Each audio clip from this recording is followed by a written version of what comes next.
It's the place to be, down on the range. Beautiful turf. A little bit of breeze in the air at the moment. And the world's best, with just a few hours left to go in their preparations.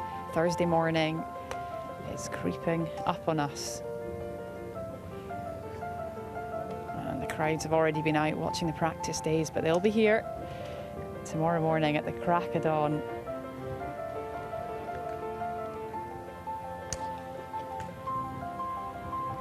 Great part of the world to be, Hoylake, and a cracking venue, returning since we were last here in 2014, and we are down on the range. At last, Incy Mehmet alongside me. The sunshine is back, Incy. Very, very happy to see that. Absolutely, I'm topping up my suntan. I mean, what a range lineup as well. I think we just seen Tommy Fleetwood leave, but up till now, we've got a brilliant lineup today. Yeah, this is the who's who actually right now, but we've got a very, very special guest down on the range this afternoon, the claret jug, Incy. We can't touch it, of course, but we can just stare in admiration and look and take in some of the names that are etched into history. Here's Nick Faldo, Sandy Lyle, Tom Watson. Who do you see over there? This is the side that we want to be on. This is the most recent one. You got Cameron Swift, obviously defending champ Colin Morikawa as well. And you got Shane Lowry back in 2019. Just amazing. The Cameron Smith etching just looks so fresh, doesn't it? And you look a little bit further back and you start to see some real greats of the game. It's not really a job that you want to get wrong, is it? No, this is the very important job. And of course, all the players who are coming down onto the range this afternoon, it's hard to miss it because it's glimmering in the sunshine. It looks so beautiful. And as we say, you know, you'd think Wednesday afternoon things might be quietening down out here on the range, but it's a long old day tomorrow. Some of the players have got very late tee times, and so the hustle and bustle continues. And just to our right-hand side, of course, it's last week's winner, Rory McIlroy, newly crowned champion at the Genesis Scottish Open. And he's going out this afternoon onto the golf course, Incy, because he's one of the players that's got a slightly later tee time tomorrow. Yeah, at 3:49, it's always quite challenging when you're teeing off that late, I think. The only benefit is you can actually watch a lot of the golf in the morning and see how the course is playing, and I'm sure, I've got no doubt that they'll both be watching, if not his team, in how the fairways are running, how to get at certain pins, and right now just going through his warm-up routine. But what a finish last week. That was just absolutely incredible. Yeah, it certainly was. I mean, a birdie finish at the Renaissance Club is no joke. And of course it was Bob McIntyre after a fabulous 64 that was waiting in the wings. It was one of those things, you know, I thought that pin on the left-hand side on 17, the par 3, was very gettable because the wind was straight off the right. So I thought if you pitch on the right half, it's going to trickle down. But any sort of draw on the ball, loads of players actually missed it down the left. It was playing one of the toughest holes. So to actually land it in the most perfect spot, roll the putt in for a birdie, but also 18 was a treacherous hole. It was playing into a 60-mile-an-hour wind, pretty much. And it was a 2-iron that Rory hit in the end, just cut a little 2-iron, managed to get it to land and hold on the green. One of the best shots of his career, he said, and it's a great way, Incy, to come into the Open Championship when that 2-iron was the last shot you hit in competition. I'm not even joking, Iona. I watched that shot on repeat for about a good 10 minutes. It's the quality of the strike, the sound that it made at impact, and just seeing the ball fly. I mean, everything about it from centimetre to centimetre was absolute perfection. So he's got the driver. He's not hanging around. I saw him earlier on this morning on the golf course heading to the gym. He's very, very committed when it comes to the physical side of the game, keeps his body in tip-top shape, and now here he is just having a little technical warm-up before he heads out onto the golf course. Hit a couple of wedges, a couple of mid-irons, and now straight onto the driver, Incy. Well, I've heard he's one of the top percentiles when it comes to peloton. He's super fit. Yeah, I don't know what the exact data and numbers are, but I've heard he's one of the best in the world. Yeah, he's fit. Very, very fit. And as all these guys are, and they just hit it such a long way. It'll be amazing to see him tee up this week, to be honest. Obviously, winning here back in 2014, it's going to bring back fond memories, clearly playing some of his best golf, winning last week, hitting perfect shots under the most amount of pressure probably, and back here at a major championship. The grass is so green, it's absolutely lush out here, and I think it's absolutely going to play to his strengths. And right now it's not too breezy, maybe 12 miles per hour or so, gusts of 23. Look at that ball flight. It's pretty high and drawing, but you can probably carry a few bunkers. If anything, it's positional play out there. Yeah, we know how important positional play is. Tiger infamously only hit driver once in 2006, and I think he made a bogey on that hole, so not sure how many times Rory will take the driver out the bag this week, but he's certainly getting it dialed in, and he had it tee to green. He just led the field by a country mile last week, Incy. He talked about working on something, a feel that he had in his takeaway, and it was really just working brilliantly for him. And then on the Saturday, I was watching in disbelief as he hit his first 13 approach shots, all to within 10 feet. So it gives you an idea of where the long game is at. Works hard on his putting with Brad Faxon, of course, and hold that putt to win on 18. So listen, everything's going right for Rory McIlroy right now. Very quick warm up there. He was here for no more than 20 minutes. His dad Jerry just giving him a wee cuddle as they walk off to the course. And it's really tough to not see Rory McIlroy as the favourite this week, and see. Absolutely. I think he by far is definitely the favourite just because of everything that we mentioned just moments ago. But, you know, I think there's a lot of pressure on McIlroy's putting just based off the statistics of how often he hits it in that kind of close proximity. If you hit it within that range, you can't expect to make every single putt. So when you put it like that, yes, we expect him to make everything, and he's going to walk away feeling like he missed out on loads of opportunities. Yeah. But the reality is you can't make them all. That's right. And I think I was chatting to Rory last week about that exact thing, Incy, about how when you do hit the ball so close to the hole consistently, it can really skew how the putting looks. Ultimately, when he had the most pressured putt of all, the one to win on the 18th green, and he had to wait a long time because there was a ruling, the wind was coming in, and he held it. So under pressure, what can you do with a flat stick? And well, it's all going well for him right now. We've got a couple of big cats down here. Tyrrell Hatton also had a good week at the Renaissance Club, always providing plenty of he loves a big stage, doesn't he, Tyrrell Hatton? He looks what, sorry? He loves a big stage every single time. I mean, you look at his season up till now, he's one of the most consistent golfers out here. He's always got his full entourage, as you can see. You've got manager, you've got club fitters, you've got caddy, you've got everyone you can imagine. He's got 2 managers, in fact. Yeah, he's surrounded. One's not enough. Yeah, it looks like Tyrrell's going to be heading off to the course as well to play a few holes. And he's definitely one to keep an eye on this week. Loves to play in the wind, great iron player, great ball striker, and he knows what he's doing. Right next to him on the range, Justin Rose. He's got his team with him as well. When I was down here a few weeks ago, I saw Justin having his practice round out on the golf course when it was deadly quiet. There was no one here, and he was just going about his business with this shot tracer device that he's using just in front of the ball. He had that out on the golf course, measuring every single shot. Technology now just plays such a crucial role in the preparation for these players. It absolutely does. I was actually listening to a podcast where Nick Faldo was speaking with Rick Shields, and he was saying back in the day he had to hit thousands of balls to become a better player. If he had access to modern technology, instead of hitting thousands of balls, instead he would only have to hit hundreds of balls. So I made a confession to him. I said, I actually bought a launch monitor because of you. And I've got that one right there, the GC Quad, which is brilliant. Like you said, it's so portable. You can take it out onto the golf course. It's got, I think it's called a barometer. Yep. So it kind of customizes to the adaptations of the altitude, temperature, and all that sort of stuff. And then you've got the TrackMan where you need to connect it to an iPad and you get the data on the screen there. Whereas with the GC Quad, you get it all in front of you, which is great for kind of instant feedback. Yeah. And this is where it really matters the most with the pitching, with the wedge in hand. You know, when you get that instant number and feedback and you hit a couple of pitch shots, it's the best way to try and improve. You want to see that launch angle very consistent.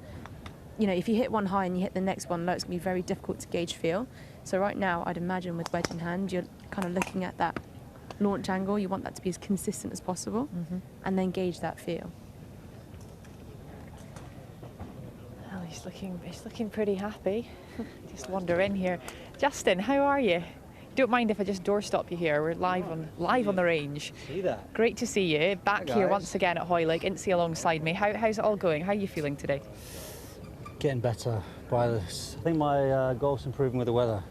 That's what we like to hear. That is what we like to hear. Last couple of days have been tragic, but now the sun's coming out. I'm beginning to feel like I'm beginning to put some good moves on it.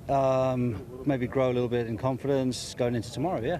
How has the preparation looked, and what have you yet to do? Just sort of, I've played a funky setup the last couple of weeks at the Belfry and even last week at Renaissance. So I've been having like a 4-iron out with this little hybrid thing in, but a 2-iron in the bag. So quite a weird setup, just to give me something that I can trap and something I can still hit really high, which I think is... Incy's picking up on 2 7-irons. I mean, I've got the opportunity to have 15 clubs here tomorrow for sure. But, we will work on that. But yeah, so obviously, yeah, wedges, just fresh grooves, old grooves. I think I'm just going to stick with the old one. Okay. Why is that? Do you know, there's something about this, the leading edge. It's meant to be exactly the same, probably is exactly the same, but just the appearance of it looks like the leading edge is a millimetre further forward, and it's just kind of put me off, even though the grooves are fresh. But I don't think we've got that really super firm conditions this week, so probably get away with you know, the grooves that are just 2 weeks old. Can I ask you about your setup right now? You're being quite greedy here with 2 launcher monitors in front of you. What are you trying to do? Yeah, well, to be fair, one's just for me getting ball speed and just kind of my feels on strike and stuff like that. And I think the lads are kind of monitoring this one. There's some club path stuff we're working on, especially with the driver.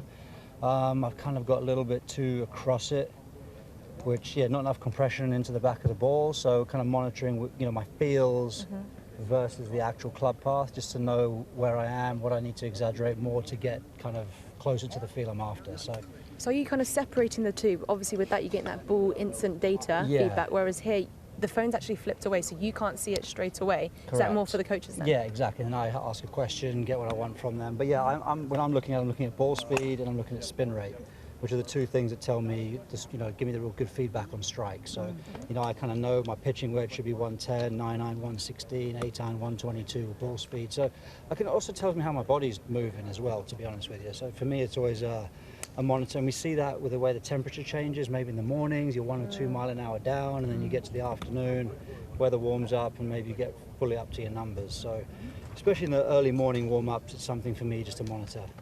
And how is the body, Justin? Because you know you are detailed when it comes to looking after it, and you've been through all ups and downs. Looks great to us, but you know, how is it feeling? I'm feeling good. I mean, yeah, I think I'm very disciplined in terms of not just turning up and coming straight to the range and lashing a load of balls. I mean, I do go to the gym, make sure I'm diligent with all my warm-ups and prehab stuff. So, yeah, always conscious of it, but no, I'm feeling good. The devil is in the detail. It's great to chat to you as always. Best of luck this week. Guys. Thank you very much, Justin. We will mosey out the way. He's always so great to talk to. Yeah, he's wonderful, yeah. I really enjoyed him going through that warm-up routine during the Betfair British Masters. I don't think you get many players giving up that much time before teeing it up. I think it was the final day, wasn't it? It was super insightful. That's probably one of my favourite bits just before a tournament, I reckon. So who else have we got going on down here? Got potential Ryder Cupper. The man on everyone's lips. With a very vibrant shirt on today.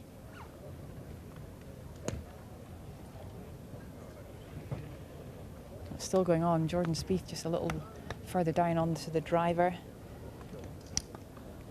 as well. It's heating up out here, isn't it? It's possibly about 25, 26 degrees Celsius right now. Yannick Paul, this is who we're referencing right here, and he has got a funky top on, and he's just been having the most incredible season, and right now really gunning for that place in the Ryder Cup squad. Well, he's one of the best iron players out there as well, so you've got to watch out for that. It's definitely a strength of his game, which is, you know, very important. Well, there's plenty more to come after the break. Stick with us.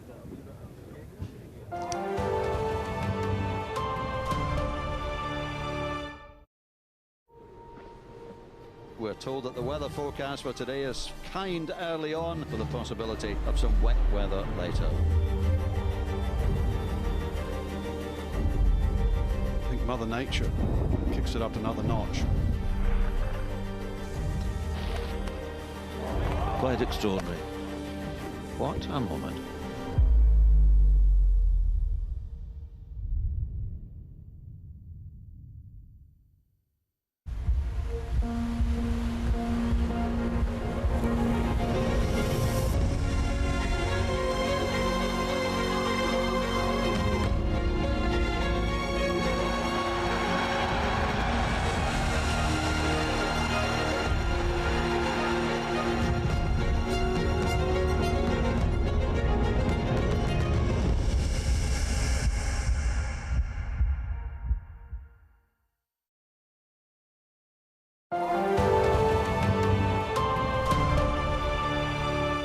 Maddie, what an atmosphere. You've just teed off the first, which you'll be doing very early tomorrow. Yep. How exciting has this week been for you? So far it's been brilliant. I mean, it's one of those weeks where I kind of don't want it to end. Even like the practice days are just brilliant, and yeah, just obviously being there just then kind of gave me a bit of a heads up on what's about to come, so that was pretty cool as well. We've seen some great images of you as a kid on the putting green, putting out, and now you're hitting the first tee shot of the Open Championship in front of all your friends and family. It must be a really special moment.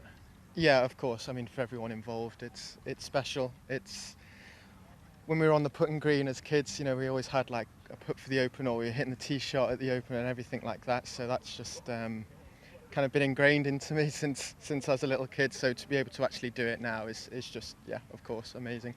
We're lucky to talk to your mum and dad, and I'm sure there's so many others here supporting you.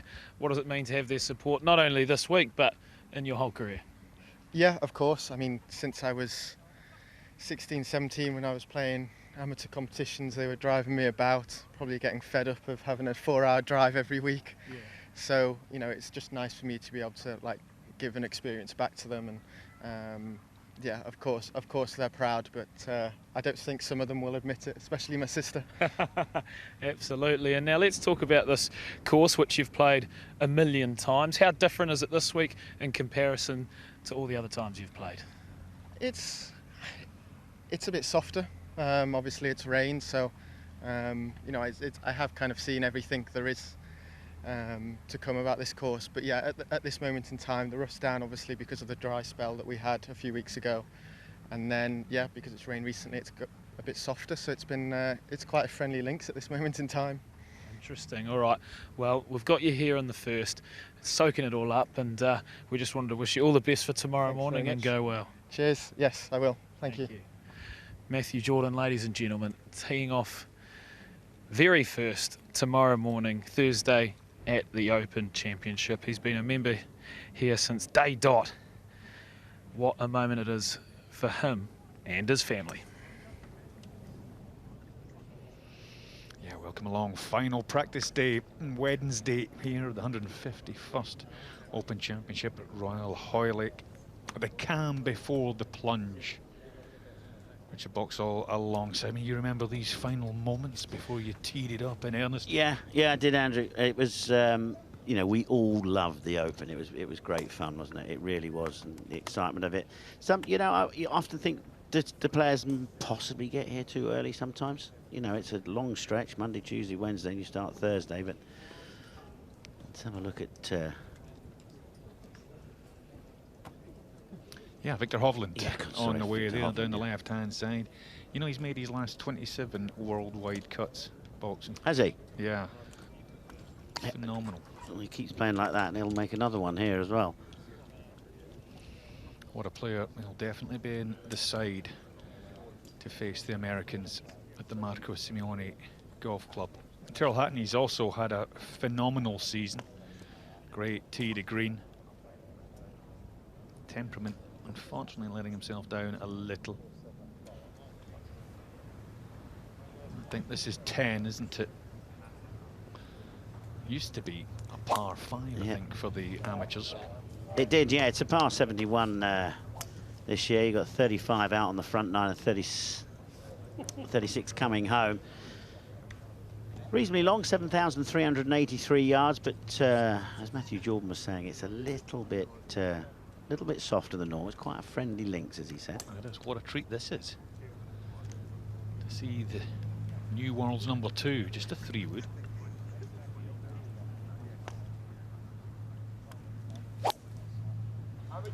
A little bit of right to left on that one. Apex at 96 feet there. A little bit of roll on that one.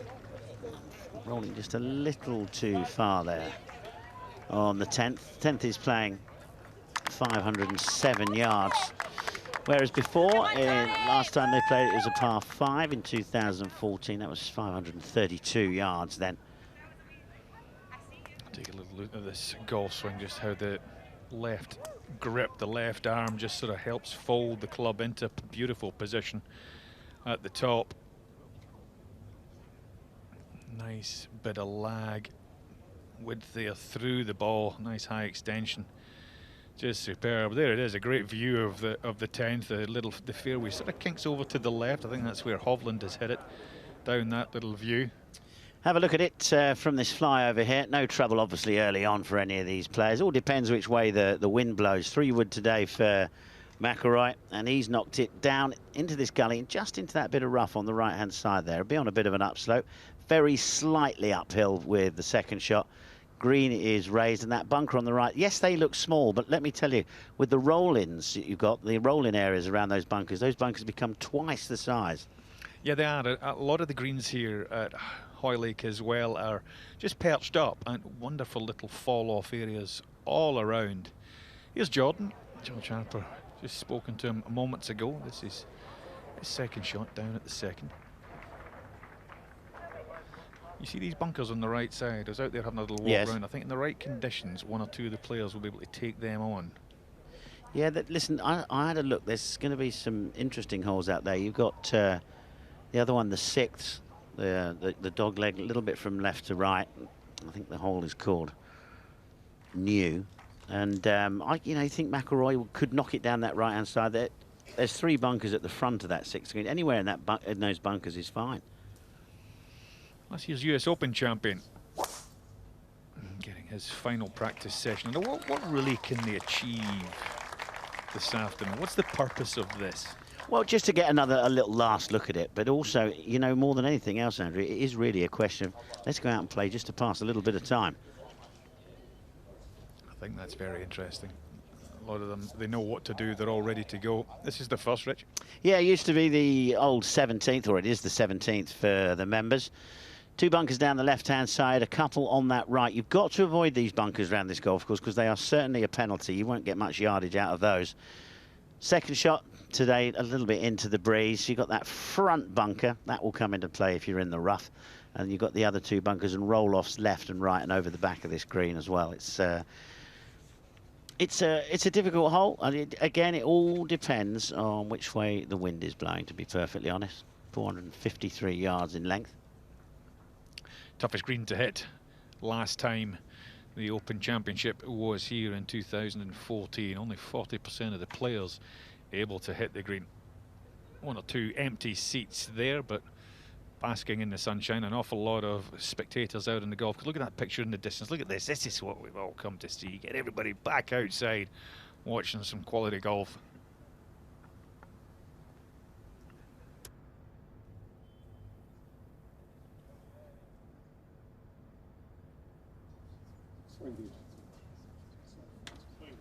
Dustin Johnson, one of the players over there on the live tour, and a good little example as well of how the ball's reacting on the greens. It is a little softer than I think they were hoping for, Rich. Yeah, definitely. Yeah, you know, the protection of the course on all links golf courses is the wind. It has to blow a little bit.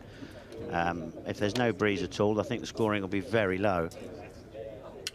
As I say, they've made it a par 71 this year. Gary Woodland as well, 2009 US Open champion, the 2020 Masters, the 2016 US Open champion, of course, Dustin Johnson. Actually just beaten Shane Lowry. This is interesting. I think Rory took the 3-wood to stop short of this little mound, but of course in links golf you get a little bounce forward, some extra yardage. Yeah, now this is a blind shot here for his second shot. It doesn't look it from this high camera here, but it is that. Look at that in front of him. He's trying to pick something up in the sky here. That will be his line, and I'll probably move this one a little bit from right to left, I would have thought, up this slope. Amazing, Richard. You know, he won last week. He won in incredibly testing conditions, put himself under enormous pressure, come out with 2 of the best golf swings and golf shots in history of this game, and he was still here first thing on Monday morning. Yes, you would think possibly he would have a bit of a day off, but I suppose that's why we're sitting here and he's out there on the golf course. I think he might be onto something there. Yeah, I do. I think it makes a lot of sense there, Rich. It does. No, that was an unbelievable finish. I was actually, I can't lie, I was coming up on the train, but so I was just looking at certain things on the app, and I thought, well, 1 behind, 2 to go. should be Robert McIntyre's this with those 2 holes. What were you saying? There's only 7 birdies all day on those 2. Yeah. It's just ridiculous. Absolutely, you still think Rory was hard pushed to make a par because it was the hardest hole and measurements on the PGA Tour. Remember, it's a dual-sanctioned event between the PGA Tour and the DP World Tour, so we didn't really have the stats for it for the DP World Tour. But the PGA Tour, the hardest finishing holes last year, and it was even harder this year. And yeah, of course, he came up with that shot and buried it. This man as well, local territory-ish, Tommy Fleetwood, from Southport, also playing some tremendous golf. Another top 10 in the Scottish Open now. That's 3 in the last 4 years for Tommy. And of course, lost out in a playoff for the Canadian Open on the PGA Tour. Wonderful setting. Nice to see the sun back shining on us here at Royal Liverpool and Hoylake. See you in a couple of minutes.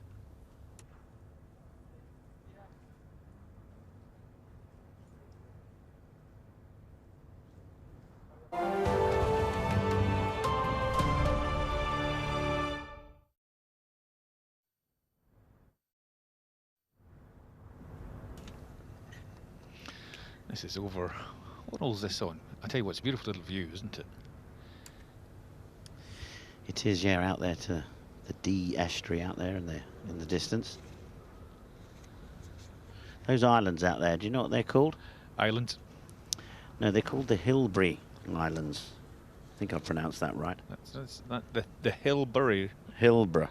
Oh, Hillborough. I think it's Hillborough. Well, that would make sense. Matthew Jordan signing a few autographs. Great opportunity for youngsters to get. It's funny, isn't it, when the adults come up and say, would you sign this for my kid? And there's no kid in. That's right. Yeah. Don't have. There's no. Sort of go, no. It is. It's from a child. It's from a. It really is from a child. It really is. What time's he getting up tomorrow? 6:35 tee off. 6:35 tee. Definitely getting up about 4 o'clock, isn't he? Don't think he'll make it into the gym. Don't think John's made it into the gym too often in his career.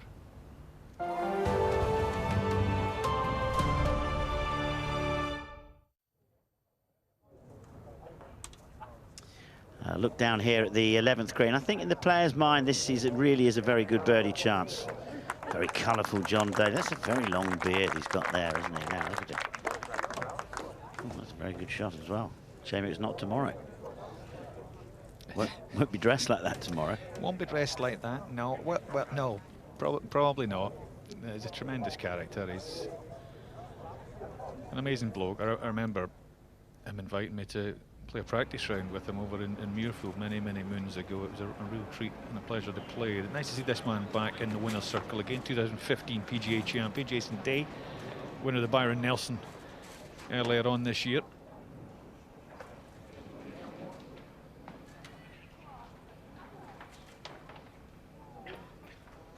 And that's the thing about these links courses. Don't need to be bunkers there, these little roll-off areas. I think you'll see quite a lot of putting this week from fair distances off the green, even though the surfaces are a little softer. Yeah, steep little banks. Back to the amphitheatre at the first. This is Menwuli. Yeah, this is the new hole. Little Eye, it's called, this one. It's not very long, 136 yards. That's what it's on the card. It'll be different yardages each day, but it's not a long hole, but there's no bailout area whatsoever here. You get a bit of breeze. It's looking like they're into very slightly. You'll get some big numbers on that hole. Well, this is really interesting because it's about as easy as it's going to play today, yeah. and he's missed the green with a wedge. McIlroy from the back of the green at 10, right to left.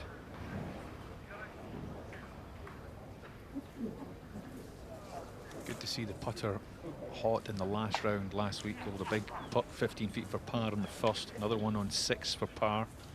Andrew, do you think McIlroy's off 14:59 tomorrow? Yeah, at 3 o'clock.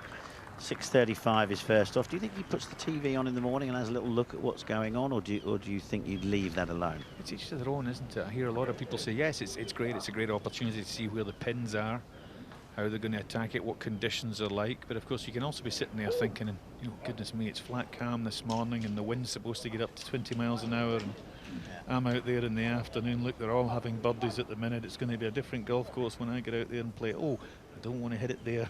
Don't want to hit it there. What did you do? I mean, I've had didn't. late tee-off times. I've had like 3:30, 20 to 4, all those stuff. Yeah, I didn't want to be distracted by anything that anybody had done in the day. I didn't want to attempt shots because I saw other players attempting the shots. I had my idea of how I wanted to play and just try to stick to it. Saying to yourself, "Oh, I didn't realise it was out of bounds over there."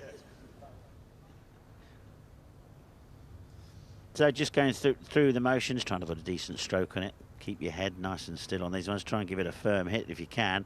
Back of the hole.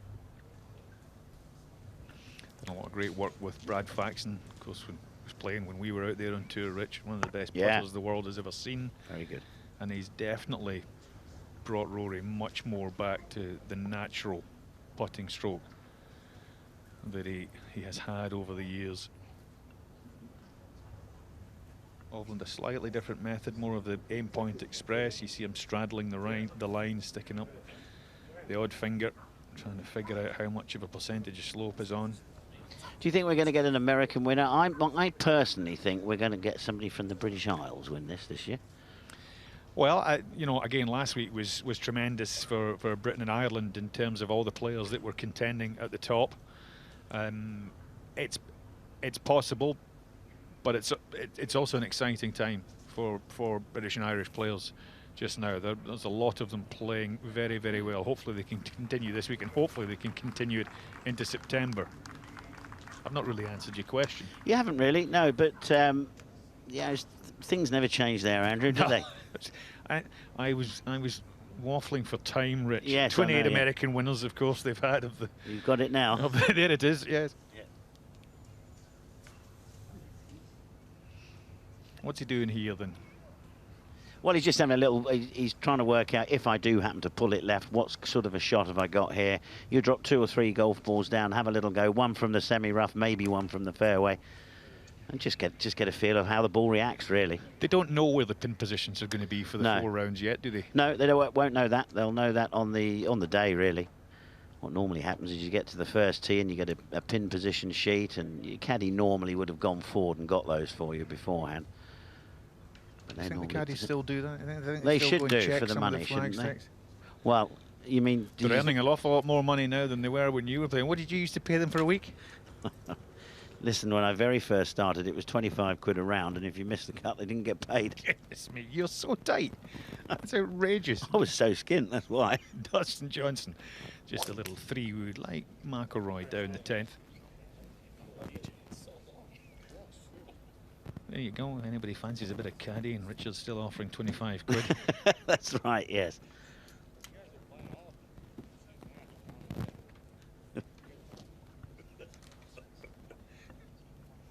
In fact, he's actually hoping you'll pay him 25 quid just to carry the bags. It's worth paying 25 quid to have a view, I can assure you. Jordan Spieth just after 9 o'clock tomorrow, playing alongside Matt Fitzpatrick and Jason Day. Missed the cut last week. He'll be disappointed with that, but he's had a couple of extra days to prepare, to try and figure things out, and this is where he's so great. He's a great man, Jordan Spieth, just almost 30 years old now, 3-time major winner, of course, won this sensational event way back in 2017. How old were you when you played your first Open? I was 18. Were you? Yeah, I was 19. I played at Muirfield in 1918. I was an amateur still at the time, and I couldn't get over that people actually wanted your autograph, you know. And that was the most bizarre thing I found. It was actually almost embarrassing. You know what I mean? You go, why would you want that? So did you just stand? Were you waiting just to everybody just come along? You know, you used to have the badge on your hat going, I'm playing in the Open Championship. I'm in it as well. I'm a player. This is the 3rd hole. Yeah, it's a very good hole, this one. Out of bounds down the right-hand side, where the tented village is and the merchandise shop. 426 yards, not massively long, but look on the left-hand side here. If that camera keeps going, that's out of bounds. That runs all the way down the right side of the green.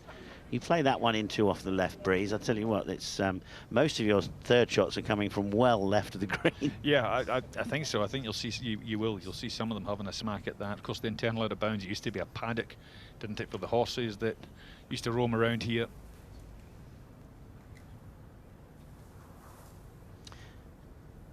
fairly highish tee here. Get a good view from this tee down over the D estuary. Not that the players will be looking at that really. All right. But it's good. It's called bowl, punch bowl. This hole. It is all sunk in the green. But for the players, it really is it's a very good birdie opportunity early on in the back nine. Yeah, it's interesting. If you take it over the saddle in the middle of the fairway, the chances are you're going to run into the rough. But you're down there, and then you've just got a lob wedge in your hand. Yeah, and the rough isn't. There are patches where it's quite thick, but it's not that brutal, really. I don't think the rough. I had a look at it the other day. The only thing coming out of the rough when you get it so near the green, Andrew, is the bunkers are very well placed. You've got to be very careful how you fiddle it out of that rough. Yeah, tremendous. McIlroy proving that he's just a little bit human, missing the fairway with a couple of iron shots that won't make any difference to him. Tremendous setting. At Liverpool Bay, the Irish Sea, and it's a links golf course, one of the finest. I think as well, you just alluding to there, one of the best bunkers I've ever seen. Yeah, like I say, the fairway bunkers are very punishing. You know, you do well to make your par out of there. Greenside bunkers, yes, there's some deep ones, but I think they're very fair, the greenside bunkers. Hovland sees it a different way. Yeah, and he's given that a fair smack, but it's down the right as well. No, I've got it. Yeah, great volunteers. A lot of people involved in this. Of course, the volunteers are crucial to keeping up the pace of play, getting everybody around the golf course in plenty time. Hovland down that right side. He's got the problem with that flag position there today, with that bunker's in the way. You come out the rough, you don't get as much stop. Tyrrell Hatton, he's opted for the 3-wood, looking at that. That's a good view. That house on the right-hand side, the tee's just to the right of that. As I say, very slightly elevated down to the fairway.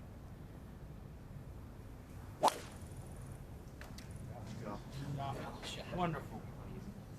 He had a chance last week. He'll be disappointed with himself. He let it slip, which was easy done, to be fair. In the final few holes, his numbers tee to green, his long game has been superb all year. Yet to win, as is this man. 2022 Nedbank Challenge, his last victory, but it is the second time he's won that event.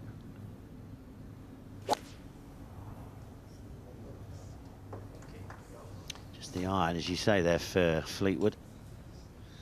Do you think this week somebody will step up and become a major champion, or do you think it will be a major champion that wins again? I think it'll be a new one. I think it'll be a new major champion this week. This man's not won a major yet. Fowler, Rocket Mortgage winner a couple of weeks ago. Just outside the top 20 in the world now. I think a year ago he was outside the top 180. Terrific rebound. And of course the man who finished runner-up to McIlroy here way back in 2014. Going for a second serve here. Yep, he's just got the 3-wood, wind two, that was close. Wind into off the left-hand side, only sort of 14, 15, 16 mile an hour now.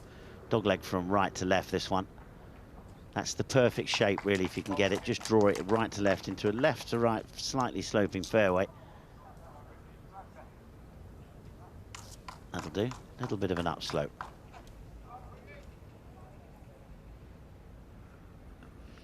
Well, let's a little look at the 14th. That's why he's hit 3-wood off the tee, just to avoid running out of room.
hopefully this is a sign of what's to come over the next 4 days here in the Wirral Peninsula.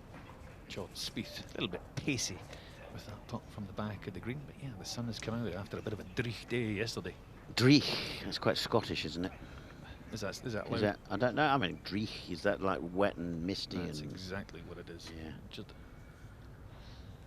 That's the green at one. What a narrow little green that is. I'd struggle to hit that. Yeah, I want to ask you another question, Andrew. I know you like the questions. You do like the questions, don't Oh, you? yeah, absolutely. Do you think for Matthew Jordan, who's first off and he's a member here, do you think that makes it harder for him or not? It's difficult. There's an awful lot of expectation on him because he's a member. He'll be slightly distracted because he'll be wanting to do it for his family, friends and relatives. But of course he knows the little nuances around this golf course better than anybody. The reason I say it is because when I was an amateur, when you turn pro, because you just become a pro, you had to regional qualify for the Open. And my course at home was Camberley Heath Golf Club. Now I used to go out to Camberley Heath Golf Club and knock it around in 66, 67, standing on your head. You know, we're out with the members playing for 20 quid or whatever. And then all of a sudden, I had to qualify around that course, regional qualify for the Open Championship. And everyone said, oh, you'll cruise that, you're always knocking around 667. The first thing the R&A did was they made left-hand side of the range out of bounds. So I go from a driver all my life to caddy passed me the 2-iron. You know, and I shot 75 and just got in. Do you know what I mean? It's just ridiculous. That's why I asked the question. Yeah. You know, is it harder? I think it is harder. Well, it is harder. This is the Open Challenge. It's a dream to play. Not everybody gets the opportunity. Only the best that have played can peg it up in a major of this quality. McIlroy, second shot. As I say, it all depends on the lie. You will get flyers out of this rough. A lot of grass between the club head and the ball. You don't get the control on it, which, to be honest, sometimes into the wind can be useful. And downwind can be completely disastrous. Yeah, that's also true. Downwind holes can actually become harder, even though there's a gale behind them, because you've just got no control over the golf ball. Hatton from the left side of this 11th. Good access to this pin on the right side. Again, it's another nice, good shaped green. It's vitally important to hit the fairway. There it is, at 12 feet away. Good to see McDonaghy back on the bag again for Turl. He's been out with a knee replacement. Scotsman who's been one of the best caddies on the DP World Tour for many moons. Thought there was a couple of sweat patches there on his shirt. Special moments. Moments that some people can remember for the rest of their lives.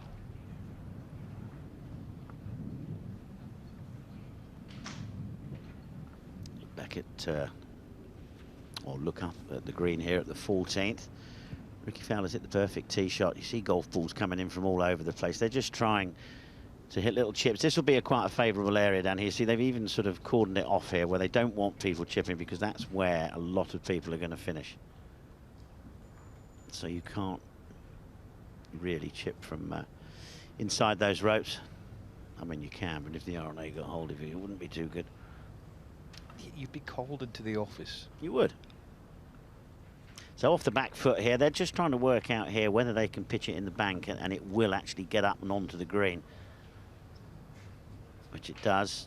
It's played very well. It's not such an easier shot when the pin's tucked on the right side. And how come it's a little harder as well when you put that card in your back pocket with the I pencil? don't know why that is. What Do you know what I reckon it is? I reckon it's because you've only got one chance. And I think that's why when you play a practice round, you should almost just do it with the one ball, because they talk about performance under pressure. They talk about practicing under pressure, and if you give yourself a second serve, a third serve, a fourth, whatever, another shot, you're not really focusing on everything. Your brain will switch off. Yeah. Justin Thomas in this group having a very poor season by his standards. A top 10 at Travellers, but that's pretty much been about it. It's like, you know, you say you don't want to be put off by any noise on the course. You think about it when you're on the range, it's so noisy. And you stand there all day long hitting golf balls, people walking behind you. actually think it's something that they maybe need to address, to be honest, might maybe change. I always used to remember playing with some of the people that used to play in Asia and in the Far East. There was always a lot of movement, there was always a lot of noise, there was phones going off, and they never bothered at all. No. Tom Chai-Jai-Dee, I never saw him back off of anything. I think that's why they got holes now in the DP World Tour events, you know, that have got music on them and stuff like that. They had it at the Betfred, didn't they, the other week on the 10th. Tommy Fleetwood alongside Alan Thompson there is short game coach helping him, and it's an element of his game that he has improved dramatically. Lovely little shot. That's what happens in pop bunkers. You don't get nice even stances. You can even almost get unplayable lies. I never liked the one up against the back lip, did you, where you think, I could actually catch the turf on the way down here and completely and utterly air whiff it. Marcel Siem, great to see him. Tour school, which when you're, you know, his age and in his 40s is a very, very lonely place to have to venture to. Gets his card back, wins over there in India, doing things like that.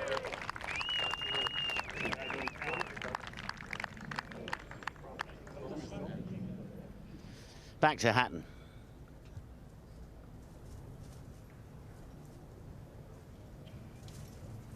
Greens will be running, I suppose, when it gets underway. I would have thought the greens would run somewhere between 10.5 and 11, wouldn't you, as a green speed? Yeah, I think that's fair. Last week, obviously, in Scotland, because of the strong winds, they brought it all the way down to 9, but it'll be quicker here this week. We're not expecting the really strong gusts.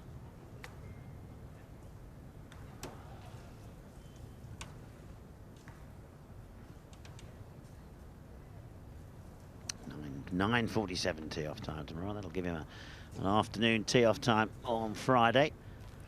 What a Group 2, ready to watch it. The world's #1, Scotty Scheffler and Adam Scott.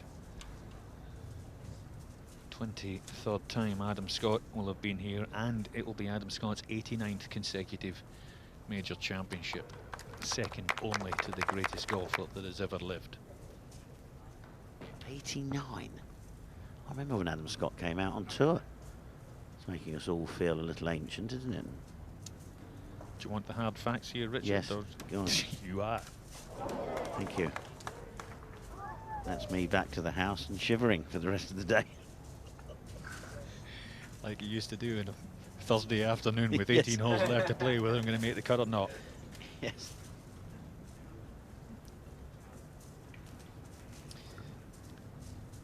Well, it was in days gone by. You used to have the Scottish Open used to finish on a Saturday, and then you'd all clear off and go to the qualifying courses. There was normally 4 of them, and 120 if you're playing for 12 spots, and you know you'd qualify it Sunday, Monday. Then you would go, if you'd qualified, you'd go straight to the course on Tuesday. You'd play Wednesday. By the time you got to Friday, you felt like you'd done a full tournament. You know, sometimes I think you can play around. You can play too much, can't you? I definitely think you can. You can do far too much prep. I think that was maybe one of the problems that held the likes of Colin Montgomery back. He never won a major. Luke Donald, Lee Westwood, sometimes trying too hard, being over-professional in a way rather than just taking some time out. Here's a man who, again, with the ability of golf that he played, will be slightly disappointed he's only managed to win one, but it is this one.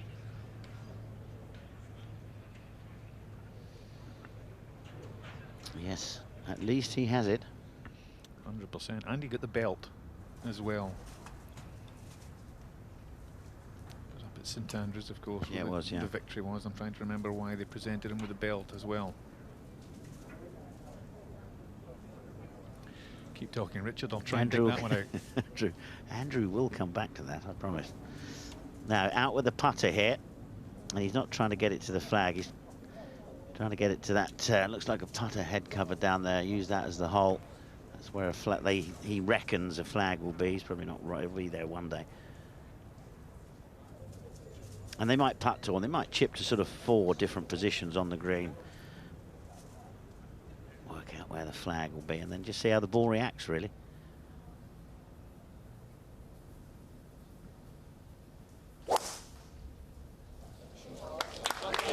Plenty of height on that one.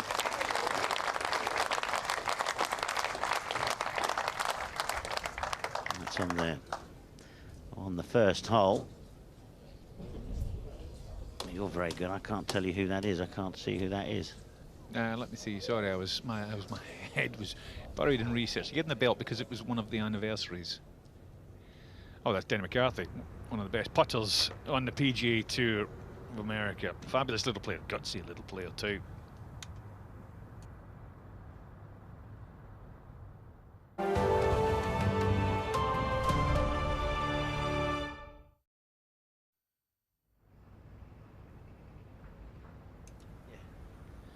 Chatting with Adrian Ripveld over there on the right-hand side. He's basically a technical constructor's genius. He knows all the vagaries of the golf equipment that is out there.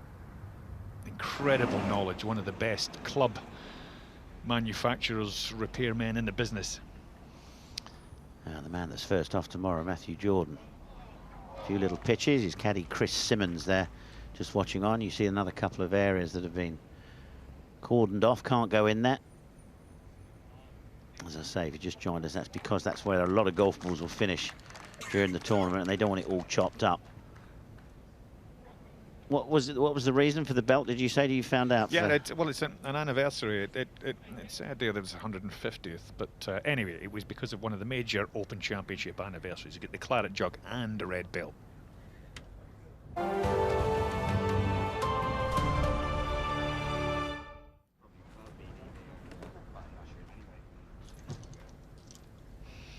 Look out over to Wales and the coastline here at Royal Liverpool, Hoylake Golf Club. Perfectly manicured tees back in the sea grasses, sea dunes, and a nice little group to follow for the spectators this Wednesday afternoon.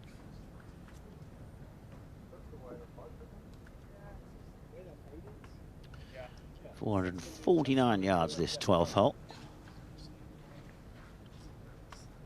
And out with the driver. Beautiful day for golf, look at it. Absolutely perfect. Again, dogleg from right to left, this one. You've got to lock that out, all.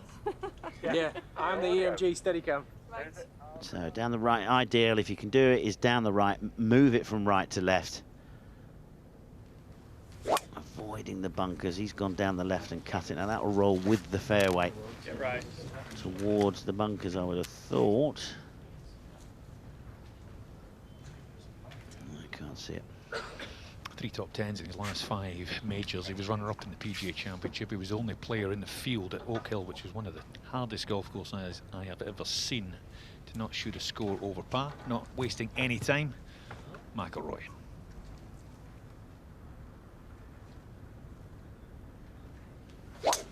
Top tracer following the flight of that. This will be interesting to see where this one goes. If hopefully we can get a view on it.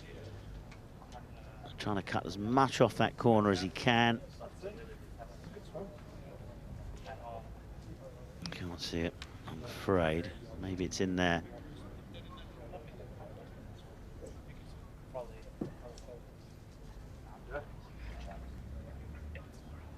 So I think that's left rough there for Rory McIlroy. Tommy Fleetwood next to go.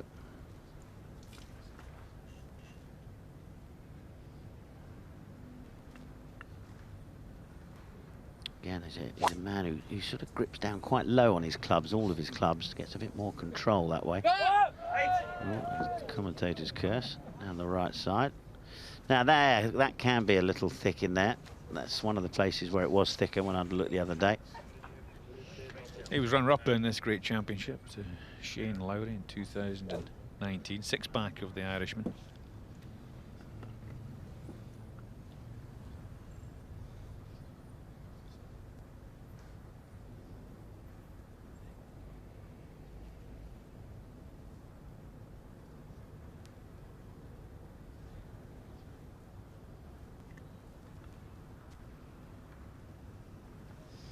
Driver. Ooh, didn't leave too much behind on that one, did he?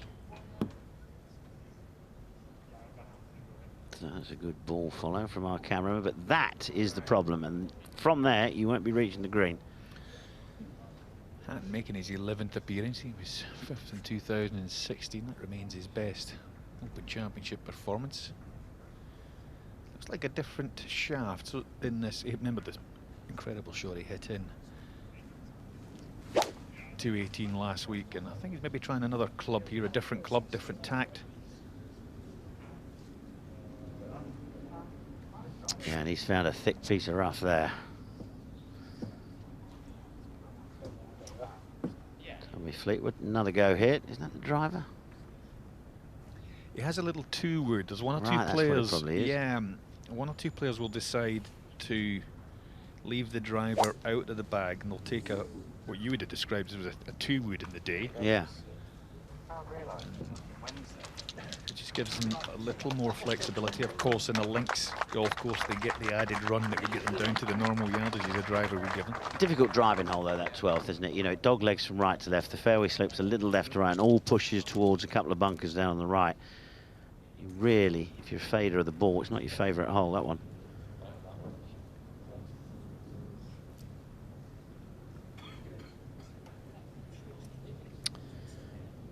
Matthew Jordan, what's that? That's the 5th he's at now.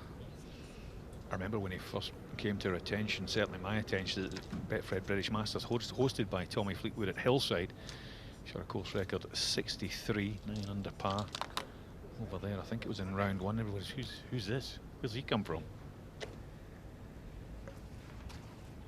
Best of luck, Matthew. Same Walker Cup side as Bob McIntyre, opposite the likes of Morikawa champ, goodness me, Scottish Scheffler, Doug Gim, Small Zalatoris. It was a tough one, that 2017 over at LA Country Club, of course, where they had the US Open this year. Look here at the 5th, dogleg from right to left. It's par 5, this one, 520 yards. Bunkers down the right, off the tee to be avoided. And then you really, if you can't quite reach this green, you've got to place it nicely between those two bunkers and the one that's just a little bit short, or just short of that bunker. It's not a long shot in for your 3rd. But most of the time, even with a little bit of breeze, you can reach it in 2. Bryson DeChambeau lining one up here. US Open champion a couple of years back. Yet to win in Liv. He's obviously one of the Liv players.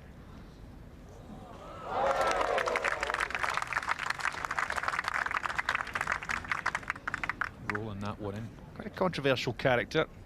Thinks differently about an awful lot of things that are out here. He's a part of the Team Crushers. But 207. The Team Crushers and a ball speed of 207 miles an hour. Which is superb. He was 4th in the PGA Championship this year. 29 years old. He won that US Open over Winged Foot by 6 shots.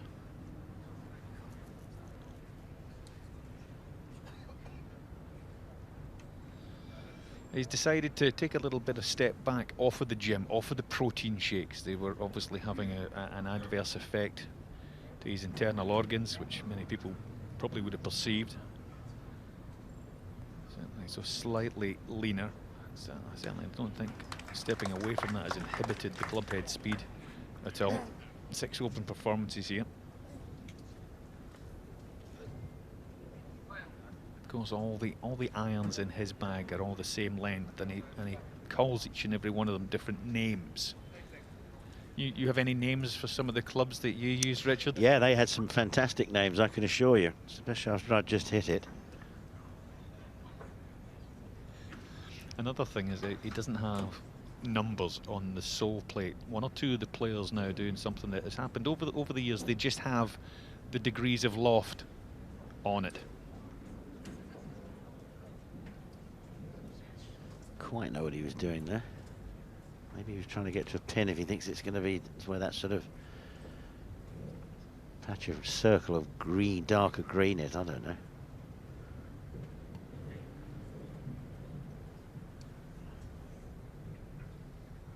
Gives you a good idea how slopey it is. Doesn't look very slopey from the above camera.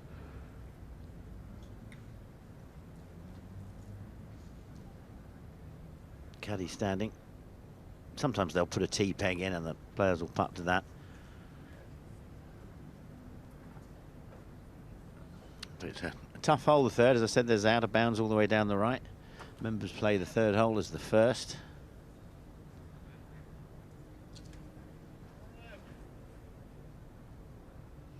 Let's look at the 18th, tremendous setup. You remember walking up the 18th hole, Richard? Yeah.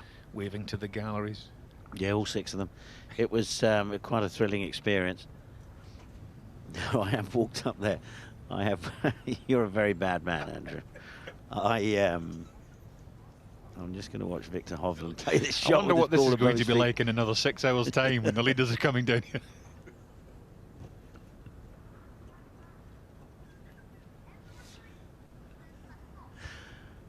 That should move a little right to left. Well, I wonder what this is like when there's people in it. This man knows only too well. He certainly does. Second shot out of the rough. Doesn't like that. It's gone a little left, that one. Mike Bannon, his teacher there, suggesting it's a little left. So we've seen 1 or 2 scrappy shots. Can you deduce anything about this today? Can I deduce anything about this today? Yeah, yes. What do you mean? About the 1 or 2 little sort of slack shots then. Well, no, I can't. Not with it. Do you know what? You can see him swing the club, and you just think, well, everything looks the same. How on earth does anything ever go offline? Yeah, I think, you know, the brain is not engaged in practice rounds. It's when it's when he's ready to be called onto that first tee. He steps across that line, and it becomes a completely different animal. Yeah, I mean, I genuinely think, you know, at this time of the day, what are we now? 3:05. I think they're trying to move time on. You know, you don't want to be stuck at home. I've had enough of chipping around the chipping green and out the bunker and on the putting green. I tell you, on the driving range, I've had enough of all that. Let's go out and play a few hours. That'll take 2.5, 3 hours. And also, potentially, if he's not on the golf course, then people will ask him for interviews. Yeah. You know, to try and find more information. But you know, just take up his time in other ways that could be more distracting. It's almost a bit of escapism, spending some time out there. Yeah, it is. Yeah, most definitely.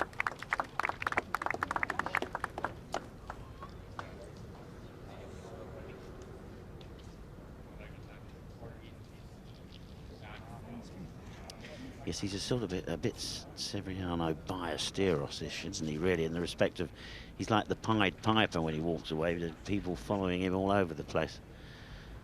Now look here at the 5th. Par 5, you've got a bunker short. You've got the 2 bunkers up by the green, out with a 3-wood here for Matthew Jordan. And he'll be, I would have thought from this angle that he's at here, he'd be trying to start it down the right-hand side, just right at the bunker, and try and move it a bit right to left, get a bit of run on it. Whether he can reach the green, can't see that. I love it. It's just right in the very front of the throat of the green there, Richard. Yeah, just exactly as you said. Didn't quite get the hop on that he was having a look for. Just looking like high up on that right side, the right leg. The chance to have a look at Rory's. It's slightly different to Rory. Rory's foot is a little bit more firmly planted on the ground, but each to their own. I think that's one of the most important things. Yes, I would do that as well, sir. In fact, can I borrow that, please? Do you know, looking at you now? What, my 5-head? Yes, that's your 5-head. Yes, you could do with a bit of that, couldn't you? I could. Yes, I used to have a 4-head. Possibly not in blonde. No, well, I went through another midlife crisis when it went that colour. I used to have long blonde hair. Do you remember those days? You were flaxen, weren't you?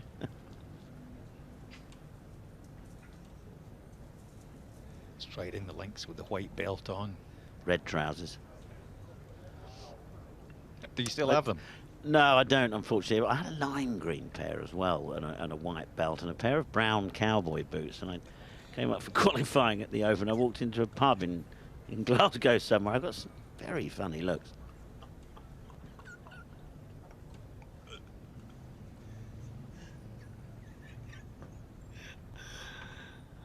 I'm amazed you actually managed to get out of that said establishment.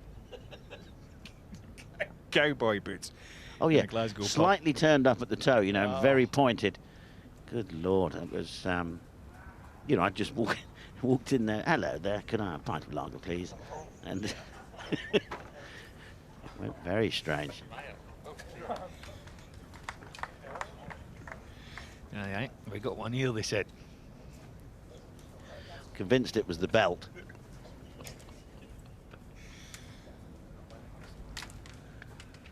Terrell got his win over there in the PGA Tour, of course. Arnold Palmer Invitational. Come close since then as well in that. Phenomenal talent. He'll be one of the mainstays of Europe's Ryder Cup side. A little bit of breeze helping. This green's tiny. This was the green I looked at the other day. This is the one I was trying to talk about. It wasn't the 6th. It was the 4th here.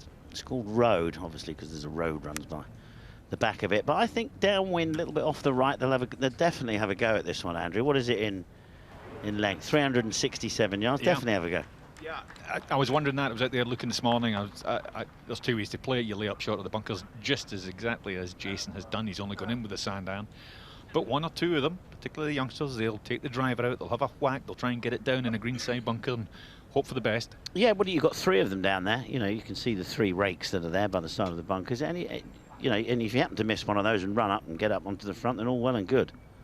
I think one good thing to notice while we're here doing this, there are no or hardly any bunkers at the back of the greens. So if you're an amateur and you're playing, it was something Nick Faldo said. If you're an amateur and you're playing, always make sure that you're the back third of the green. Yeah, good point. Take them completely out of play. Yeah, because amateurs, a lot of amateurs come up short all the time, don't they? What did you hit here? 8 iron. Yeah, but it's into the breeze. Yeah, but I always hit an 8 iron. And it's no. Think about it. Have a little. I mean, you look at that. That's the danger zone. 1, 2, 3 across the front there. You go over the back. It's not too bad. It's very steep with these. Big divot. How's the spin?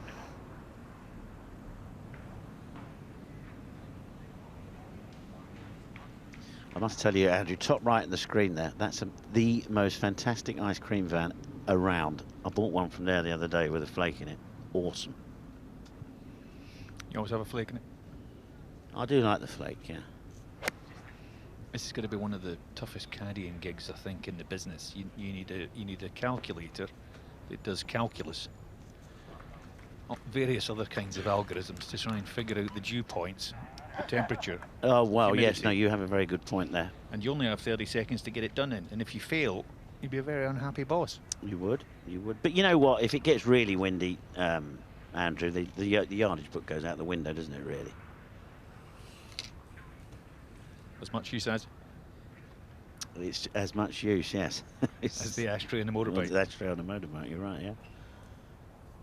No, it's all about feel. Oh, that's the great thing about links golf. I always think that gives you so many sort of options of shots. Were you did you fight the wind or did you use the wind as your friend? Very good question. I tried never to fight it. I tried to just play with it all the time. I tried to keep it simple.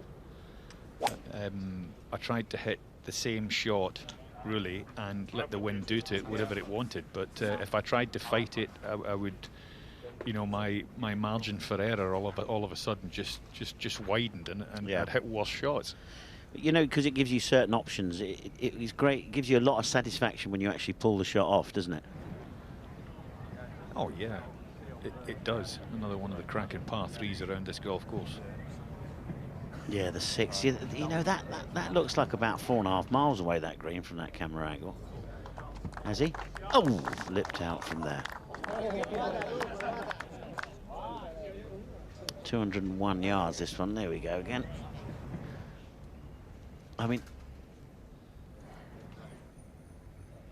excellent stuff. That looked very much like Alejandro Canizares, that. It did, and I don't think he's in the field, but I was doing my best to try and figure out who it is, and I couldn't. I know who the person was that was walking onto the tee next, and that was Adrian Nuts. Oh, nice little tap in.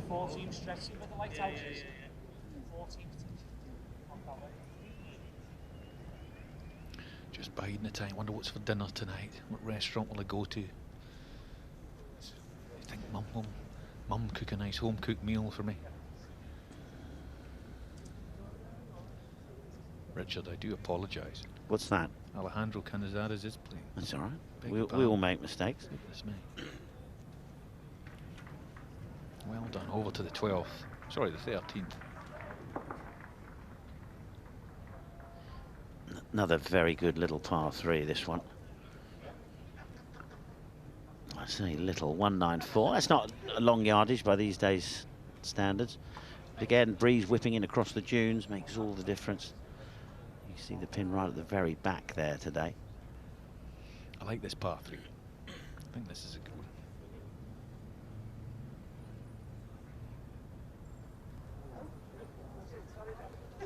Top Tracer following the flight of that one, starting at a little left, trying to cut it from left to right. They like that. And that's only a practice round. There'll be some roars going along, roars for roars, won't there? Like that, see what I did there? I see what you did there, that was quite good. That was a very similar shot, only slightly shorter than the one they hit at 17 last week. Oh, well, they're on Scotland's golf course up at the Renaissance Golf Club.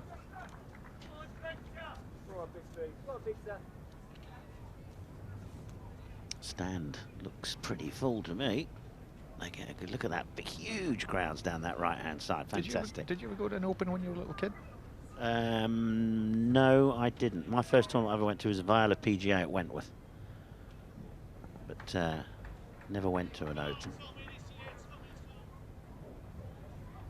You? I bet you did, actually, being Scottish. Yeah, no, I did, yeah. I went to the whole Duel in the Sun when Watson and Nicholas played. 7 years old. Paddling about on the beach down in the left-hand side. Wasn't interested in the golf.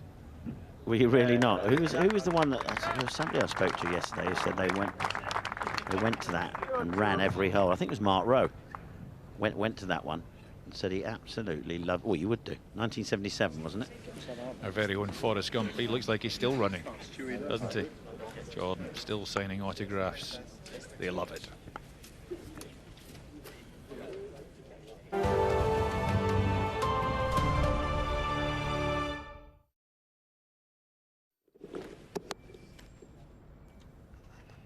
Not missing a thing here. Terrell. Go on then, Tyrrell. Top of the road. Lovely. Well, they seem to like that one. There you go. That'll do nicely.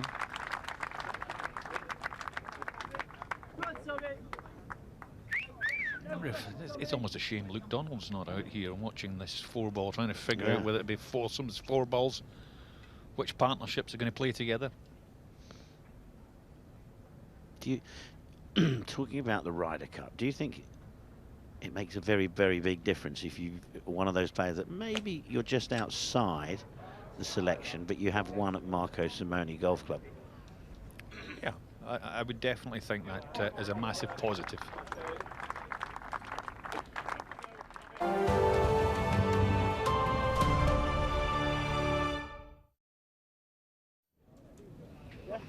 Yeah, you're just asking me there about if somebody had won at Marco Simone and were just out of the reckoning. I mean, you're talking potentially, obviously, of McIntyre. You're talking about Adrian Mavronk, who won last time. He was also, I think, 3rd the year before. Højgaard, Nicolai Højgaard. Højgaard, of course, the youngest Italian Open almost since round about the time you won the 5th major, Rich. There's been some good names won that, I'll tell you. You not get that one? Didn't get that one. No, wasn't good enough. Wasn't good enough. I always loved the controlled fluidity of Tommy Fleetwood. A nice finish balance, the 3/4 follow through.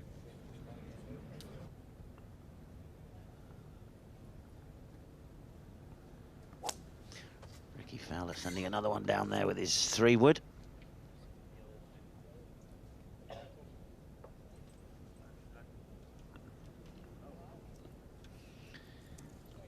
You mentioned it earlier on. I mean, the rough can be thick in places, but it's not always thick. Now, this is over at 17 on that downslope. Let's see if he can get this one from here up onto the flat plateau. Indeed he can. That's a very good shot, because that's where they thought the flagstick was.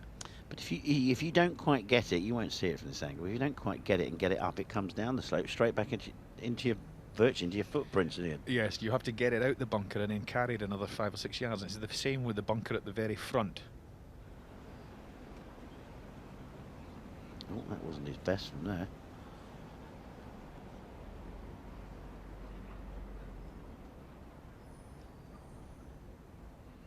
What did you, when you had practice rounds, were you a money player, or did you used to go out there and just drop a few? No, yeah, I wasn't. I know you were, and I know you like to put yourself in the pressure.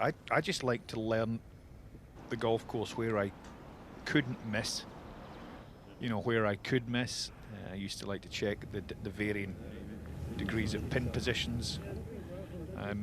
I just couldn't get into the concentration in a money game in a practice round, which in effect almost meant nothing to me. Is that why we never played practice rounds? Well, you were playing for far too much money. I'm a Scotsman, remember. Very true. Now look at this, right up against the face. Joost Luiten. I think that was Joost Luiten, wasn't it? Very good short game. Out the bunkers, especially for Joost Luiten. Chipping's a little bit iffy. He'll open it, admit that himself. And he actually went to left hand below right. And he's a great putter. And he's unbelievable with his iron shot. Straight up and down the line is incredible. Yeah, there's not much deviation in the ball flight, isn't it? It's a very consistent flight. And I think he would have a chance. He's won 2 Dutch Opens, of course, both round links golf courses. He doesn't need to chip around these golf courses because he can get the putter on it. Just needs to keep it out of the bunkers. That's the problem. Not that anyone here would have not played links, but do you think you could come here and win if you'd never played links golf? No, it's like landing on the dark side of the moon. You've never encountered anything like this in your life before, and you just wouldn't understand the vagaries. You know, you wouldn't understand how a 10-degree wind affects the ball, and how much, sorry, a 10 mile an hour wind affects the distance the ball will travel downwind and into the wind, and then you double that wind. It's where you got to land the ball short. You know, a lot of these players would think, that have never been here, would think, well, I've got to land this ball right up at the flagstick. Sometimes you got to land it 20 yards short of the green. It's just too alien to them. They've obviously set this hole up to be the marquee hole of the week. If you're chasing, you want...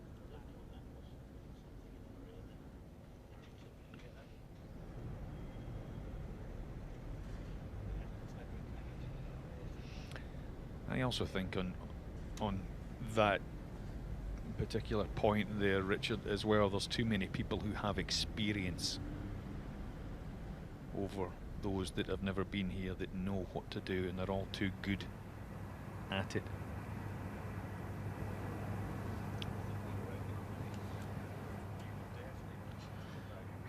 Oh, unlucky. Oh, I think they they are playing for money. I think they must be, because that wasn't a practice round putt, was it? If you know what I mean. The action showed that there was a bit of dough on it. You'd be all right if Rory was your partner, wouldn't you? Oh yeah.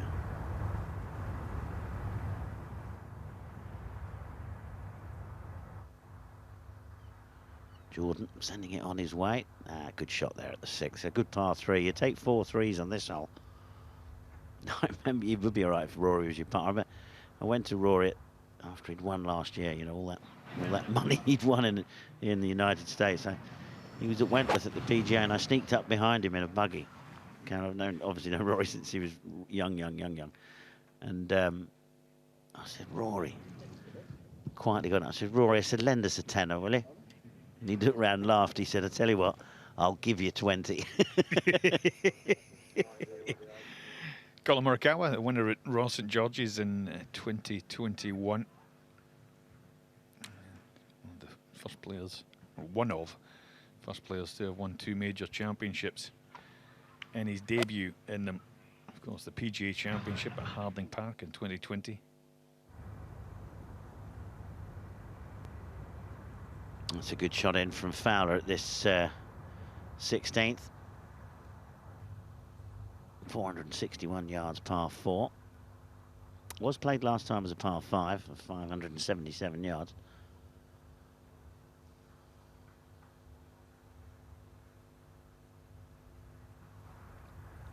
And that's Jason Day at the 5th. Moves around a little right to left. That was an iron, I think he hit off there. Yeah, just to stop it out from those bunkers on the right-hand side. Matthew Southgate.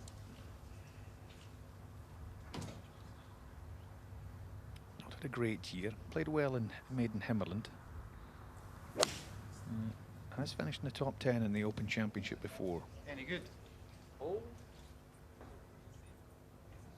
Now that's the problem. Over you go into that thick scrub. Now that depends on what sort of a lie you get from there. He was 6th in 2017.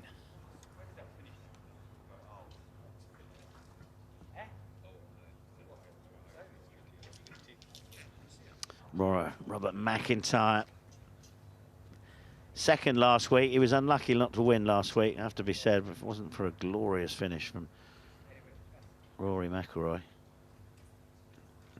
he would have won. McIlroy with the birdie finished to pip poor old Rob by 1. But he was saying earlier on he loved the buzz, he loved the feeling. Don't blame him either.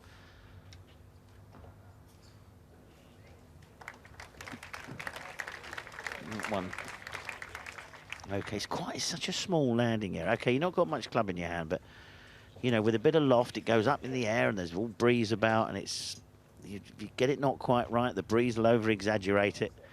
There's going to be some numbers at the 17th, you know. There'll be the 2s, and you might even see a 1 there, but there'll be some bigger numbers, Andrew. You miss it left or certainly miss it short or to the right. It's not good. 100%. You'll need to take your medicine, as they say, because you could easily bring double bogey into the equation. Another green missed. Yes, this hole's going to provide quite some consternation as the week goes on. Of course, McIntyre, huge step towards a Ryder Cup cap.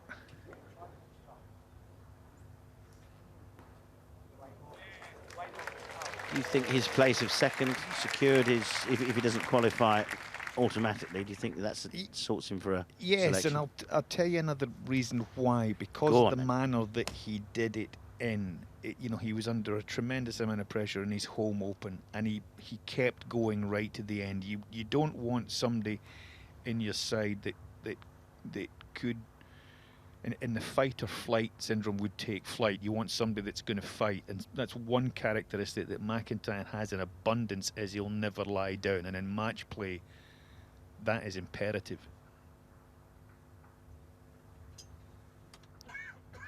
That's very well explained. I think we'll have Andrew Coulter up for the next Ryder Cup captain. It'll be quite interesting. Jason Day letting go with his 3-wood for his second. Hit an iron off the tee here.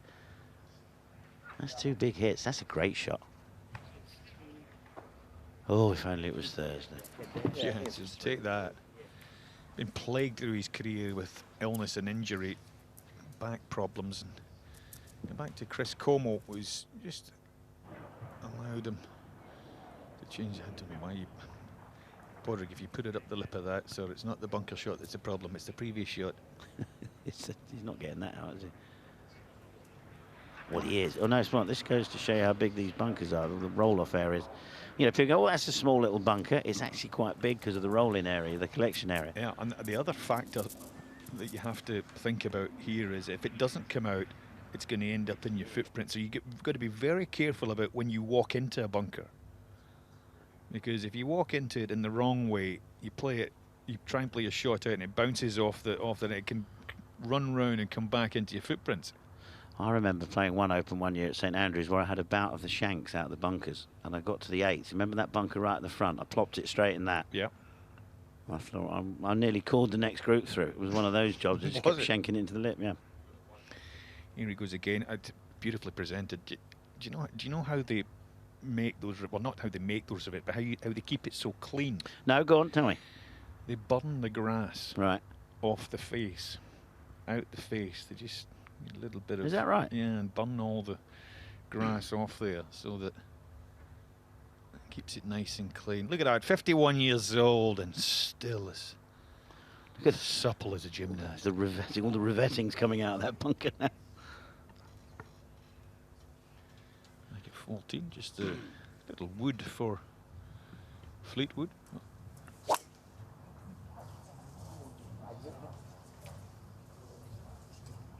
When that sign comes up there and says target, that's not what he's aiming at. That's his target to finish on.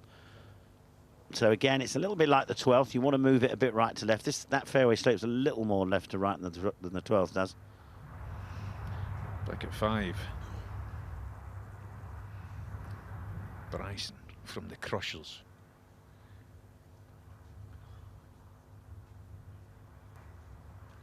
Crush that one. Back to McIlroy. Long iron. Oh, look at the height on that. That looks perfect. That's how you do it.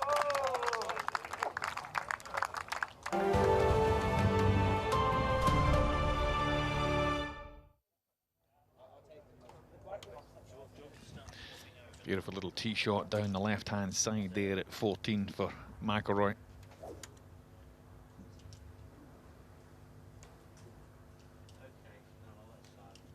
How's Hovland see it? Is he going with that? I mean, the driver can find the bunkers through the fairway. Run into a spot of bother, potentially.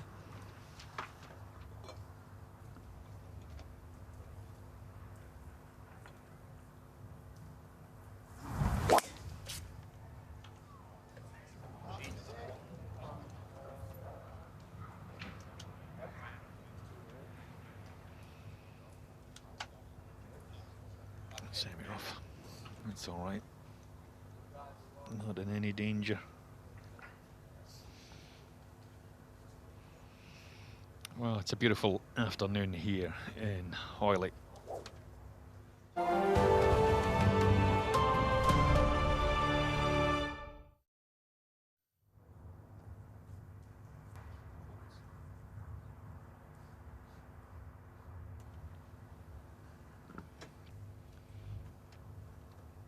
Out with the driver here for Tyrrell Hatton.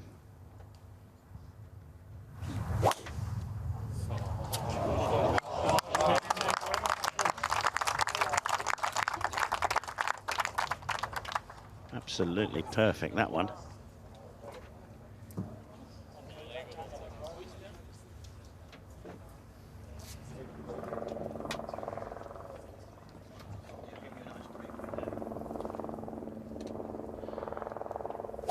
Nice drive again from Fleetwood. It's time for myself and Andrew Coulthard to go, but you'll be in the trusting hands now of Robert Lee and Simon Holmes. And Rob, I'll just leave the rest to you. Well, I was just thinking the nation mourns.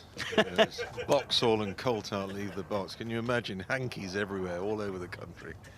Good Lord.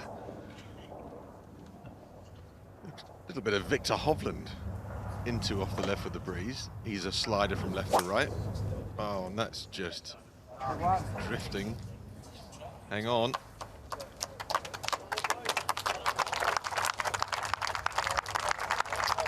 You know, even in just a couple of days, it is kind of bleaching up a little bit. There's Mike Tirico out there having a little bit of a chat with Rory. Saw him last night, didn't we? We did. 66. I know, yeah. Mike's a top dog, loves the game. Oh, this doesn't look very nice. That's a right-hand bunker at 17. Yeah, come round the back, falling in. Can he get the club up steep enough and run up the hill? Say anywhere on the green from there, Rob would have been a shot, good shot. I saw a couple of shots this morning. I was out there and they hit them semi-skinny, just carried the lip, pitched into the bank, popped up with a bit of check stiff. 2 players did that, and I thought that's a Wednesday shot. Yes, not a shot you try. No. Pretty well done. This hole is fine, is absolutely fine, as long as you don't get the wind that you got in the final round last week at the Scottish Open. You get that wind, and that 17th hole would be treacherous. Rory in deep conversation with Mike.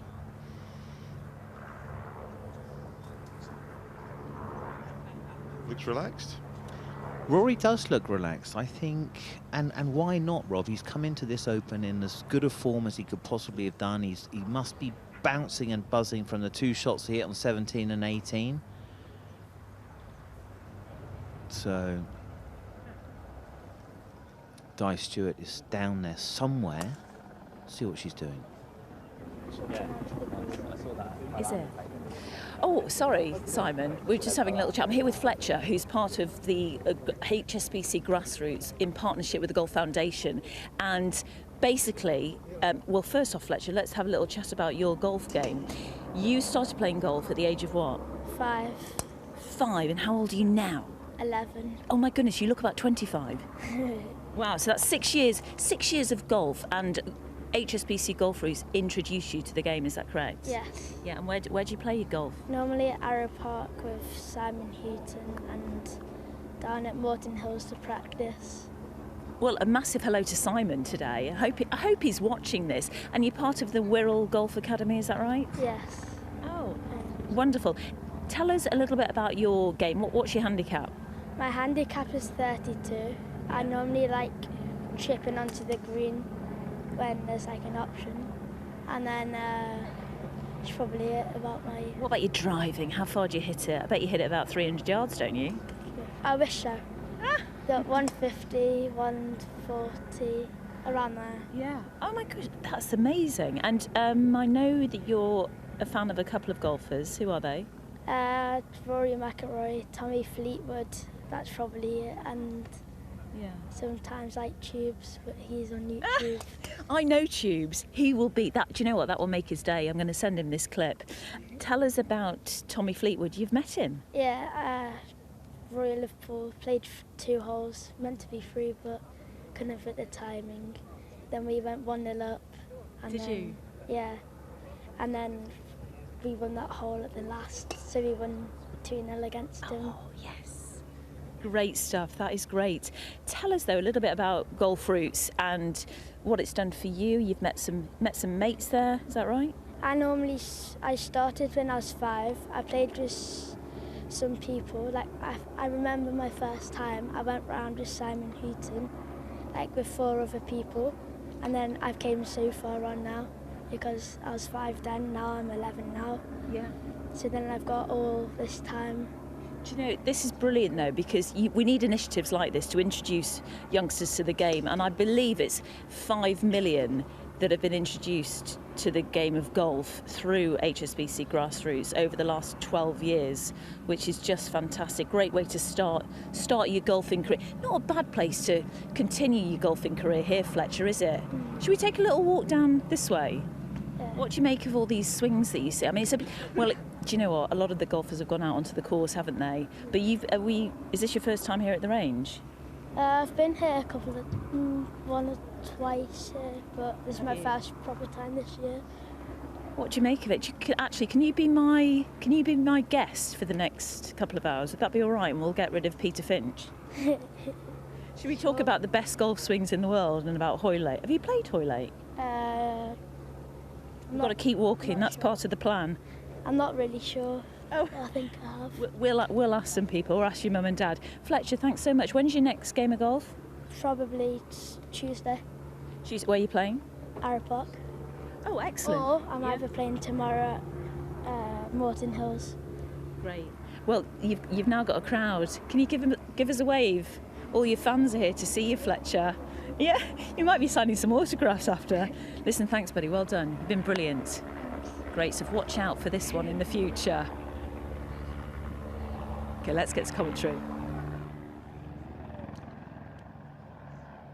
Fantastic scenes. Absolutely hats off to HSBC and really the RNA for all the work they do, all the coaches, all the people in the buses, the mums and dads. It's an amazing treat if you can give your kids the gift of golf, love of the game. So, back with Rory McIlroy. Look at these fairways. They've just greened up a little bit and they are pristine. That, for Rory, looks like a 7-iron. He's down the grip a bit again. And that's going to be his links mode with that held-off follow-through. Landed softly, didn't it, Rob, into the wind? Course is soft, Simon. I couldn't believe I played here a month ago, and I thought with a month's weather carrying on as it was then, this would be bleach white. Yeah. But we've had rain, and it's really green now. Look at that high-mo shot, how square the face is. Amazing stability. The rotation of the face keeps going. Face squares it up. You're going to be crucial not to have too much side spin. Now, Victor Hovland doing a lot of work with Joe, Trackman Joe behind him, Trackman Maestro. Been working a lot on kind of softening his right arm. I was listening to what he was doing yesterday, so softening the right arm. Ooh, it doesn't look good, Rob, does it? Well, yeah, it was a left to right win, not the favourite breeze for Victor Hovland. It did just work its way off the fairway, so he wouldn't be happy with that if it was Thursday. Fleetwood, though, likes to draw the ball, and with the left to right win, he can go pretty straight at it. Yeah. Look at this little sawn-off finish. Learnt in the wind. Well, they're all sawn off. Yeah. Look at that. The links turf, Rob. A delight for the good ball striker. Better than that is the link sound of the strike. The sound of the strike. We heard it last week. Some great effects we had, Mike's out on the golf course, and at the Scottish Open off that tight turf with that link sea air that's heavy. It just makes it. There's just an extra fizz off the. You can hear it. Different pitch. Short game skills will be needed. That's JT, is it? JT and Bones just working. Maybe they've got a match going. They normally have a match, the Americans. Kind of play one ball out and throw down some different balls. Well, they're all out on the golf course, all the big names. This is not so big Bryson. Look at the thumb on his left hand. You can see it all. Yeah.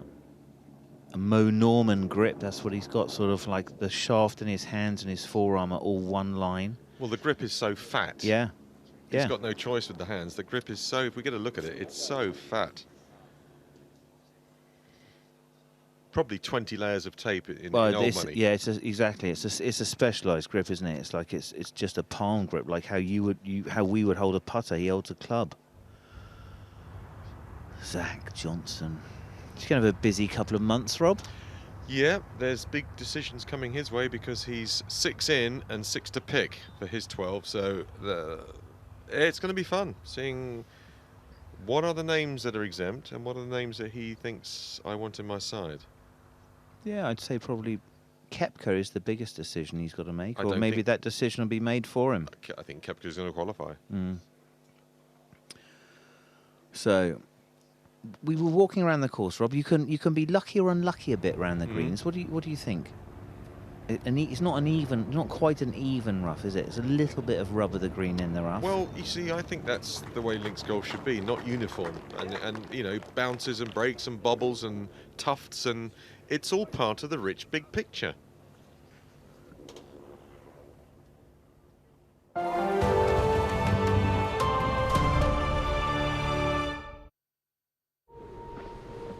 We're told that the weather forecast for today is kind early on, with the possibility of some wet weather later. I think Mother Nature kicks it up another notch. Quite extraordinary. What a moment.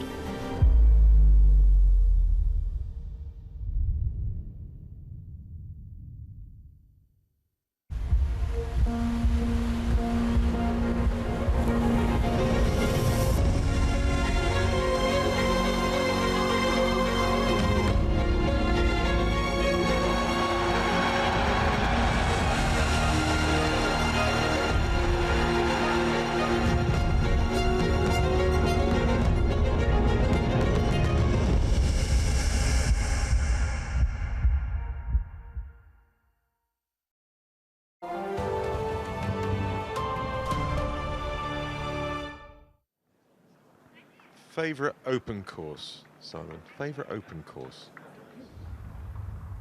I'm going to go. I really do. I really have enjoyed all the rounds of golf that I've played at Royal Birkdale, I would say.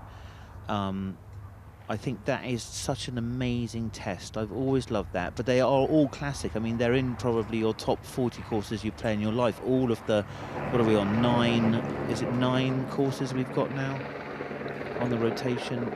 Turnberry has come off. Let's watch Bobby Mack. So, oh, and he's just drilled. flighted. That's as good as it gets.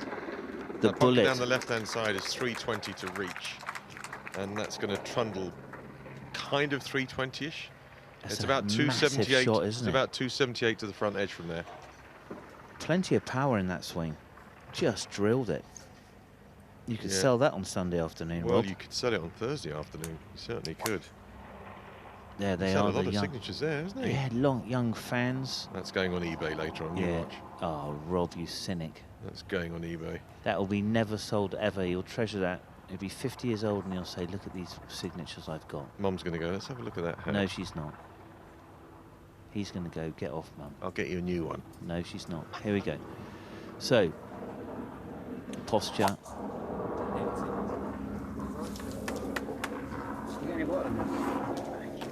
And a good rip. Mark Warren.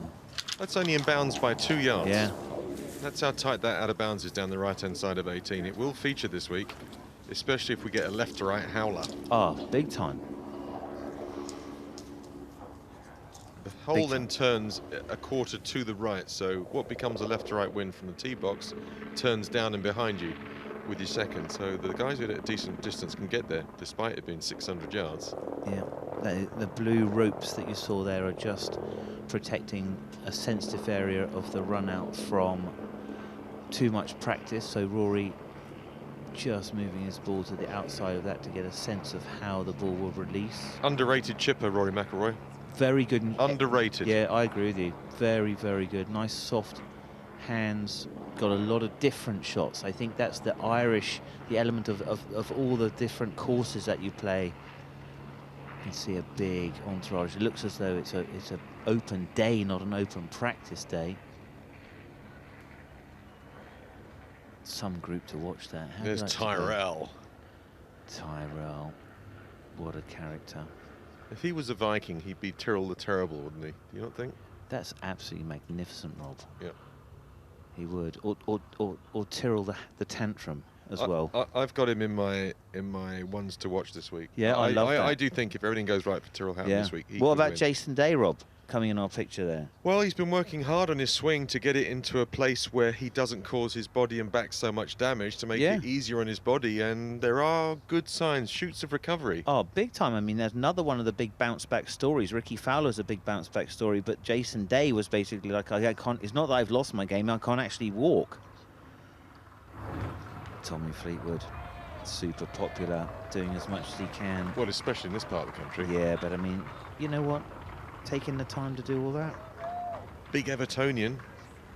And his caddy, Ian Finnis. But respect to Tommy Fleetwood. Make a young fan's day. The fans are the most important part of the game. Well, the two team cities are great, aren't they? Yeah. In Manchester, Liverpool, brilliant. The banter that goes on all the time. It's part of the fabric of the cities. Yeah, Ian Rush was on the driving range today. I don't know if you saw that. What an absolute superstar he was. Who did he play for? I can't remember, Rob. Not Manchester United, Rob. No, he was an exceptional striker. Yeah. One of Liverpool's finest, that's for sure. Amazing. Played for Wales as well, is that right? Yeah, for sure. Yeah. Right. The camera zooms back to the 15th tee. Tommy Fleetwood just getting the lines. It's very hard. The optics around here are very hard. It's like when you're going around Augusta, it's all absolutely right in front of you, and all you've got to do in your practice rounds is figure out the greens. Here, the challenge is totally different. The drives, the lines, the bounces, the releases, the bunkers, the run-outs, the wind, the angles, and to avoid that stuff, Rob. Yeah, 620 yards, the 15th, par 5. That will not be getting on in 2. But bunkers, like a lot of the holes, protect both sides of the fairways. This is a driver's golf course. Yeah. Unquestionably a driver's golf course. So, Tyrrell, probably not an amazing driver of the ball, but a fantastic iron player, Rob. I'm not happy with that statement. When Tyrrell's on his game, he drives it like a dart.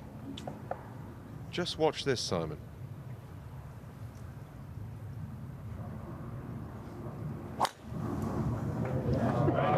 Shot. Is it possible to hit a shot straighter than that? It's miles right. That was very good. I did see him, where were we, watching him finish off one of the tournaments in America. Tree line golf course, quite difficult, maybe Detroit even, and he just did not put enough balls in play. Now, the ultimate driving machine. How Rory far McIlroy. past Tyrrell does he get? 35 yards. We'll see, I'm not sure.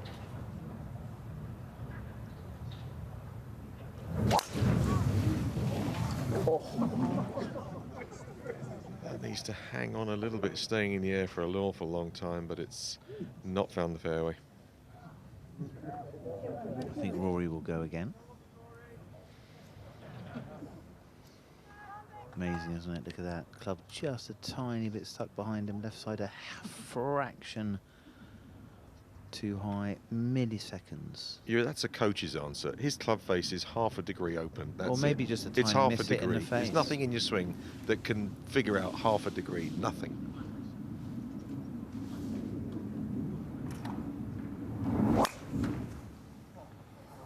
How about Victor with the draw? That's an addition, big time, isn't it? We know where that is. Dans le bunker. That's a one-shot penalty. Yeah. Bunkers around here, one-shot penalty, but he's a very reliable fader, Victor Hovland. Yeah, maybe just trying to hit one down a little bit and not quite get the right timing on it. Look at the gallery, Rob, for a practice round. This is a fantastic group for Thursday. Oh, epic. Isn't it? Absolutely amazing. Look at that. Jason Day. Okay, this is just a fairway wood for J Day. God, it's a beautiful looking place, isn't it? Amazing. Little baby fade. Right side working more forwards and through the ball, not underneath it. It was a good pass at it, wasn't it? Oh, I think it looks good. I do think it looks good. I think it looks good, and I think it feels good to him now. It doesn't feel so alien. That kind of the restricted feel has gone. The flowing feel is more in sync. Zach Johnson. No, he's got loft in his hand. Is this 17? Looks like a 17 swing. See.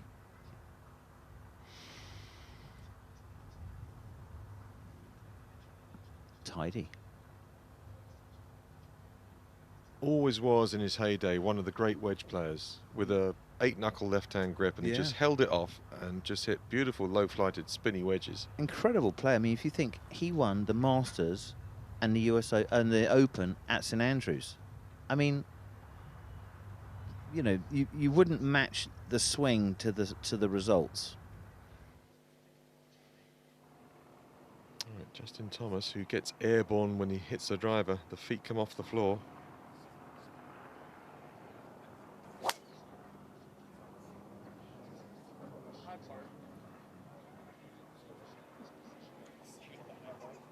Wind's getting blown about quite a bit by the breeze, cross breeze. Yeah, 100%, Rob. That little stretch that they're on there, that left to right wind, makes it tough. There's the sharp angle of 18. When you're back there and you're looking at the green, you can't really tell how quickly that out-of-bounds line recedes to the right. You've got more room than you think. If you're within, let's say, 270 from the front, you've got a lot more room right. But visually, it's super intimidating. Yeah, it's a great setup, isn't it? It's a very it's amazing closing hole. Have a par 5, Rob. It just goes to show you could go from a 3 to a 7 on that hole easily. Well, Robert McIntyre absolutely ripped his tee shot down here. He can reach fairway wood. About 270 to the front.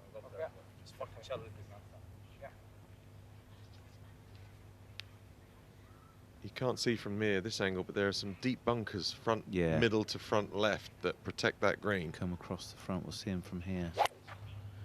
The 3-wood last week was amazing, wasn't it? It sure was. Wow. Through the green, over the back, off the back cush, take a drop. I tell you what, under pressure, that's a great miss. It is. Just bash it long. Yeah, bash it Get long. relief from the thing and you're chipping back up the green. Yeah. Take those bunkers, take those 3 traps out of play. Ooh.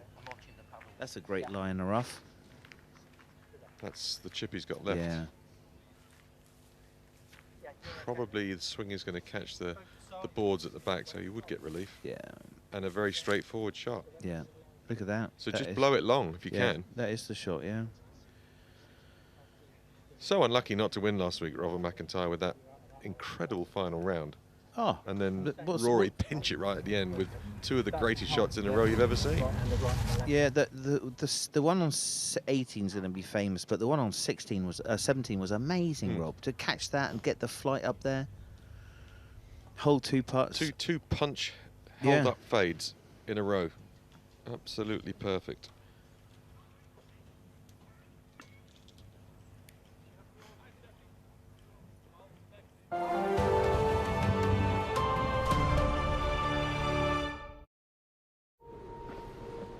We're told that the weather forecast for today is kind early on, with the possibility of some wet weather later.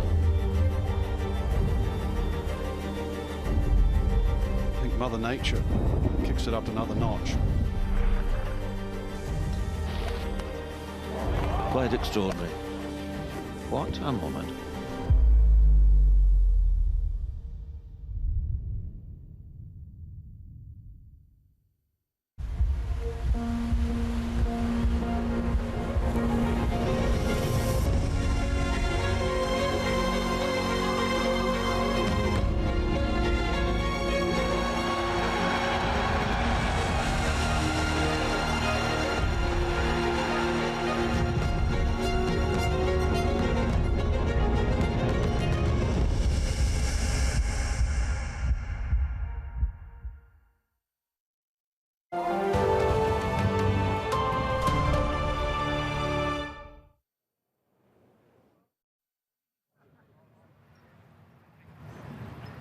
Depends on the lie for Rory. They're very good from the rough nowadays, aren't they? They're really. I mean, Tiger was amazing from the rough. Rory always has been, because he's got a very delayed angle of attack. Yeah. He's able to get at it. He's better than most out of the rough. Really incredible. So Tyrrell, low hands, arms work up and down really on one kind of plane. So high hands and then low hands. This is 620 yards. This is an iron for his second shot for Tyrrell Hatton. Trying to bounce it on towards the front of the green. And that kind of died when it hit the deck. Yeah, I'm not sure that came out quite how he felt. So Joe Mayo in behind Victor Hovland. Victor Hovland trying not to keep that right arm so stiff, so long. This is leaking right. 4 would have been good. Our production team have been very clever, because we started on the range early part of the week, and now we're inching our way towards real day play on Thursday with a bit of coverage on the golf course. I'm loving this. It's very clever. No, they're so on top of it, aren't they? Here we go. I mean, what a great group. You never get to see this in a set. Oh, here we go. So Rory McIlroy out of the rough, kind of stable base. And now look at the drive. Look how late the club head comes in. Steep angle of attack, gets the launch. The grass is flying. Always in balance, no matter what the shot, always in balance. Amazing swing. Amazing athlete, really, Rory McIlroy. Yeah, it's again, he's one of those swings that you look at it in the whole. It's like a one motion, the whole thing. It's, you know, it's one piece going back, and the hips and starts his shift before the top of the swing gets reached, and it's very oily. And yeah, you can see the power stored up in it. Yeah. Yeah, the motion's very continuous, isn't it? There's nothing jerky. Tyrrell Hatton. Colin Morikawa's playing with Tyrrell Hatton tomorrow, and he said he loves playing with Tyrrell. Yeah. Loves playing with Tyrrell. Yeah. So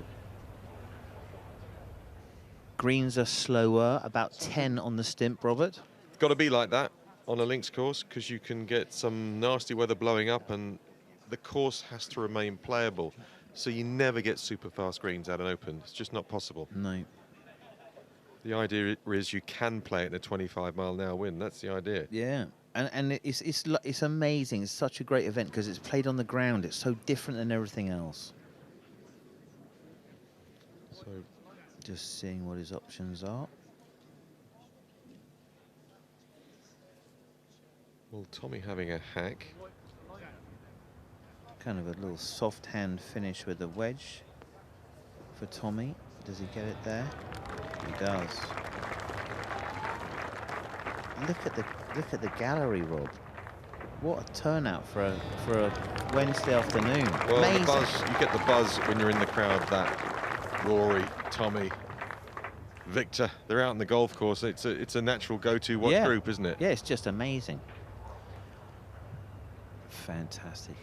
The guys signing autographs, making a young fan's day.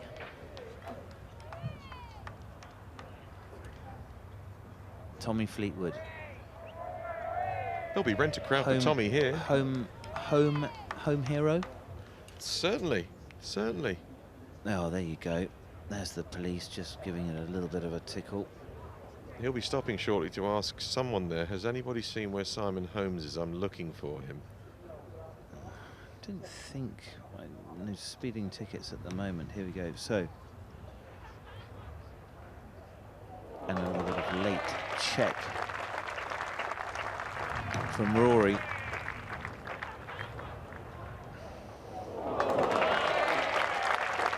So, drama out there. We're going to go and join George and see what he's found.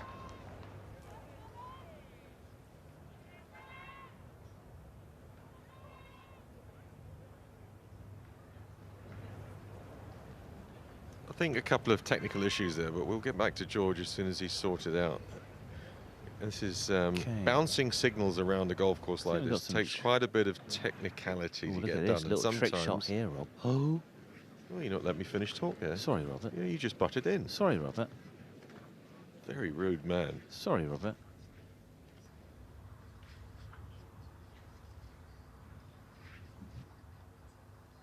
No, carry on, Holmesy, carry on. You felt the need to speak, you carry on. So, Rob just having a little, oh dear. That's a really hard shot. So, unfortunately, George. No, fortunately, George. He's there, he's ready. Unfortunately, Can you hear me now? Oh, You're George. good, mate. You're all good. The on button.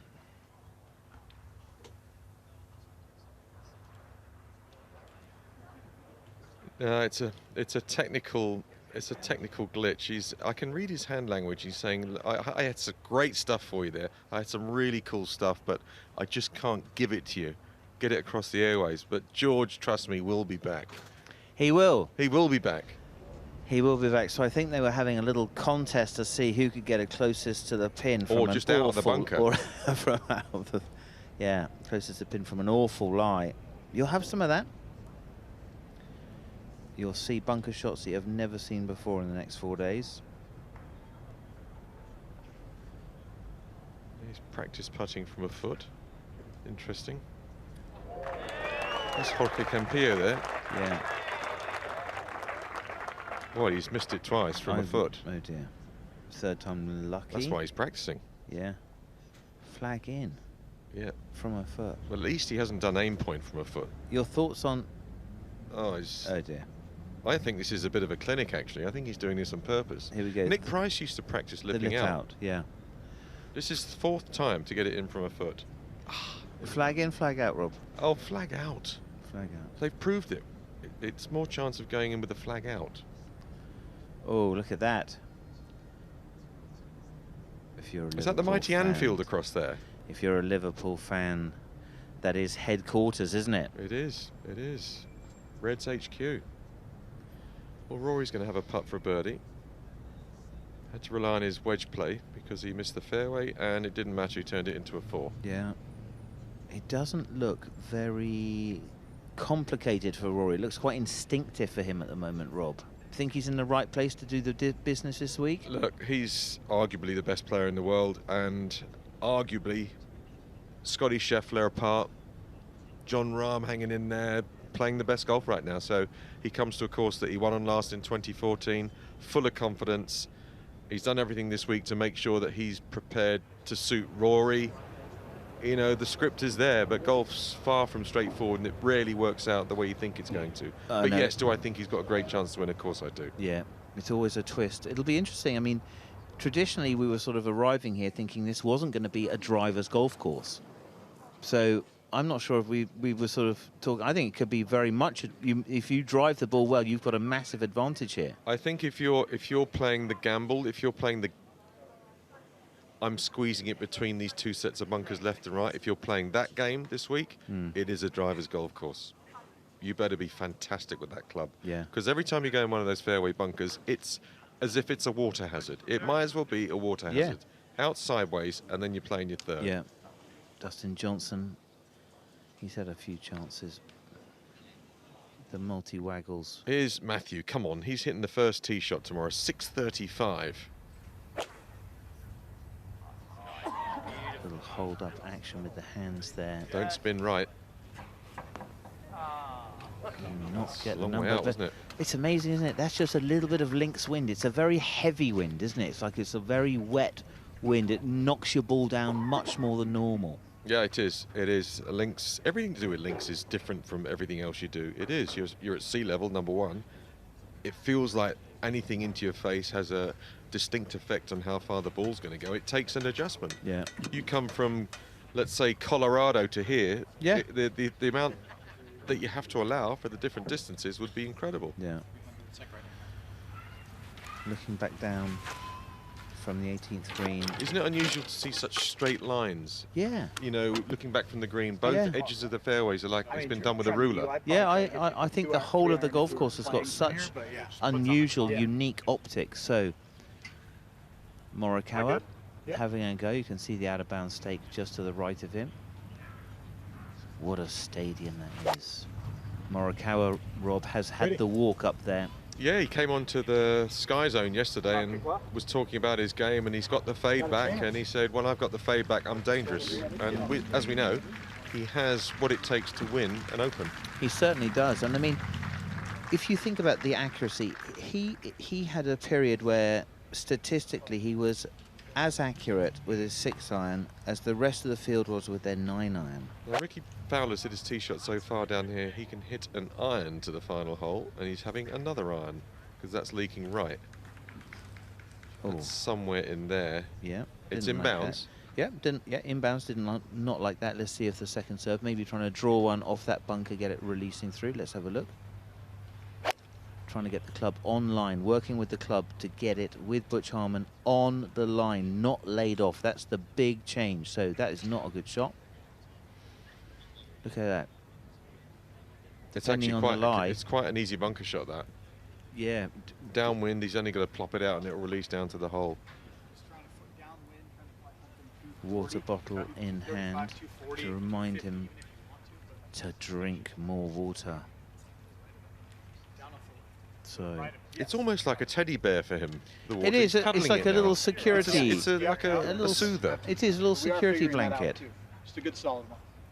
So okay, here we go. Well, he's going with an iron now, Colin, after ripping a wood onto the green a little bit further down. That swing looks good, Rob. This is just front right of the green somewhere. Did it carry out of bounds? Not sure. It landed on the open stairs. The stairs, the right stair.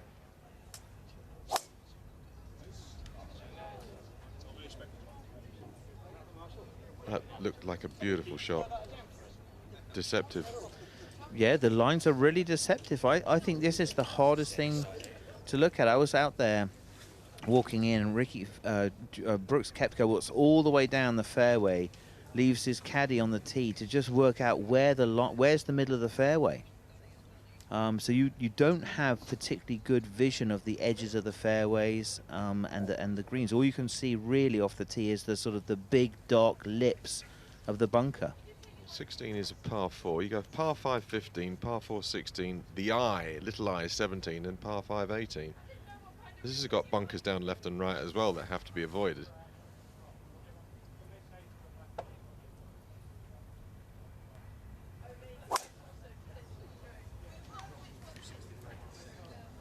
See, that traced the similar line to Tommy Fleetwood and found the rough, so I'm not sure the trace is spot on there. Yeah, I'm just going to have a look at that. So, Hovland. Has he got a good game for an Open? You'd say so, right? Do you know, he's a wonderful ball striker, and I think he's certainly brave enough to win an Open. The one thing around here is with a lot of the greens being up, there's a lot of roll-off areas. There will be some tight lie short game shots. Let's see. But is he good enough? Yeah. So that's a long way left. But done the right thing, gives the gallery a chance to protect themselves. That's what the players have got to do. Quick to shout, well done, Tyrrell. He would have enjoyed that drive because Tyrrell normally sees a 1 yard fade as his go-to shape. Yeah, so he wouldn't have enjoyed that. Hanging on through impact. And yeah. Amazing. Look at the gallery. Now, what a treat. Watch Rory McIlroy hit one live. If you're in the gallery, you won't see his ball. He's so high and so fast. If you're not used to it, you don't ever see it. Okay, if that's in the left rough, we're going to have an investigation.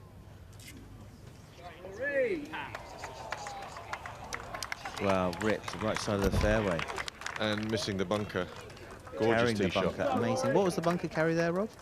One down the right, Simon, on 16 is... Okay, it's 290. Yeah. And there's another one past it at 320. Yeah. It's a big hit into the wind, that, isn't it? So he's between them, I think. Yeah. Look at that. They'll be going to the Ryder Cup. Those three lads are probably in it. Yeah. Walking down there. They could be almost like the heartbeat. They might have a few rookies to look after. Yeah, there'll be a few rookies in there, but not many. No. Not many. Tommy Fleetwood and Francesco Molinari. Mollywood. Mollywood. What a team, though. 5-0. It's just one of those things that works out. Yeah. Yeah. I think people play with generally who they want to play with. Yeah, they you were. know, who would you like to play with? I'll play with him. Oh, that sounds like a good idea. I think we would have been good in the Ryder Cup. Unbelievable, Simon. Yeah. Unbelievable. Unbelievably annoying.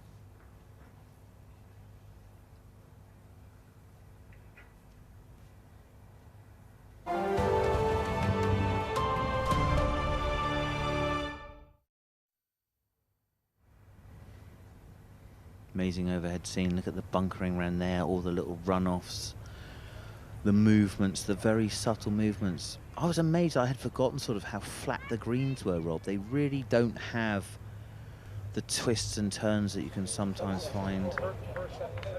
So Jordan practicing with the ball very close to the back lip, because they don't only have front lips here, they've got back lips. And you could get really unlucky where the ball just tiptoes its way over the cliff and drops and lands and stops very close to the back wall. What sort of a shot have you got? One of those. We were throwing some balls on 17, Rob, and there is a pin. If there's a back right pin, if you throw it past it and it runs off to the right, it takes the bank, goes round that front right bunker, and then falls in the back. That's right. Where there's a wall there, you wouldn't be able. You'd only be able to go backwards. I think if you were to...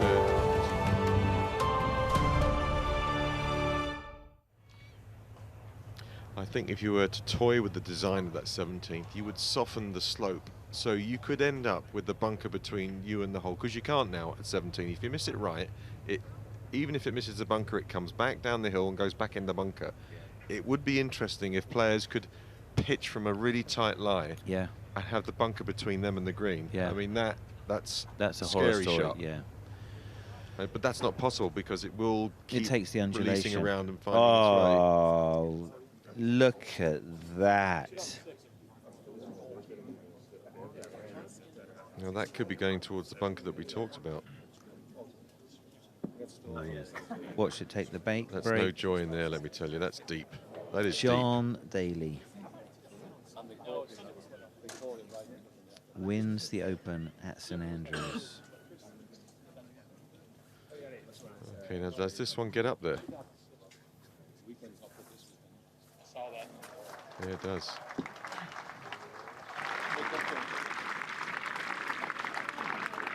How about that? Koepka and Daly. Well, we'll leave them. Get back out onto the fairways. This is Bryson, I think. Indeed it is. Every swing is being filmed. The scientist. They're all scientists now, Simon. They are. They're all scientists. Yeah. That's right. You could look at the loss of control. Pseudoscience. Here we go. So grip down, drive it through, sawn off finish. Can Tommy control it? Oh, it leapt out. That's an amazing shot. Superb control of distance. Middle of the green, that's all he was trying to do. If you took a view from the back of every green and looked back down the fairway, you think there's nothing to this. Yeah, because you can't see the bunkers. You can't see anything. No. No, and if you stand on the tee and you look at the green, you go, there's nowhere to play this. This is 461 yards, the 16th. Victor hacking from the left-hand side. And that grass, you see 4 yards to the left, and he's in a much lighter situation grass-wise. Now, just where he is looks a little bit juicy. He's got a long shafted club there, Rob. This could snag and go straight left.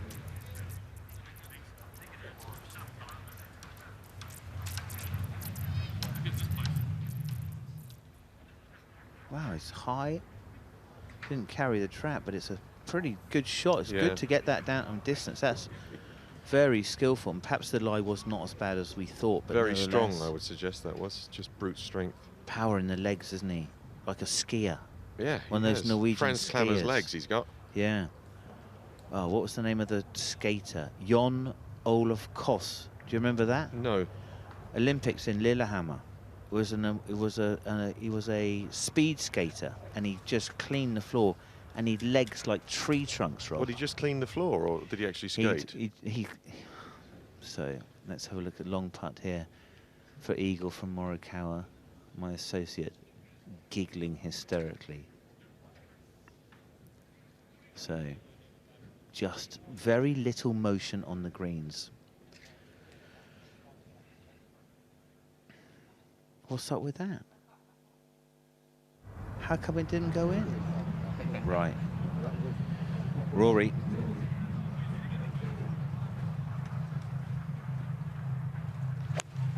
Again, down the grip.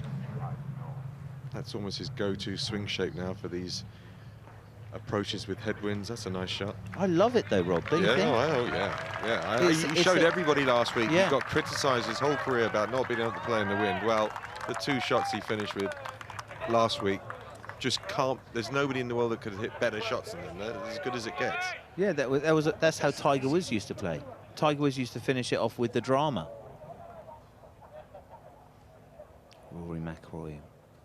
I think it's hard for Rory. I think he's aware that he carries the good wishes and hopes of the majority of golf fans. I think there's a weight in that. I think that's right, and I think perhaps with the recent announcements and things, maybe that's lightened a little bit. Look at that drive of the shaft through there, Rob. Controlling the pressure. Yeah. I think he feels a bit more relieved in the No, I think what he needs to concentrate on is pleasing Rory, like he did this week. No pressure. Yeah. Pleasing Rory. Do what Rory needs to do. Yeah. And he'll carry everyone with him anyway. Yeah, I think that's right. Yep. He is the new shoulders of golf. Amazing scenes. Bobby Mack having finished his final prep. He could be proud of. He did nothing wrong last week, and on any other Sunday, he would have been the Scottish Open, the Genesis Scottish Open champion. Yeah. Any other Sunday. Yeah.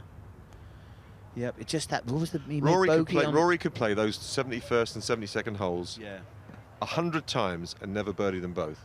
Oh, without doubt. 100 times he would never birdie them both, but the one time that he had to do it to get the W, he did it. Yeah. I mean, you talk to a lot of players. You talk to Ernie Els, Vijay Singh, David Duval, and they go, like, we were amazing at everything we did. We worked as hard as we possibly could, and then every single time, Tiger beat us. Oh, Tiger beat those guys up. Beat them up. Physically, mentally, yeah. He made them kind of shot that they couldn't even do what they could do. I think he basically caused Duval to quit the game. Look at that, the picnic area. What a place this is. Look at that. It will be like an anthill tomorrow, this place. I can't wait. It'll be teeming with people. I can't wait.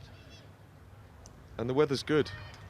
Yeah, weather's good Thursday and Friday. Nice linksy breeze and no sign of rain for 2 days. Weekend maybe not so clever.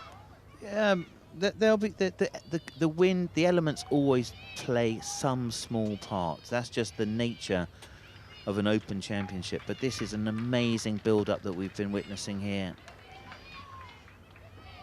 The screams you can hear are the children calling out, "Can we have your ball? Can we have your gloves? Sign our hats, sign our gloves."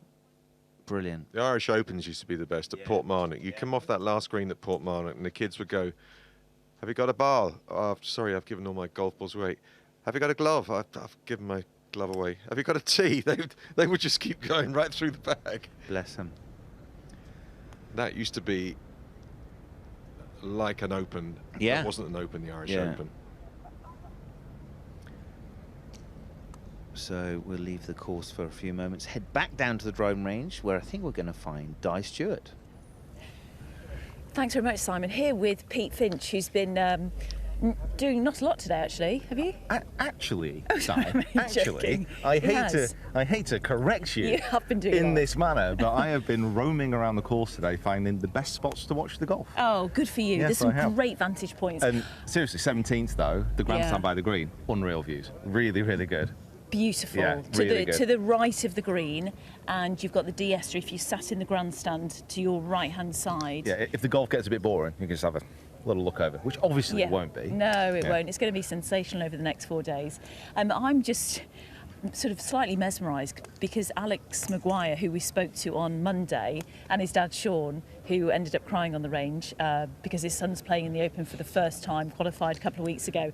Anyway, Alex's caddy basically looks like Alex. In fact, can we quickly go and follow them? Do you want to chase them down? Are we going to chase them? Oh, I might have to run. Hold on. Do you think we'll get them?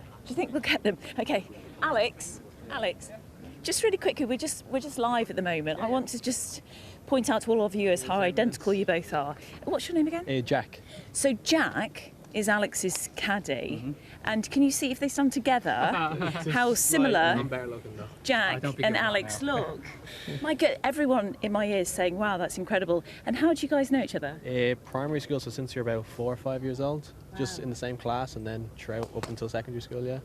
You've been great mates, and do people get you confused all the time? So say down the golf club, like I had people coming up to me even recently, best look in the Open and all this. Oh, and really? I just have to say, no, wrong person, just walk off. But you play golf though? I try. Yeah. Excellent. This is sensational. We look forward to watching you both. Just had to point it out to all our viewers. Don't get them confused.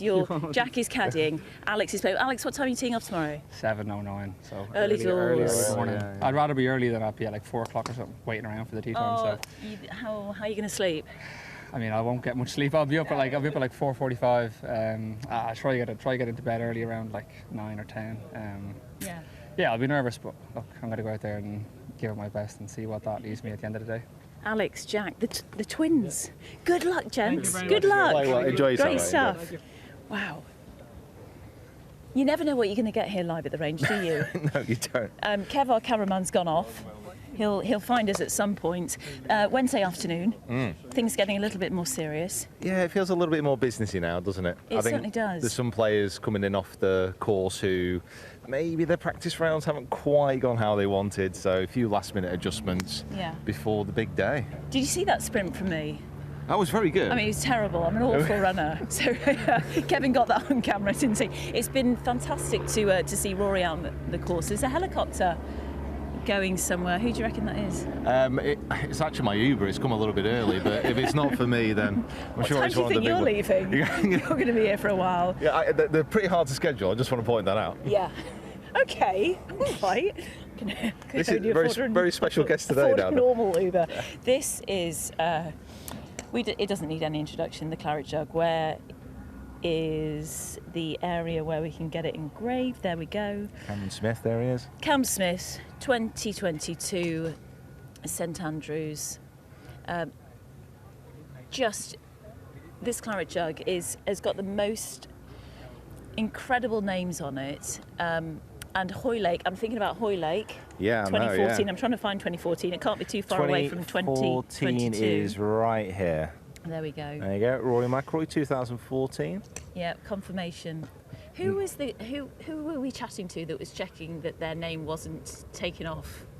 Who was it? Was I with you the other day? I'm not sure, no. There was a golfer that we were speaking to. Please do email in and let us know, because I've forgotten. But they check to see where their name Every is. time. It will come to me. There's Shane Lowry, 2019. I've just seen him go past me as I was coming in. He's on great form. Had a great round with Rory and with Podrick. It is incredible. One of your favourite opens here? Phil Mickelson 2013, that really stands out to me. Yeah, I mean, Max Faulkner 1951 at Portrush, that was the one I remember. That one? Yeah, I remember that really well. That was a cracker. Good shout. It should be 1956 for Peter Thompson here at Hoylake. Yeah.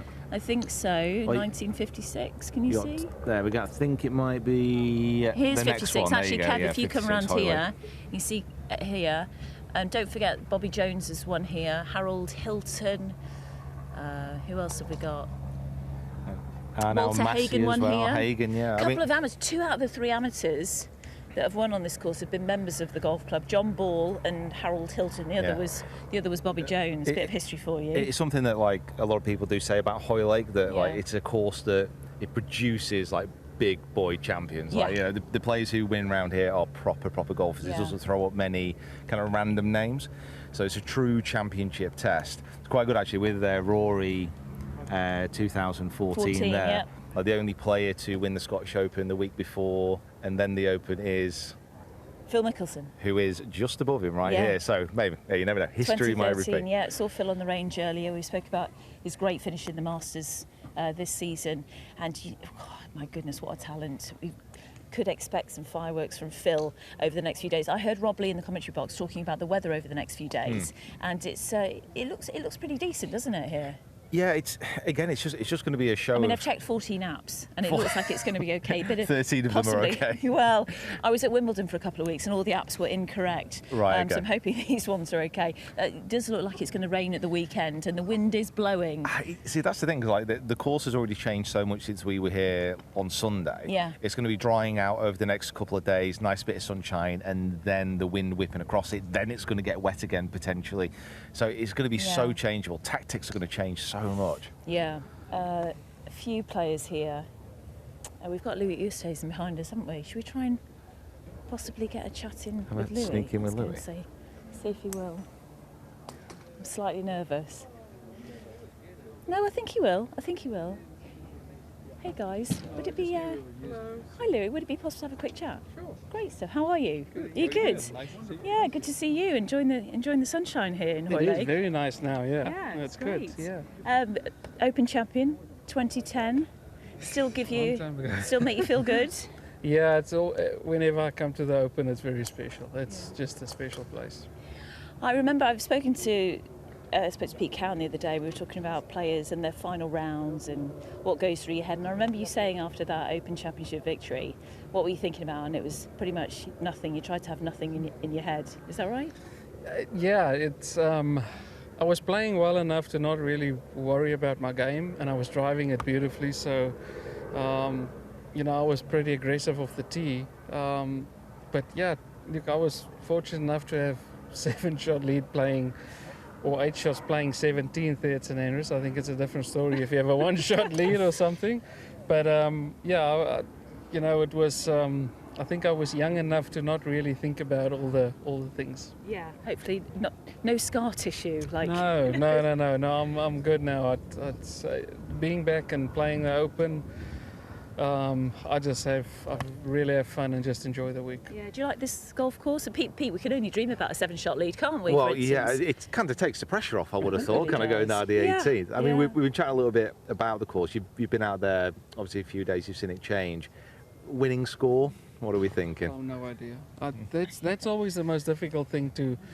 I think everyone's probably going to watch the guys in the morning and see what it's like. So far, the greens are being pretty good, that you can be a little bit more aggressive, but Open golf course, it all depends on what the weather is going to do. I think if there's not going to be really much wind, then you're probably going to see quite a few birdies. Yeah, I think it's going to blow a little bit.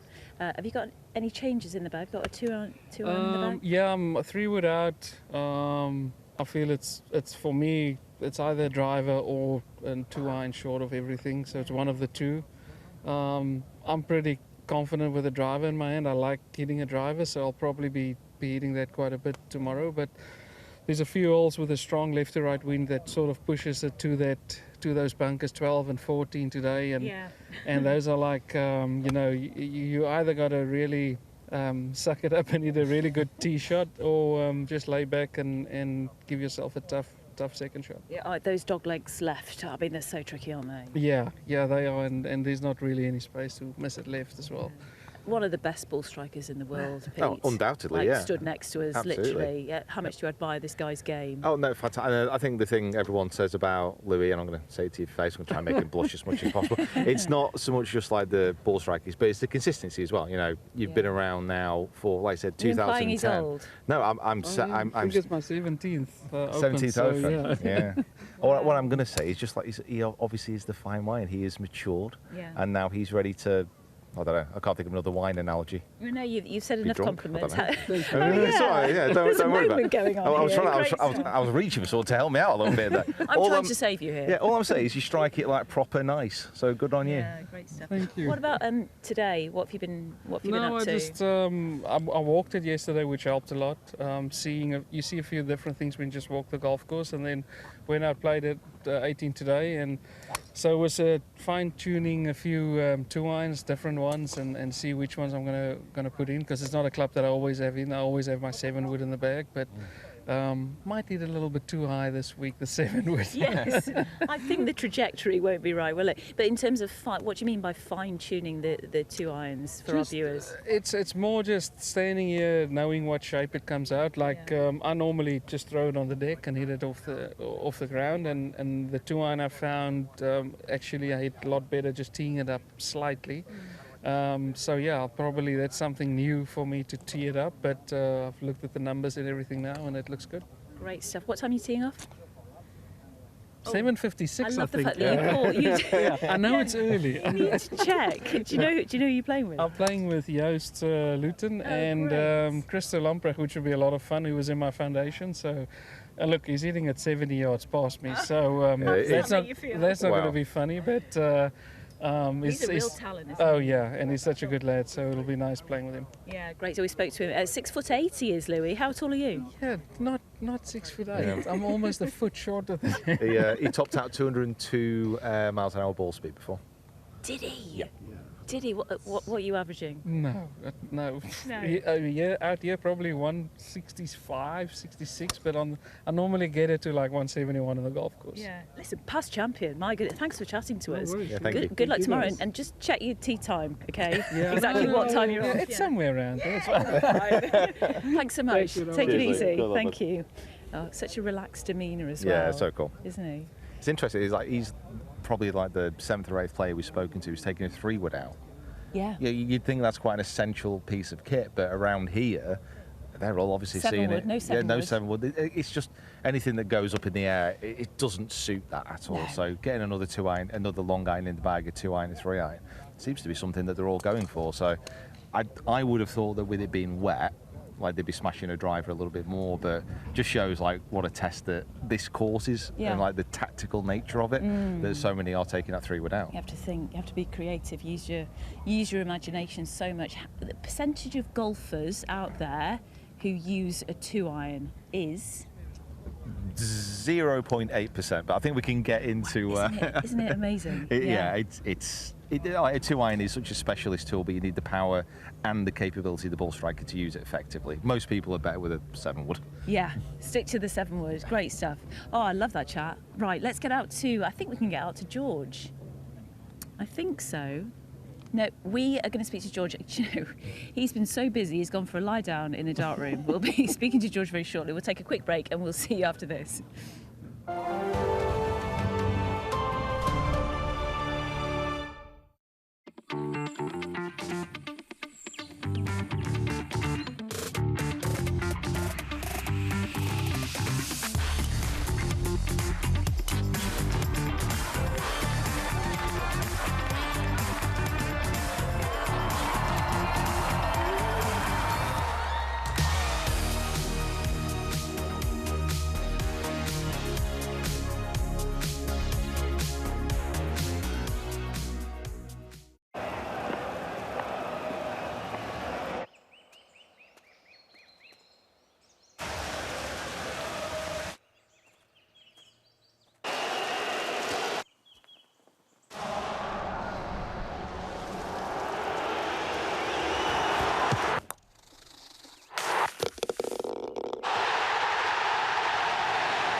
Hello, we're back at the putting green. One of the nicest views as well up here, and if you look down, it's also a pretty good view. Some lucky golf fans getting signatures from none other than Scotty Scheffler, the world #1. He's finished his prep, all done and dusted. He's just had a session on the putting green, signing a few autographs before he heads off. This is the last we'll see of him before he tees off in the Open Championship. Look at the access you get if you're down here at the Open. What a stunning day. This is one of the more special Wednesdays we've seen in some time. The atmosphere here is electric. Everyone has been very accommodating. Look at this.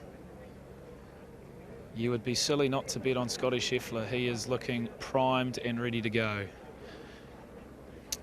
There he is, always good with the fans. Oh, one more, yep, love that. But as you can see, the putting green's quietened down a bit. Everyone's on course, if not just finished for the day.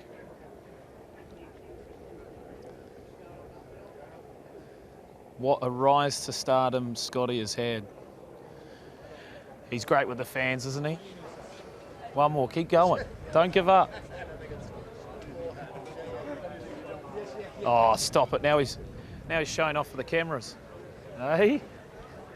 Signed glove and all. Well done. Scotty Scheffler, a man of the people, no doubt. Scotty, well done, man. What a week. One final word. What do you got? Well, what, a word in particular, or? I just wanted to see how you're going. How's your week been? Good, all good. Fantastic. Going home and get some rest for tomorrow. Enjoy. All right. Best of luck. Appreciate it. See you later. Simple as that. Going home to get some rest. One word from the world #1.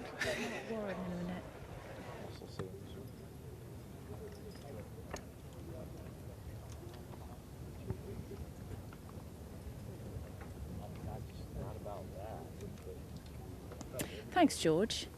Sun is shining, wind's blowing here with Pete on the range, day before the Open. Starts tomorrow morning, 6:35 a.m. We have the Claret Jug with us, we've just been having a look at. Very privileged to be near it. Not many people get to be so close, do they, Pete, to it? It's good. It's nice watching people approach it, like trying so many people as having their photos hard as taken, they aren't can they? not to touch it. Yeah. And Cam Smith was telling us that a few beers went in there after the 2022 victory at St Andrews at the Old Course. Let's just touch on his victory once again. He had Cam Young got sort of under the radar, breathing down his neck, didn't he? At St Andrews. Rory was there, but not there as well. But in terms of there but not there. Well, it's the best way to describe it. Yeah, he just couldn't capitalise on that final day. But Cam Smith, who George has spoken to about on the course, we had the privilege of speaking to him on Monday. He said he tried one of Adam Scotty's just tried one of Scotty's driving irons. That's very good. Thank you. That's very good. I had to practice my Aussie accent. I mean, they're really pally. They were going out for 9 holes on that Monday. But his demeanour, so cool, calm and collected.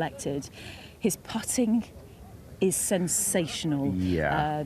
Spoke to Claude Harmon III. He said Brooks Koepka, Dustin Johnson, when they watch his putting, they're in awe. I think if you were to build a perfect golfer now, like putting, that's Cam Smith. He's absolutely unbelievable. I was watching him on the putting green, and he was rolling them in from 15, 20 foot, and actually doing that whilst looking really comfortable. It looked like he could have missed from 20 foot. Yeah. Now, that is a skill which is almost unheard of. It's unbelievable. He's such a good putter, and the thing is, you almost forget about him. Yes, he's a great putter, but he's got the rest of the game to match. His short game is unbelievable. He's a good iron player, good driver. You know, he's my pick for this week. He's your pick. He's your pick. Obviously, I'm going to be bigging him up, but yeah.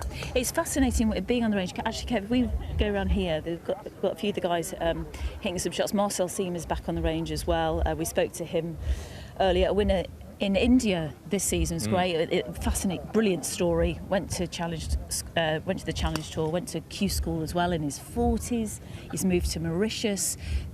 As we keep reiterating, so many brilliant storylines of how the guys have ended up here and plying their trade. I thought you were going to say something about Marcel. Oh, no, sorry. Marcel Siem is one of my favourite players. Anybody who fist pumps a good drive, yeah, automatically goes up in my estimation. He just shows his emotions, and that's great. I mean, it's great for us as to watch, because you need that a little bit more of a pro that engages you and actually you feel like you understand what's going on with him. Like, that's Marcel Siem. Really good. Having spoken to a lot of the crowd over the last few days, it's still day 3. We were here, actually I arrived on Saturday. We had a celebrity event over the weekend. We're well and truly into the heart of the week, aren't we? And it's the big game tomorrow. It's the start of the Open Championship, and as we keep saying, things are getting pretty serious now. But having spoken to a lot of the crowd, they're the favourites, obviously. Local lad Tommy Fleetwood, Rory McIlroy's right up there. Give us an outside bet that you think could do pretty well. So, I mean, previous to the event, we did a little bit of number crunching, threw some stats in, and Brian Harman, the lefty, the American, nets out really well. Like, surprisingly well on links courses, and he was playing pretty decent last week as well. So, I mean, I'm not going to say he's going to win, but, I'll throw it out there as a top 10. Tell us a bit more about Brian Harman, why you think he might do well. So, his record on links courses is good, and also his form building up to the event has been really good as well. Yeah. Like, he's one of those players who he's very steady. He's very steady. Like, links golf, you do need the creativity. But also, I mean, it sounds really simple, it sounds obvious, but around a links course, especially here with these bunkers, you just got to find fairways. Like, you can't afford to be going in the fairway bunkers, because if you're losing half a stroke, like as soon as you go in there. So, like, someone who's steady off the tee, it nets out really well for him, and he's an amazing putter, which cancels out all manner of sins when you're a great putter. Well, if you are just tuning in for the first time, welcome to Live at the Range, and we are here at Hoylake at Royal Liverpool. We're going to stay down here and head to our commentary team, who have got a bird's eye view of this spectacular range. I think up there is... Who's up there? Simon Holmes and Robert Lee. Hello, chaps. How are you? Oh, good. Di, you're doing an amazing job. Amazing. Amazing job. So you've never complimented me before. What's wrong? The effervescent Di Stewart. Amazing. I think it's a moment of weakness. Her bubbles never stop. It was. Here we go. Rob, can I just ask you, Rob, actually? Yeah. We played here. Actually, Rob, you played really well here 4 weeks ago. Keep going, Di, keep going. You did, with Amy Bolden as well. You guys were sensational. I was just pretty much carrying your bags. But we were speaking about our favourite holes. What's your favourite hole on this golf course? I guess the hole that's going to get everyone's attention is the 17th, Little Eye. But you know what? As a finishing hole, I like that 18th hole. Yeah. Depending on what the wind does there, risk and reward, I love that as a way to finish a tournament. So much is going to happen over 15, 16, 17 and 18. Yeah, how much were your eyes drawn to that out of bounds on the right-hand side? Do you know what? As you well know, I could see those sticks down the right-hand side, but the great thing is they're slightly buried in the bluff that's down there, so they're not standing out like little policemen. You can just see the tops of the little sticks, and I can sort of just bring myself to ignore them a little bit. Yes, yeah, I remember I was hugging the right-hand side of the fairway a lot and feeling very anxious about that out of bounds. But it's a brilliant amphitheatre, Rob, isn't it? That 18th green. I mean, the noise that we're going to get on Sunday when champion golfer of the year is on that green is going to be sensational. And I think all week long, I think the crowds are going to be absolutely enormous tomorrow. Yeah. And that stand round both, that horseshoe stand at the 18th will be jam packed, and I think we're in for a golf extravaganza this week. I really do. We certainly are. It's estimated 260,000 are going to be here at the Open over the next few days, which is brilliant. Over 40,000 are coming tomorrow. And I don't know how many sausages are going to be eaten, but I will find out. It's the stat we all need to know. It is, and how many fish and chips are going to be consumed as well. So, Robbie, you can throw to us for all the fascinating bits of information. What, sorry? Are you more sausage or fish and chips? Which way do you go? Fish and chips, 100%. Okay. Why do we need to split them up? Why can we not just have them all? Well, we can have them all as well. I would go tomato sauce. Brooks Koepka, he had some brown sauce the other day. He said it was pretty good. He's a Man U fan as well, isn't he? Oh, stop. Okay, Rob, thanks for the chat. Let's. You can do some work now. We'll try and do a little bit, Di. Thank you. Peter, thank you. Nice afternoon. Look at this sort of late afternoon, early evening. Bit of sunshine. Amazing. Short sleeves. For the golf fans, eh? It's great, isn't it? Short sleeves, Rob. Just watching the final preparations of the few guys who've perhaps just coming off the golf course, still got a couple of little question marks about what they've got to do on certain shots.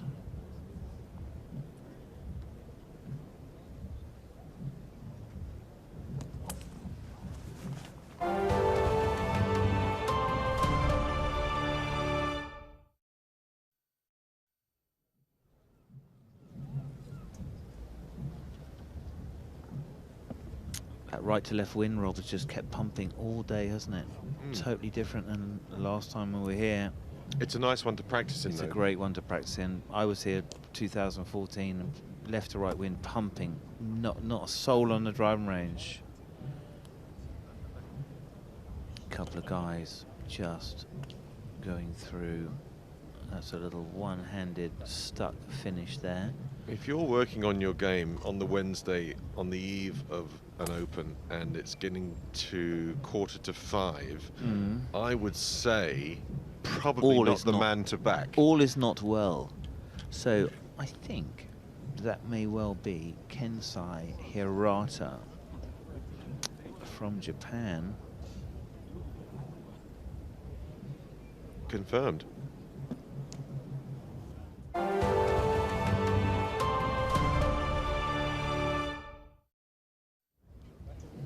So worm cam giving you another view of the players. What about that divot situation? Has that changed through the week, or? Yeah, you know what's amazing is the divots disappear overnight. They sort of just must go back into the ground, sort of like dust going back into the ground, and then that's the end of that. There he is. So he is a pretty solid player. He's going to be heading out tomorrow for his first Open Championship. 22 years old, professional golfer since 2021, Rob. And he's had success on the Japanese tour. Pretty impressive talent. Must be a big trip to go from the Japanese tour to here. Well, to be honest, anywhere from Japan's a long way. Yeah. The word PGA is wrong. Tour. You're stuck out there, but if you're playing the Japanese tour, you're a long way from the rest of the golfing world. Yeah. And if you do make a trip anywhere, Yeah, it's a long big one. time in a plane. Yeah, it's a big one. Golf in Japan is amazing. If you Oh. ever get a chance to do it, it's just fantastic. Oh, the top. What is it, third biggest golfing nation in the world? Third or Something fourth, like that? yeah, it is third or amazing. fourth. Canada, UK, United States. Yeah. In top four. Yeah, gotta love Japan. Just a fantastic culture off a tee, just working a driving iron into play. So far, not happy, I would say. No, he looks a little bit downbeat, actually. Yeah, so perhaps just not finding it. It's a long way to come and not find your game. So the turf, so different. See what he's trying to do. He's not finding the joy in this right now.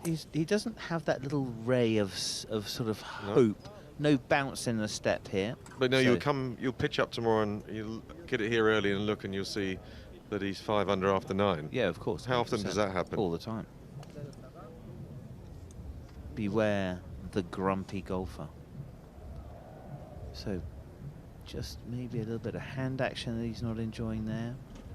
He's looking over to see how far these shots are going. Just working perhaps some late launch. Just trying to figure out off the tee what he should do. All the Japanese players, they have, Japanese TV is here. Oh. Their media are so incredibly intense. Just beside us here, Rob. Yeah. In the TV compound. So maybe just trying to keep his chest over it a little longer. Don't get underneath it. Looking at the scoreboard, so he's looking to see what you are watching there on the right side of your screen. Just probably a pitching wedge, 130, that's what he's looking at. So there's the big dashboard that shows you the top tracer technology, recording the ball data. Only the ball data. So Let's have a look. Look at Fred Daly up there on the left-hand side. I wonder what people like Fred would have made of the modern game with TrackMan and Shot Tracer and all these things that they had no idea it would even exist in the future. Well, you wouldn't ever I wonder have if you could teleport Fred here and say, this is what the modern golfer does. Yeah. If he could possibly believe it. Yeah, I do think that golf, you know, if you think about it, even 1985, there was no camera in the world that was good enough to show you your swing. I remember talking to guys like Fowler, Norman, all those guys, and they couldn't see what their faces did at impact or anything. Even Hogan didn't get to really see his swing in the pure pieces. So the first sort of technological advance was the video camera, no doubt, right? And that really gave you an amazing picture. Now we've got force plates so we can measure how your weight shifts underneath your feet. We've got 3D suits, 4D suits. We've got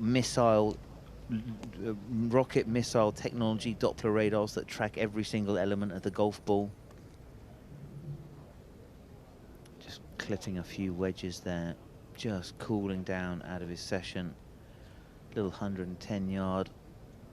Probably like that might be a 58-degree wedge, whatever it is, loft lobber. Great golf bags. The Japanese always tend to have like pretty amazing decorations and stuff, Rob. Yeah, well, he's got a couple of gadgets hanging on there, and he's just trying to find a bit of rhythm, a bit of something. Just give me something I can take into tomorrow that feels half decent. That's all he's looking for here. So not sure. You know what? Could they be simulating holes out on the golf course? Do you throw those down so you can easily see them, so you can pitch to a hole, chip to a hole? So just working on his game. You can see well, not like that. So he's trying not to be narrow on the downswing. So don't like bring your right arm into you. Keep your arms out in front. That's it, working on the field. So not that right elbow kind of sucking into his side. He wants that right elbow elongating down. Just working on the field. There's not much tension in his arms and body. It's very loose, isn't it? Yeah, it looks amazingly kind of loose. like almost like a Lucas Glover, kind of like just a lazy kind of narrow and flip, bit more handsy than the sort of very rigid shots that we see. He's very tidy, isn't he? Look at that. Everything gets wiped. He's tidied up his bag. He's tidied up his bay. That's back on. His mum would be proud of him. His mum would be so proud. Well, there's a lot of, you know, zipping and unzipping getting done here. Yeah, very organised. So you're going to go putt now, probably. Little putt, little chip, tidy up. Like Ricky Fowler, he's carrying now I'll his tell you water what, bottle I'm around. going to give him an extra bonus point. Look at that, he's taken his bucket back to the station. You are a top dog. Well, I can tell you that I was in the... Oh, I love that. I can tell you that I was in catering today, and one of our colleagues, Mark Rowe, had his lunch and then turned and left the plate on the table, and he got to the front door and I called him back. I said, Rowe, get back here and clean up your mess. So here we go. Well, we've got an amazing team out there today, headed out by our man on the range, all over the place, is George. Hello, Simon. Hello, Rob. Hello, everyone. G'day, mate. What an afternoon we have here. Can you believe that it is only Wednesday? Guys, if you're down here, it's absolutely buzzing. And I'll tell you what, I feel like the roof is about to pop off here in a minute. What a feature group we have coming up the 18th. Guys, can you see the crowds out here? Mate, huge. 100%. Absolutely huge. Do you know how many people get in there, George? Do we know that? What's the number if that fills up?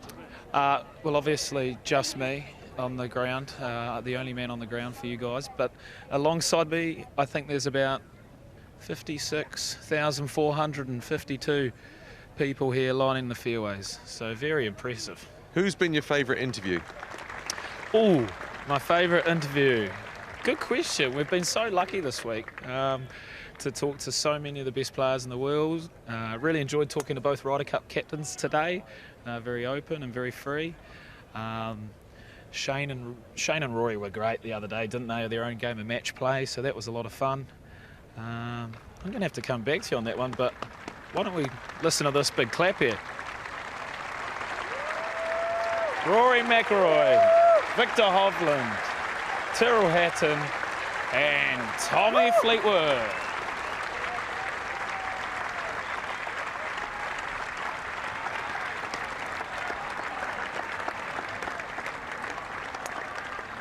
Wow. Yep, maybe even more in the crowd than I said there, gents. Yeah, I mean, this is just a Commoner Garden Wednesday afternoon. Just a fun little 4-ball. Playing for £1. It's 10 to 5 on Wednesday. This is a very fun little 4-ball. There's one ball over the back left here, which looks to be Tyrrell Hatton. Then we've got Rory for 2, just off the edge. It's such a great leave.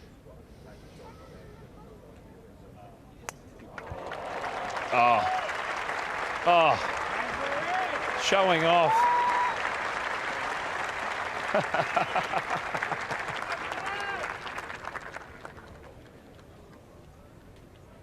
Who would you go watch, George?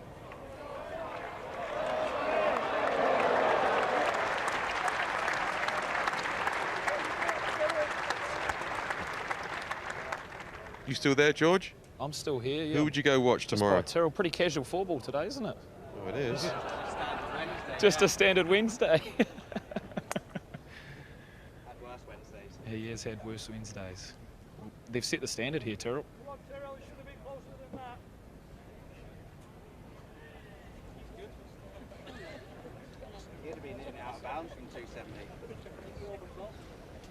Tyrrell, by the way, is an unbelievably good chipper. Amazing. Unbelievably good chipper. It's just like a little clip, isn't it? Very stable. Club head up and drop. Pop on the ball. Shunts forward, hit into the upslope. Unhappy with that. Look at those scenes, Rob. I think it's made more vivid by the sunshine. If it was lashing rain, it wouldn't look so pretty and so vivid. And yeah, we need a bit of luck with the weather. Look at those blue skies, little puffy clouds just zipping across. Look at the amount of non-golfers on there. Yeah. It's just an amazing spectacle. God, I can't wait for tomorrow.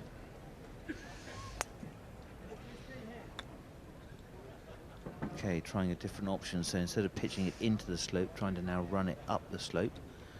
So if you are going to chip and run it. Don't bounce it into the slope. So Tyrrell perhaps going to get another ball.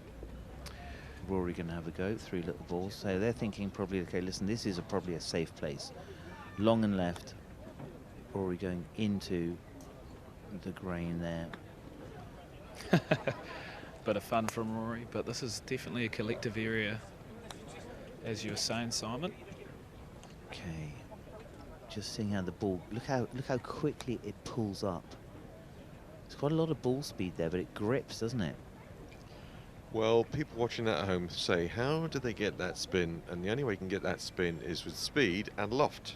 But because the lie is so tight, the ball comes off at a low angle, but it's still gripping the grooves, and it comes out and shoots and then really tries to grab the turf. And you saw 3 of those from Rory. Yeah, just a low strike point as well on the face helps as well.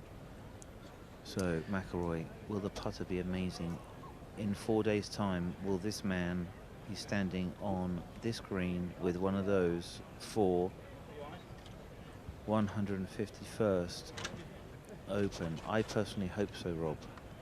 That's the one. It's, you know what? It's in Rory's hands. He plays the best golf here this week. He will lift the claret jug for the 2nd time. It's in his hands.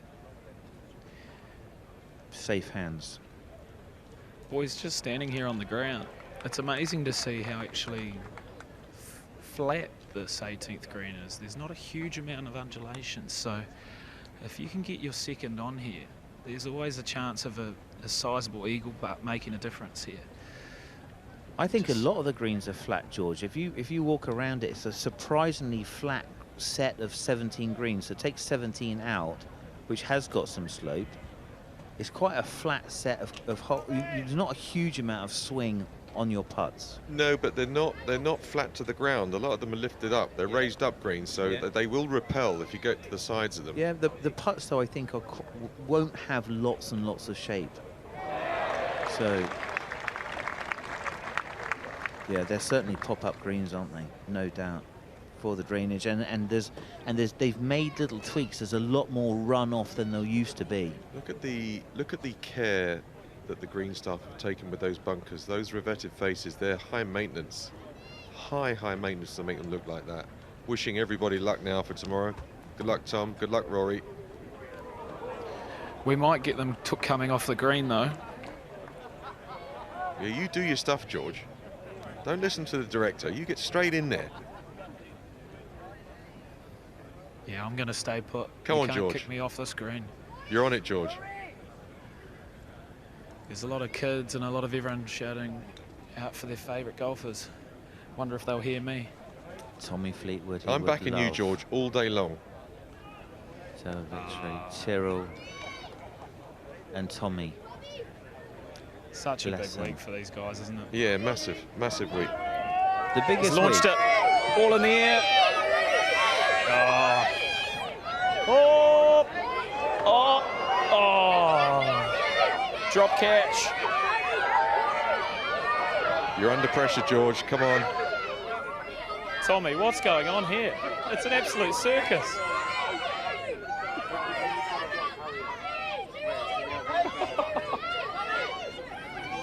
This is mental.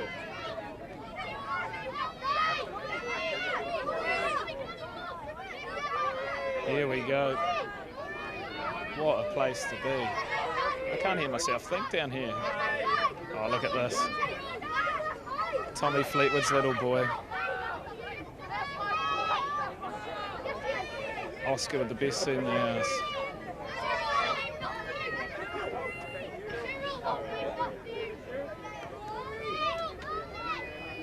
Whew. Rory McIlroy just soaking it up.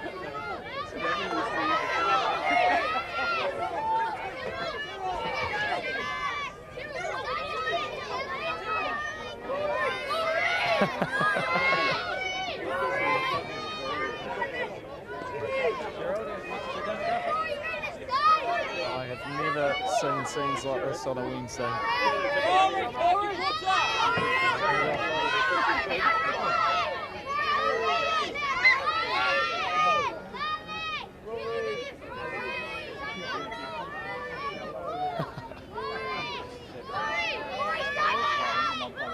I'll tell you what, Tiger Woods might not be here, but we have a new Tiger.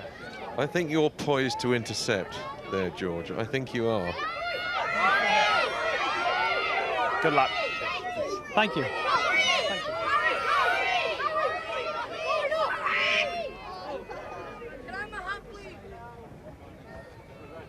Amazing down there, wasn't it? Atmosphere on a Wednesday. Ah, it's going to be epic. Going to be amazing.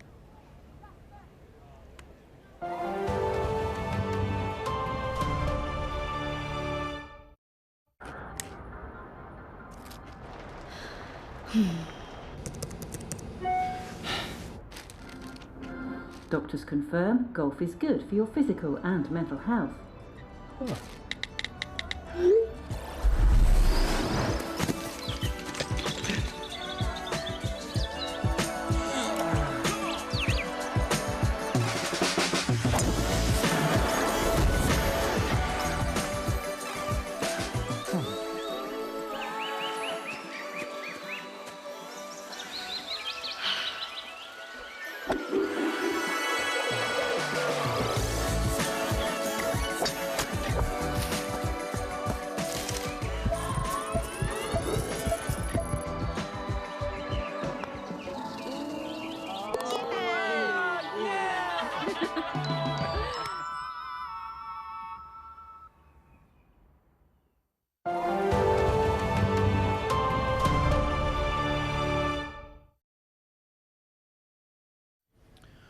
Back onto the driving range again, closing amazing scenes, Rob, of the last practice day.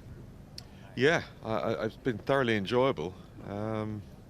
Just been great just to get that little bit of stardust around that 18th green a minute ago. Quite amazing. Okay, time for a course guide with Wayne Riley and Iona Stephen.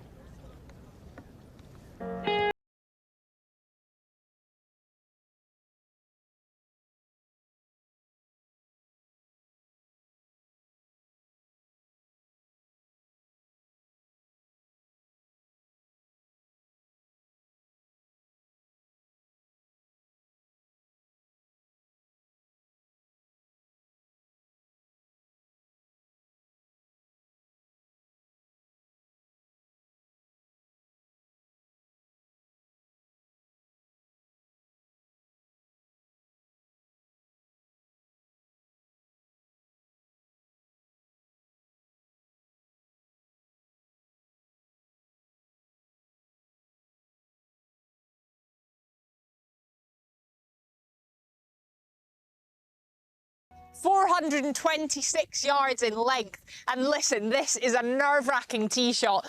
Originally, it's played as the members' first hole, and you'll see the clubhouse down the left with everybody watching on.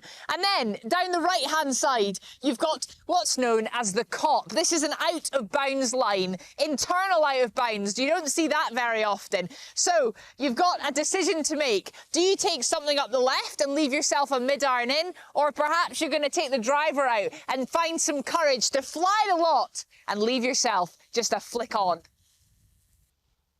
If you pull it up here green side at 3, you find yourself down here in a little bowl, a little catchment area. Tight lies, downhill all the way on this side of the green. I think we'll see a lot of players putt it out of that little bowl. The green is a V shape. It's like a little valley. It kicks in if you push it on the right, but not so much on the right. The green is deep. It isn't long. It's quite circular. Out of bounds, all the way up the right-hand side, not far from the right-hand flag over here, 15 paces, out of bounds. Will you be saved? The rough over here is very thick. Look at that, I can only just see it. I've been lucky, or have I? This third hole, 4, is a great score.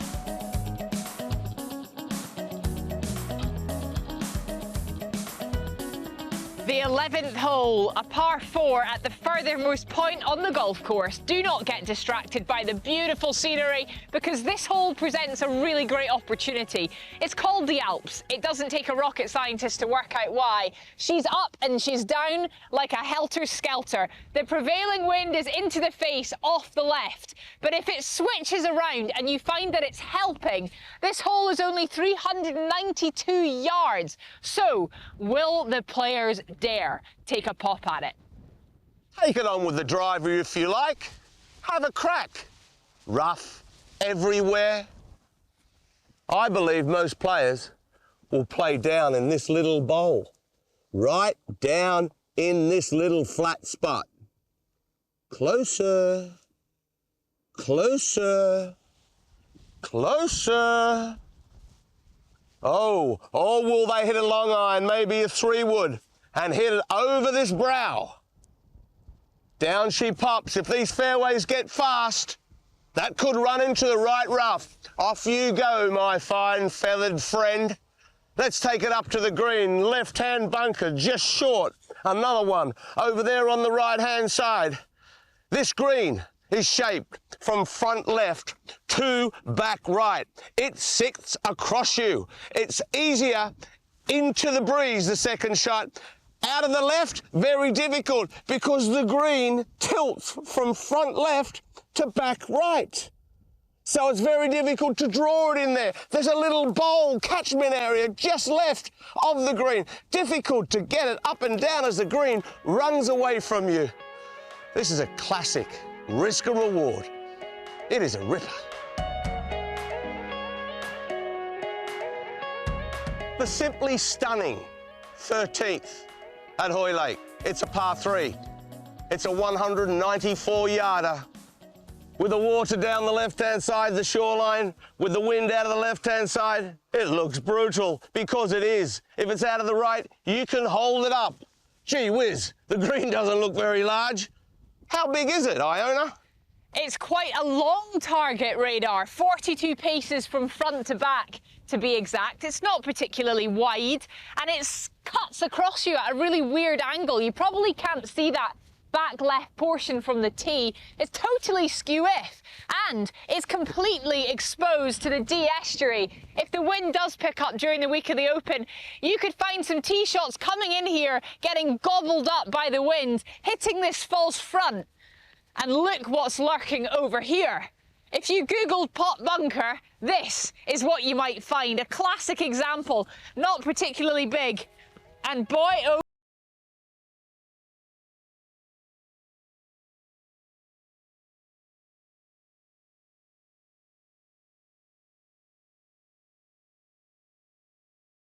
Introducing to you, Little Eye. This is the newest hole on all of the Open Championships rota. 136 yards. It doesn't sound very much, does it? Just a wedge down breeze. What about when the wind's out of the left-hand side? What about when the wind's out of the right-hand side? What about when it's in two and you're punching a little 6 or a 7 iron in here? Oh, my word. You, baby, take a fly up there and show us where it can all go wrong.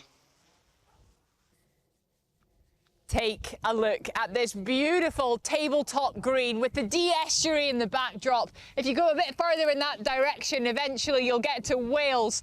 Listen, this green, it kind of gathers in the middle, but predominantly it slopes from back to front with big runoff swales left and right that will just be gobbled up by these coffin-like bunkers. However, if there's one thing you need to look out for on this new par 3, it's this false front. Let's say you hit your tee shot and it hasn't quite made it to the top. Watch what's going to happen. It's good night. It's going to roll all the way back down into this dungeon of doom. And your ball, it's going to end up there. It's so deep. Even if you hit a beautiful bunker shot out of here. Watch this. It's going to come right back to your feet, and if you're unlucky, maybe even back into your own footprint. We could be seeing double figures here. We're going to see plenty of drama at this cracking little par 3.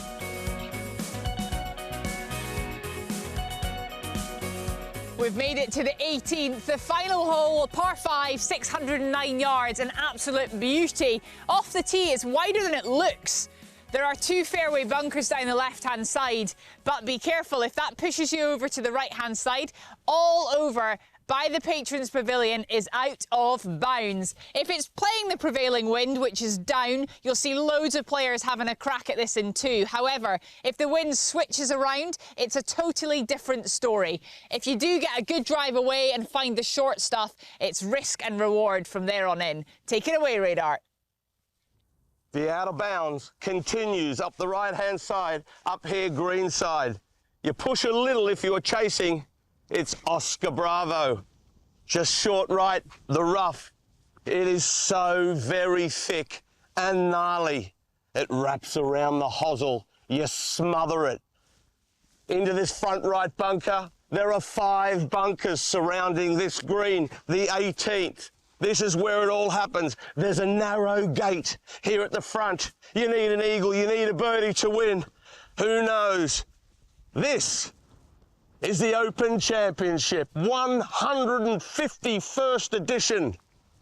Hoylake, Royal Liverpool, bring it on. Who is going to be the champion golfer of the year?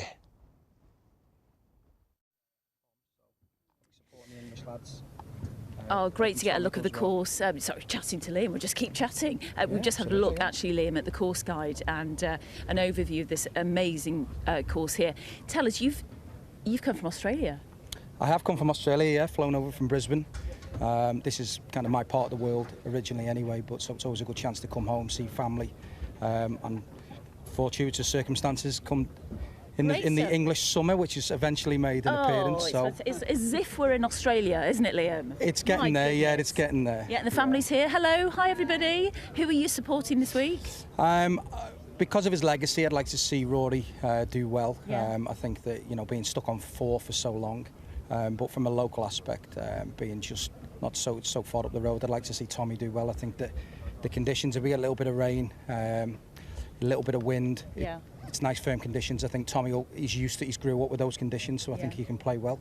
I think he'd be an incredibly popular champion. Great stuff. Thanks, Liam. Very knowledgeable. And it makes it more interesting, though, doesn't it, when the wind blows? Oh, 100%. Yeah. That's what the Open's all about, isn't it? Exactly. It certainly is. I've got some people I was going to chat to. They're leaving now, which is unfortunate. Hello, you're staying in the campsite, aren't you? I'm indeed, yes. What's your name? Thomas. Thomas, how is the campsite? Because it's the RNA have set it up. It's a brilliant project, and so many people come here to camp, don't they, over the years? And how many days have you been there? This is my second day. I'm here for 3 nights. So. Great. So is it all right? Is it okay? Yeah, it's not too bad. Yeah, the weather yesterday didn't make it too pleasant, but now it's all dry. Yeah, it's very Excellent. nice. Who are you supporting? Oh, Tommy Fleetwood as well, I think. Tommy. We've got a couple of Tommies and Rory as well. This is a very bright shirt. Is this the only choice in the wardrobe today? Yeah, it's a fantastic top in here. It is. It's marvellous. It was a prize for best dressed. Who would say, ladies and gents, do you think, what's your name? Neil. Is Neil the best dressed? They're not looking, they're looking at players on the... Is Neil the best dressed here so far? You all look very smart, by the way. But have you got the sunscreen on? No. Oh. No. Well, please apply sunscreen, though, if you are sat in the grandstand, because it's very toasty. It's changed quite quickly, hasn't it? Yeah. This is a brilliant view. If we can just have a look out, Kev, and see this driving range. Spectacular to sit here, isn't it? And just to soak up the atmosphere. Obviously, it's pretty quiet right now. Marcel Seam is down there striking a few. You can pick up some good tips, can't you? We were here earlier watching Bryson warm up. He hit about 100 drives within an hour. Yeah. And then, we went to the course after that, but it was very interesting to watch. Oh, excellent stuff. I'm going to move down to the front. Thanks, chaps. Let's move down here. And I've got a few guys from...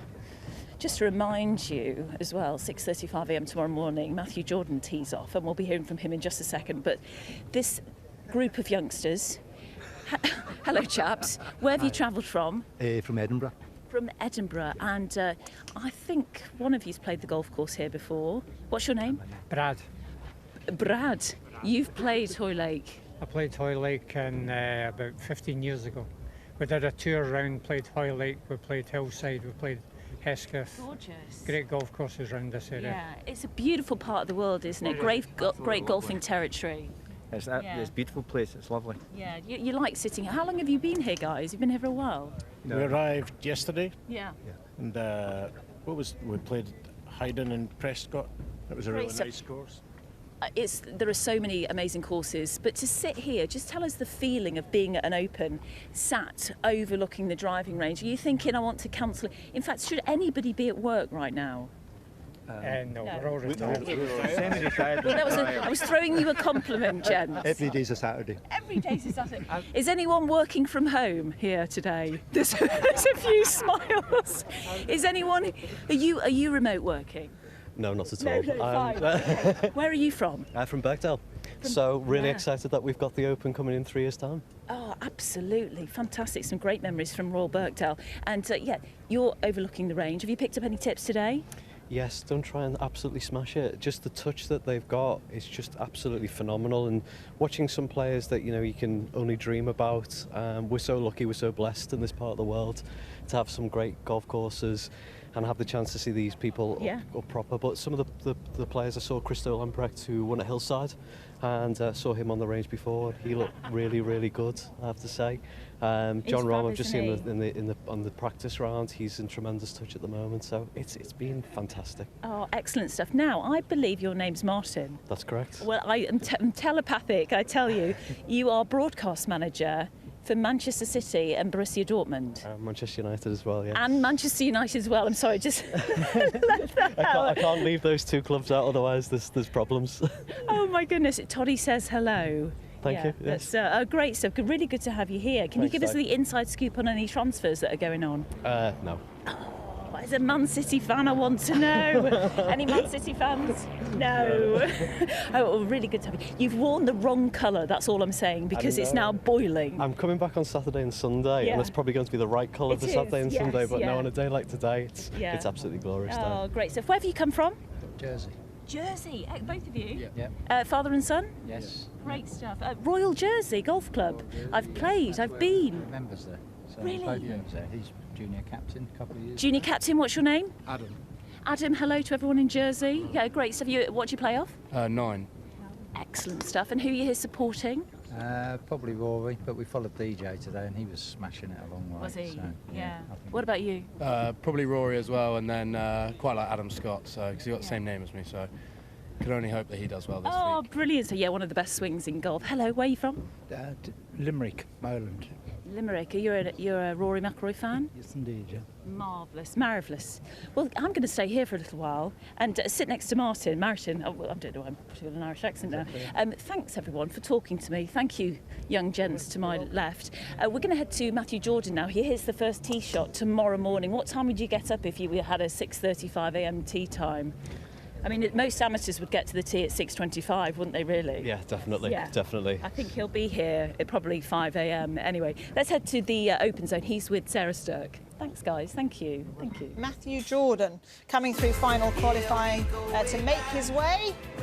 And right on cue, here he is. Good, how are you? Nice to see you. Yeah, you guys too. Rory's going to pop out, so welcome. Welcome to the Open Zone. Cheers. Look, how special a week is this for you? Yes, it is. I've only just arrived, so I'm trying to get like my bearings of like everything in place. I think I was just kind of being dragged towards the actual normal clubhouse and just what I normally do. So seeing everything up, obviously seeing certain faces as well. I think it's just going to grow throughout the week, and it's going to be amazing. How bizarre is it at a club, a place? Obviously, you grew up West Kirby, just down the road, a golf club you know and have played for years since you were a little boy. How surreal is it, though, now having the Open Championship here? Obviously, you're playing the DP World Tour, but teeing it up somewhere so special to you, but with everything going on around you as well. Yeah, I think it's certainly teeing up is the surreal part. I mean, I was lucky enough to able to witness Tiger and Rory and see them win, and I've got certain memories of, I think, Sergio in his yellow outfit, and just loads of stuff comes to mind. However, as you say, actually now being able to tee it up and seeing those guys do it and being able to do it myself, I think that's the kind of surreal part of it. How do you kind of block out all the other stuff, all the periphery? I know that might be a bit of a bizarre question, but yeah, it's special, it's magical. You're here, but you're here and it's the Open Championship. You want to get out there, you want to perform. How do you block out the noise? Good question. I've obviously had a lot of messages, so I think I've kind of just, when I've been at home, just tried to think, right, this is actually for me to perform and try and do as well as I possibly can, and try and think of how I would normally go about, you know, just as I say, a normal week, and how I'd prepare, and obviously all the added things come into it and take care of them. But at the end of the day, I want to prepare my best, and if I can prepare like I normally do, hopefully that should just give me some, you know, a normal kind of way of just going about things. How many friends and family have been tapping you up for tickets this week? There's a few. There's not many, but I probably shouldn't say that because there'll probably be more now. So yeah, it's weird. How do you give tickets based on kind of popularity and stuff like that? So I've kind of left that to other guys to fight over, and yeah, that's another thing that, again, it's just noise, really, and I've got to try and block that out. Absolutely. Look, let's have a look at some video, some archive video. How old do we think you were here? About, what do you reckon? I don't know. I don't know. Too young for me to remember. 3, wonderful, though. Yes. Yeah, I mean, I don't remember them, but my parents will often, normally around Christmas time, they'll pull them back up and say, oh, look at this one, look at this one. There's a few tantrums in there, so I don't know if they've got We've cut those out, we've edited those out. But what age did you start playing, and then what age were you playing here? From ever since I could walk, I think it was. I used to go down to kind of the older Chipping Green. Now it's changed a bit, but I used to hit balls there with my dad and just annoy him. So animated as ever. And then as a member since 7 years old. 7 years old, member. But literally, from when you could walk, you had a golf club in your hand. Yeah, pretty much. Yeah. I don't think they'll show here, but there's like in the old flat that my mum and dad were at. I was basically in a nappy kind of thing, hitting balls. So yeah, it was. Yeah. Well, I've got an 18-month-old. I've got the plastic clubs in his hand. I'm trying to get him to play already. But yeah, lovely. And then how about this? Yeah. It's as I say, I can't particularly remember them. I mean, I know the whole straight away, but I can't remember exactly what age or that certain memory. But it was, it's just been throughout my whole life, really. Just, I can remember certain moments. I can remember kind of duffing a 7-iron chip and run that went in and running around the green and no one was there. That was probably when I was about, again, 7 or 8. And so there's a few things up there, but yeah, I've played it so many times, I can't remember it all. I know. Hitting the opening tee shot, though, you have the honour of hitting the opening tee shot on Thursday morning. I mean, all the build-up, a lot of talk, a lot of narrative, the fact you came through final qualifying to secure your spot here. But how big an honour is that for you? How special will that moment be? Yeah, it's just an added special incentive, I think. I think teeing it off the first, no matter what, was going to be special to me and be a great moment. But obviously, I remember again as a kid, that first tee shot, waking up early, watching certain guys hit it, and it is, you know, it is the start of the Open. It's that moment where it goes, right, all the talk's done, and you can kind of get down to business. So for me to be able to do that, again, I'm sure I'll look back once I've done it and once the whole week's gone as just an amazing thing that I've been given the chance to do. Absolutely. Look, we're going to show you, we're going to get you in, obviously. Lovely to look at that archive footage and talk about some of your memories here at Hoylake. But we have got the All Club Challenge. Obviously, we get a lot of players, celebrities, fans in the Open Zone this week. And it's done at random. So if you can press the club for me there, that's it, yeah. And it'll come up with a club that you have to hit. Lob wedge. Okay. And then we go. Do that. Yeah, then distance. And it's all done at random. So it's going to pick the distance you need to hit your lob wedge. 85. Okay. That's fine. That's fine. That's not too bad. That's not too challenging. So I could have expected worse. Maybe a driver at 85 exactly. or something. Well, it's completely at random. It could have been whatever. So if we just get you to pop over here to the demo area. Yep. So lob wedge will normally go for you how far? This probably goes about 100. 101, something like that. Yeah. Okay. So a nice, so 85. Yep. How would you take a few yards off that? So I kind of have one mid-swing, which is when my arms are, say, parallel to the ground, and then I can actually do it through my feet. So I can do it through width of stance, and that will often vary how far it goes. So I think it's a fairly unique way of doing it, but it's always worked for me. So if I have my stance 3 balls apart, and I swing to that kind of parallel mid-shot, which I call it, that will go 78. This normal stance one will go 90, and obviously then I'll hit the full one. So your 85 is in between those two, but through practice I'm able to just be able to feel it and hit that kind of shot. So fantastic. I will try it now. Nice insight for us. There's nobody watching either. I mean, you're used to it anyway, but there's not too many people here.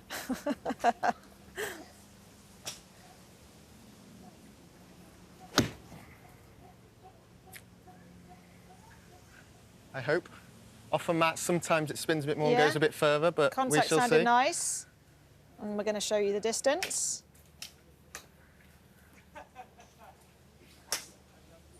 Creeping up. 79. Could be better. Have we got time for one more? Yeah, we have. Perfect. Okay. Well, I've said it should be better, so hopefully it is.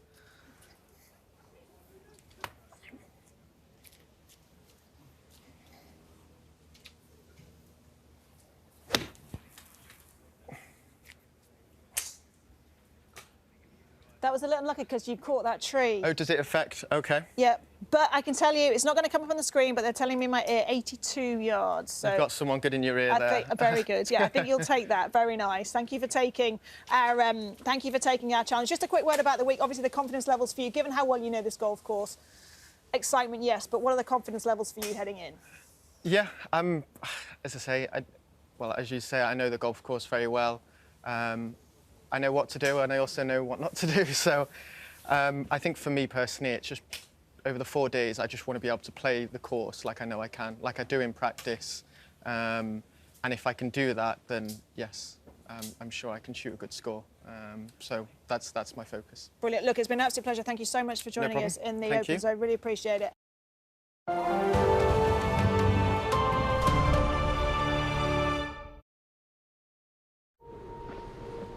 We're told that the weather forecast for today is kind early on, with the possibility of some wet weather later. I think Mother Nature kicks it up another notch. Quite extraordinary. What a moment.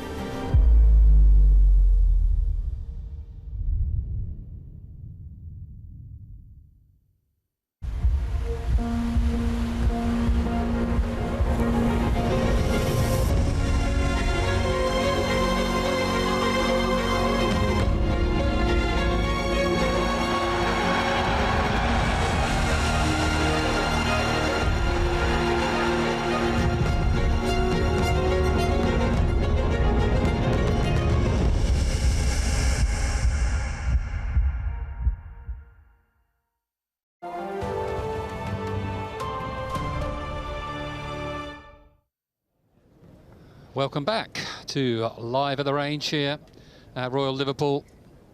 Beautiful evening.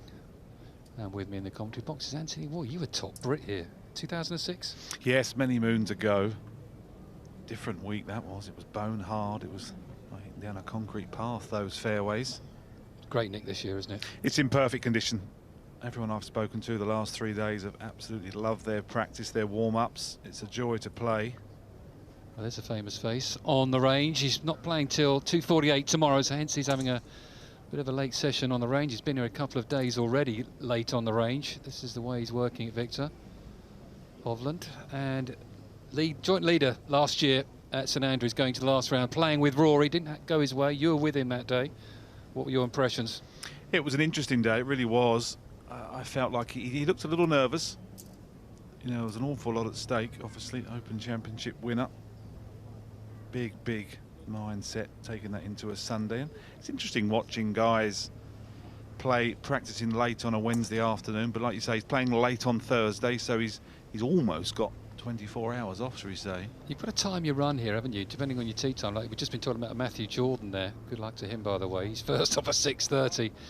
And now we've got Hovland teeing off nearly at 3 o'clock tonight. That's not easy to get your head round, but there is his best major results, or his major results in 2023. 7th in the Masters and runner-up in the PGA in 19th. That's excellent form in all the majors this year, top 20 in all of them. His time is coming, I feel. Yeah, he's improving his short game, which I think is key. Long game is excellent, one of the best in the world, we know that. And like you say, practice rounds are so key. You can come here too early, I think, sometimes, and you end up doing too much. Preparation is definitely a big part of this. These guys know what they're doing, though, don't they? I like this action from Hovland. It sort of comes in, and then it looks like he comes over the top of it. It's that lovely squeeze fade. It's a lovely move, lots of width on the backswing. Then he narrows it up on the downswing, gets the club in front of him. Right there, love that. Keeps that right shoulder nicely on top. Not a lot wrong with that. Yeah, when he hits it left, you know he's struggling. Most of the time he's just squeezing it right. It's a great way of playing. You can just aim parallel left and just ease one down the fairway. He's never really worried about it going left. Yeah, you can see him there talking to his caddy and his coach down there just about. Sometimes he drops it down the inside, and that's that move that keeps him on top. Got quite a long iron here. You're going to need some long irons. This is some golf course. Especially that back nine. Once you turn around 10, you're playing 11 through 14. You need a game. Watch that right shoulder. Keeps it up. Just a gentle little cut. It is an interesting week for him, actually, isn't it? Because you think coming home on that back nine, there are a few holes where you do really want to hold it into that left to right slope. Not a natural draw of the ball. It's going to be interesting. Can he hold it up the left? Otherwise, they will kick towards those fairway bunkers. There's plenty of them. Yeah, that's a great point. I mean, that's why he's sort of leaning towards a couple of left-handers. Those crucial, tough holes, you can hit that little cut. McIntyre's playing great stuff, and Harman as well, who George pointed out. No, it's Peter Finch, wasn't it? Actually pointed him out as well. I agree with him. I think they've got a bit of an advantage, those lefties, in those tough holes. Yeah, I think so. I mean, when Tiger won here in 06, he didn't find a fairway bunker all week. And I think, you know, everyone has talked about it. If you find a fairway bunker, it's almost a guaranteed bogey. So if you can keep it out of the sand, you'll have a wonderful chance, because the greens are perfect. We're going to see a lot of putts hold this week. Greens are pure here, but they're going to they've had the flags right in the middle of the greens for practice round. You wait till tomorrow, lads, when they stick them behind the bunkers and the wind picks up a bit. Weather set fair for a couple of days, actually, so we should be okay. And then it's going to be a little bit of rain and a bit of wind coming on Saturday, and hopefully okay for Sunday. I think it's a nice driving range. The wind's off the right. It's quite sheltered. There's a beautiful stand behind. The players that want to get some extra work done, they can really dial their numbers in, which I think is a nice thing to do. Yeah, you get all the detail now, especially for the spectators. They can look at that screen, watch out the players, their ball speed, the trajectory, carry. Fantastic, the information available to all these players now. This used to be Hoylake Golf Club. The golf course we're playing is Royal Liverpool. It's a municipal course. It's actually defunct now, but they've kept this practice ground area purely for the Open. Yeah, it's a 2 or 3 minute drive for the players. It's like its own little park there, isn't there? There's all sorts there. All the trucks are there, all the burger vans and the It's like its own little environment down there, away from the golf course. All the beautiful manufacturers' chucks, they all hang around all week. Plenty of facilities for all the players. It's ever changing and ever improving, the Open Championship. Let's have a look at the grip. Grip pressure, I always think, is something that's so important. It's something that isn't very widely talked about. Yeah, we can go into the swing details, can't we, and the movements and everything else, but if you haven't got the right grip, guess what? You're not going to hit a good shot. And also the pressure you feel through the shot with the, do you keep it a 2 out of 10 or a 3 out of 10, whatever it is, you try and keep it the same throughout the swing.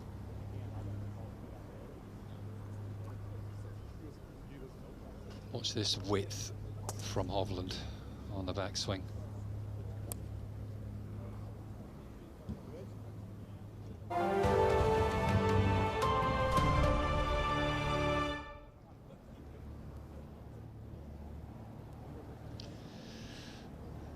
Familiar face of Victor Hovland. He's got to be one of the favourites here. He's playing at 2:48 tomorrow with Tony Finau and Justin Thomas. Justin Thomas needs to find a game. Not been the summer he's been after so far, but he's so good he could find a game here, no problem. And Finau is just exceptional. Great 3-ball there. Yeah, 9 holes with Thomas on Tuesday in the rain. He looked like he was in good form, actually. Dad was out there keeping an eye on his swing. Seems to travel most weeks.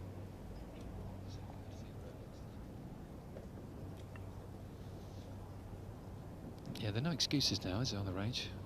Get your ball carry. Numbers everywhere. So much information for these players. Like you say, no excuses.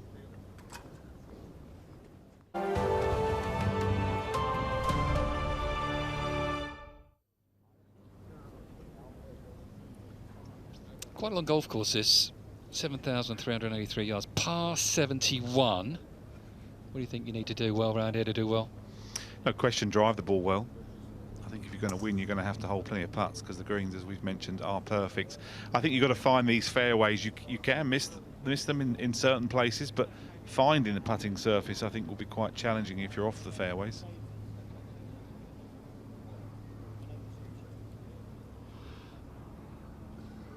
Having a chat with his caddy there.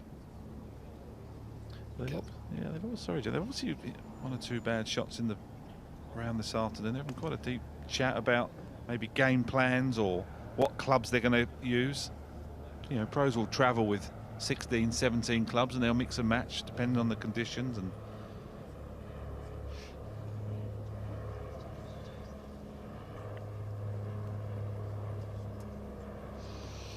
his caddy and Joseph Mayo, his coach, going through a few last-minute preparations. I think you've got your game now, to be honest with you. You can make some slight minor adjustments, to be honest with you, but it's all about working on your ball flight.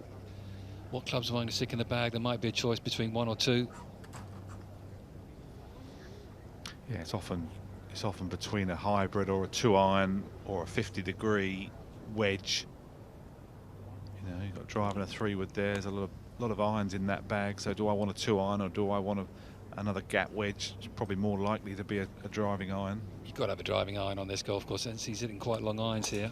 I think he's trying to find out the right mix for this week. You want something that just goes knee-high to a grasshopper. As low as you can hit it. Something that goes low and just runs down the fairways. They're not as firm as they were when Tiger won here, or even when Rory won here, but there's still a bit of bounce in them, a bit of go in them. McIlroy's a prime example. Last week I was on course with him 3 times, and that 2-iron with a graphite shaft stood him in great stead. I mean, he made some amazing shots. We saw the one at 18. Links golf, long irons are key. Well, he's learned off the maestro, hasn't he? Woods, look what he used to do with that stinger, that 2-iron. Got the numbers on their phone there, just calculating what's going on. Hovland, going to be a key member of the Ryder Cup team as well. Take a lead there. Yeah, you've got to think he's going to play every day, nearly every game, I would have thought.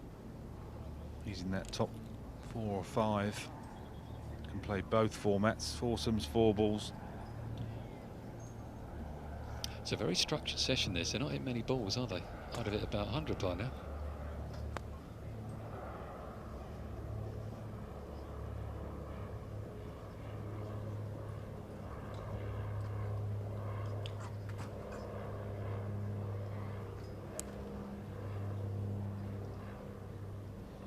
I never saw you with your t-shirt outside your trousers, Jamie. That wasn't you, was it? Well, it is now. It is these days, but not then.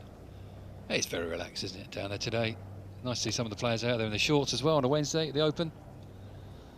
Right, he's showing him his numbers there. Ball speed, launch angle, how far it pitched. I like to look down at ball flight myself. The great John Jacobs. All he did was look at your ball flight. He'd tell you what he did.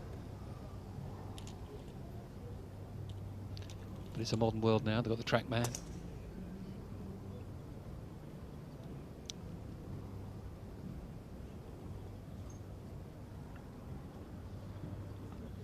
Some off the tee, some off the deck. I think they're working on strategy, I think.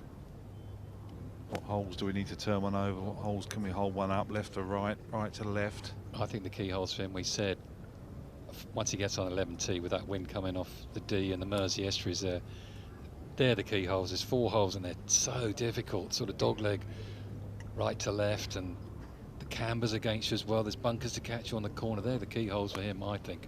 It's such a great design because there is width. The fairways are not, I wouldn't say they're generous, but they're not lumpy and bumpy, so you're not going to get some bad bounces. So it tempts you to hit 3-wood and driver.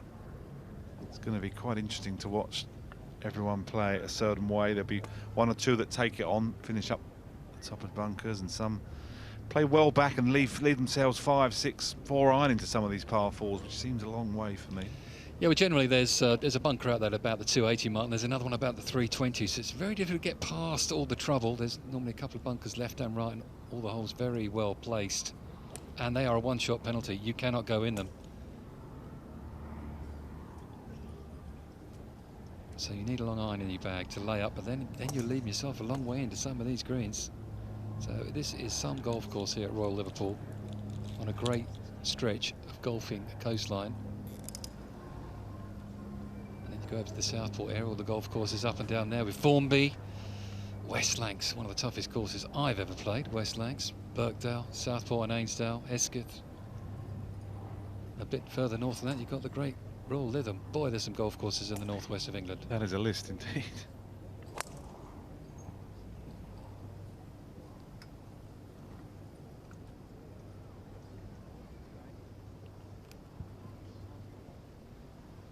Still analysing here.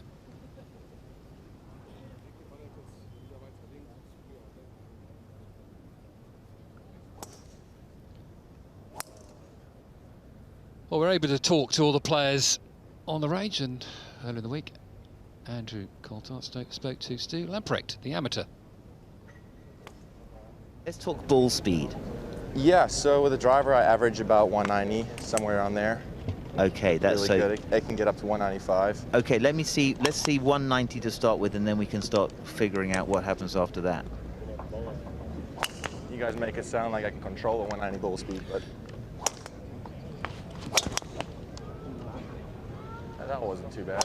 Oh, 197 ball speed. I think you're getting pumped up with this. 197 ball speed, that's what our monitor says. Oh, that's ridiculous. 315 yards of carry.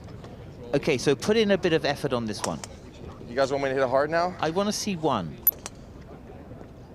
I want to see the full beans one time. I actually promised myself this week, but now you guys have forced me. Yeah, no, well, just do it once. Just do it once. Gotcha.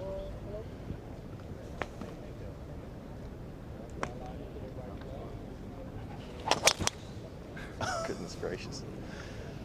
202. Oh, he's done it. That's why I don't hit it hard. Right, right. Hey, listen, we don't care about where it's going. It doesn't matter here. I want you to just chill out. You just do what you're doing, sir. Don't get sucked into what Simon Holmes wants you to do.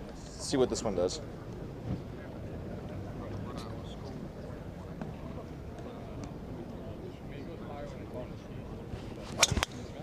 Goodness gracious, this thing's falling out the whole time. 192, fairway finder. I want to see a 220-yard carry 5-iron. Let's see if I can do that for you guys. That was the nicest one yet. Beautiful straight. 197. So. Okay, a little into the wind. And so that's 132 feet of apex. So that's a really high shot. So can you hit me like a lower one, like a 90 sure. feet of apex? Sure, I'll try to keep it lower. That one's a little lower for sure. And how do you do that? Oh, that's a beauty. How about that? What do you do in your swing to change your launch, change your ball flight? Yeah, for me, when I try to flight it, I just narrow the stance a little bit so it shortens my swing, and then I just put it naturally further back in my stance. Okay, can we see one of those but a fade? Like a little low stinger fade. Hold up, hold one up. The wind's off to the right, so I'm just going to try to hold it up. Great.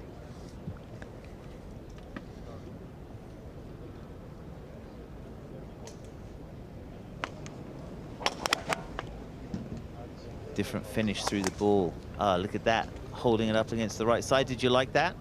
Yeah, it's a little further right than I thought it, but otherwise, loved it. 47. Oh, well, the sun is out here at Royal Liverpool Golf Club, and we are on the range until 6 o'clock. And my goodness, what a brilliant final day of practice it's been ahead of the 151st Open Championship. Here with Pete Finch. And Pete, we're talking about tee times for tomorrow. Yes, we are. It's getting super exciting now. Rory McIlroy, he tees off with Justin Rose and John Rahm at 2:59 in the afternoon. That seems like a very comfortable group, doesn't it? You can imagine them kind of getting on really well together. You can see them pulling each other along. I mean, Justin's out of kind of an underrated year. He's obviously won the PGA Tour at Pebble Beach. He's been having some good finishes. I think he's a good outsider to look at. Obviously, I mean, Rory is Rory. Yeah. You'd expect him to play well. So, and he's been hitting it so great on the range as well. We spoke to him obviously earlier this week, and it was just like getting the engine fine-tuned. I think he came on here before and hit maybe like 6 balls, and they're obviously flying well because he just walks off. Yeah. So.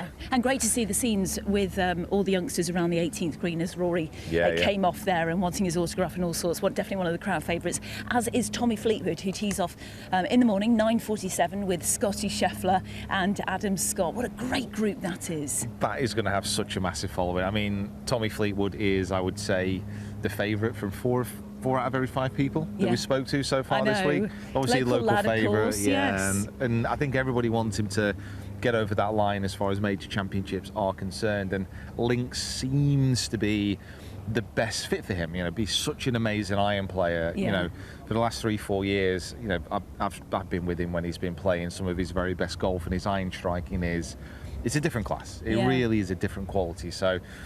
On a links course, exactly, that's the key. And can the putter behave? Because that's the difference maker with Tommy. 100%. I mean, we spoke to him about his runners-up finish at Royal Portrush, second in 2019 to Shane Lowry. But, you know, I said, when was the last time you played here? He said Friday, 2014. He was playing somewhere else on the Saturday. But fingers crossed for Tommy. And also Brooks Koepka. He's off at 9:36, another standout group with Patrick Cantlay and Hideki Matsuyama. So many tees. I'm just going to go over here, actually, Pete, for a sec. Hello. Hi, where are you from? Where have you come from? Oh, hello. You're eating a night. Is it tasty? It's lovely, you know, yeah. Tasty, great stuff. Well, hello. Where have you come from? Bradford. Bradford. Who are you supporting? Tommy Fleetwood. Tommy Fleetwood. There we go. Here we go again.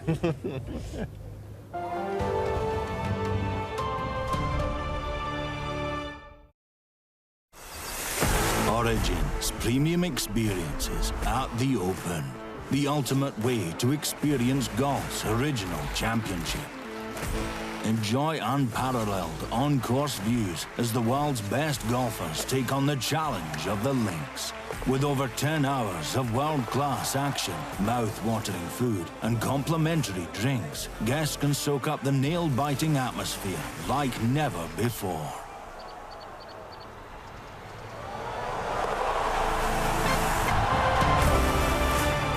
History in the making. Some of the busiest Whether people. you're looking for the ultimate client experience or a memorable day with a group of friends, Origins offers a variety of fully inclusive premium experiences that cater to every taste and budget. Don't miss your chance to guarantee your place and the experience of a lifetime.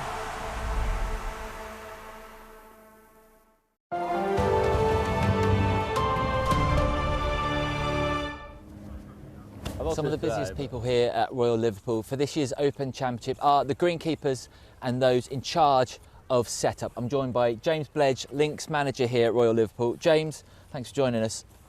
What are the challenges here with setting up Royal Liverpool for this year's championship? I guess in the week of the championship it's getting 45 guys up in time for a 4 o'clock start. It's pretty early, we're not used to starting that early. But getting round the course in time, making sure everything's perfect before our final sweep, because a championship like this demands the very best of conditions. So it's essential that everyone gets round in a good time, really, and the finish and the fine detail is absolutely spot on.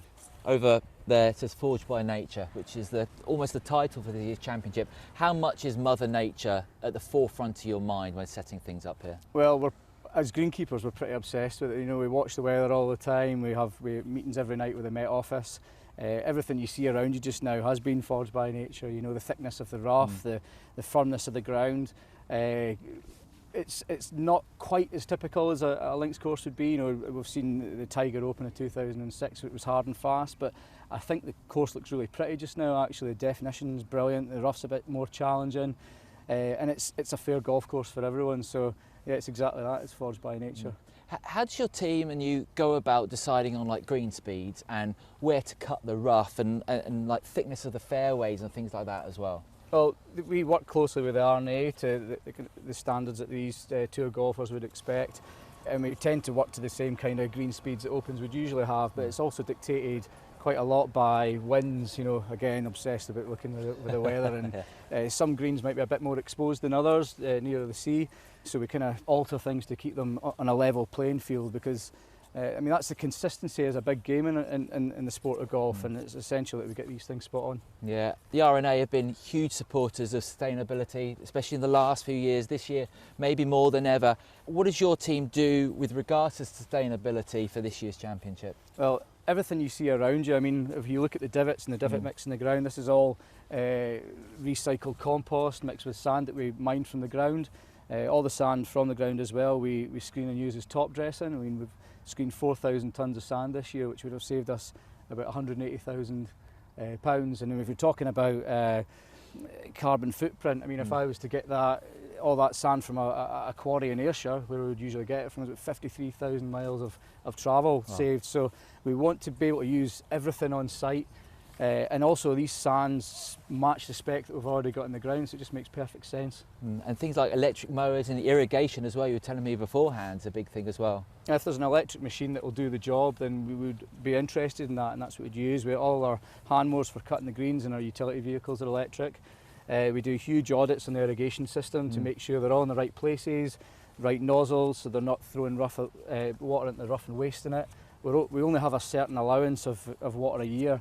And the scary thing is the way that the drought was looking there 6 weeks ago, we could have easily have blown all that. So it's about water management, using moisture meters, hand watering. It's climate change is a thing, and we're always kind of keeping an eye on that and trying to use the technology as best to make sure it doesn't become a problem. James, thanks very much. James and his whole team, they've done a brilliant job ahead of this year's Open Championship. Is it here? Yep.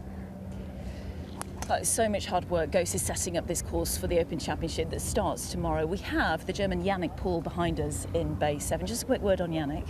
Yeah, I mean, he's had a very good season. He's put himself right in the frame to get in the Ryder Cup as well. So, I mean, he's finishing on the DP World Tour. It needs to then kind of translate into some of the events with the strongest fields. Yeah. But the consistency that he's shown is absolutely remarkable. I mean, to put yourself in the field for a Ryder Cup while mostly playing DP World Tour, that is very, very good. Yeah, very, very impressive. Just finishing off his practice. And earlier on, he caught up with Ince. Let's hear from him.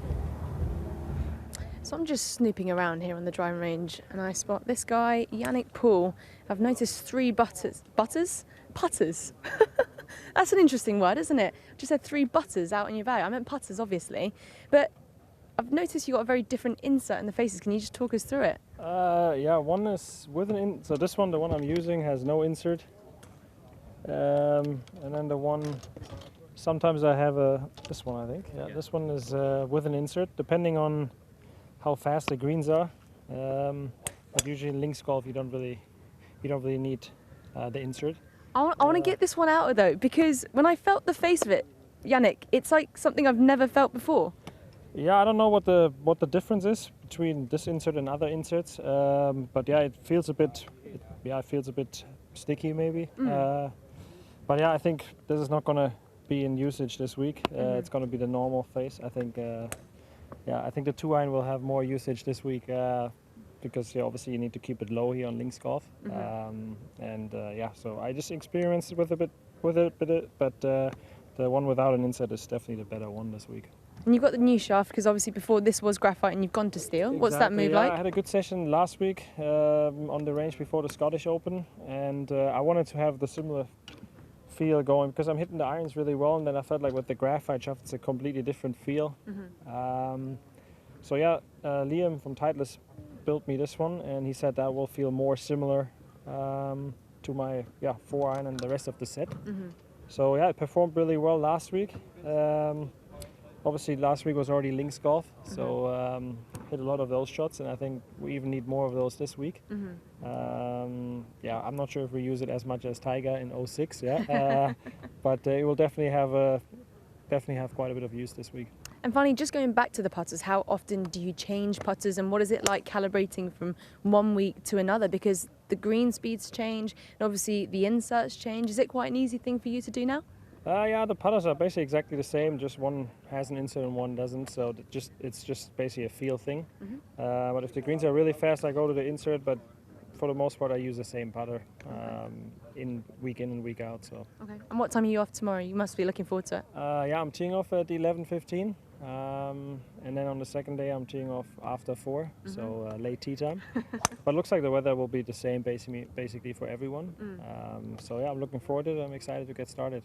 Are you going to watch much golf in the morning when you're teeing off at 4 something, or is your caddy going to be doing that? Maybe on Friday, I mean, gotta beat some time, So maybe a little bit on Friday, just get an idea how the course plays, where the pins are. But I'm not going to sit on the couch for 4 hours watching golf. I'm playing enough golf on later that day. But maybe I'll check it out for a half hour or so. Okay. Yannick, it's always a pleasure. And so thanks very much, and good luck tomorrow. Thank you. Thank you. Thank you, guys. Okay, you have a shout? Yes. Oh, great. So we literally can't stay away from the claret jug, can we, Pete? Well, why would you? Look at No. it. Look at this shiny, beautiful thing. It's brilliant because it won't be here from tomorrow. Well, hopefully we'll see it at some point over the weekend. But just great to see this claret jug. The massive question is, who will be lifting this into the air come Sunday? My goodness, we've had a lot of names thrown into the hat. How's your day been so far, Pete? You had a good day? Who have you spoken to? A lot of fans today. Yeah. To be honest, it's packed, isn't it? Yeah. I think the stat was it was about 35,000. And you know what, you could really tell, and everyone is in such a good mood because it makes a massive difference obviously as the sun comes out. The players also, because many of them didn't actually go out on the course yesterday, it was packed as well, so course was packed, stands were packed, and there's just a really good vibe in the air.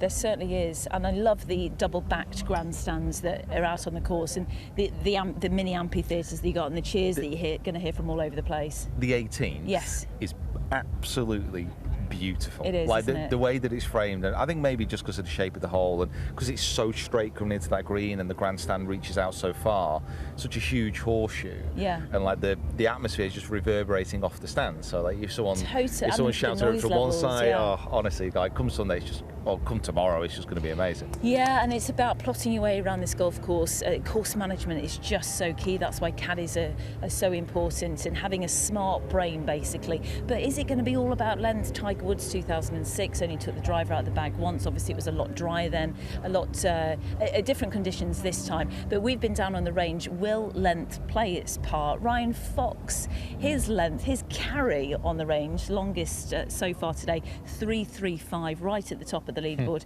Rory McIlroy's up there, as is Christo Lamprecht, the amateur, South African amateur who's been hanging around with Louis Oosthuizen, hasn't he, Charles Schwartzel. But no surprise to see those guys right at the top. No, and it is that question, we still don't really know, because a lot of the pros that we've spoken to, they're still making their mind up about how to play this course. Because generally speaking, if you have a Ryan Fox or a Rory McIlroy and they can hit it those distances, it's not so much if they're going to be finding the fairway, it's if they miss the fairway, how thick is the rough at that point?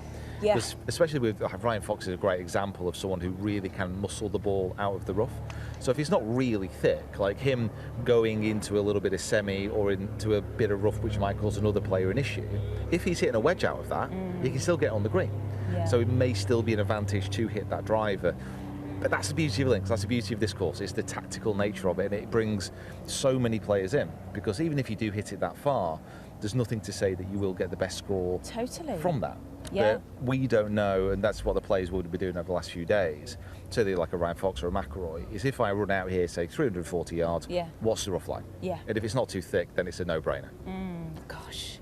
You've just got to have your wits about you around links golf courses, haven't you? Well, it all starts tomorrow morning, 6:35 a.m. as we say, is the first tee-off time. The tension is building. I can feel it. Pete can feel it here on the range. George, what's it like on that first tee? Well, good evening from the Open Championship. The course is now closed and we are relaxing on the first tee. Guys, it has been a hectic 3 days. I am done and dusted. What an opportunity we've had to bring you inside the ropes, talking to all the best players in the world. I can't believe that at 6:30 tomorrow, Matty Jordan is going to start this Open Championship at Royal Liverpool. Empty grandstands now, but it's going to be extremely exciting here in the morning.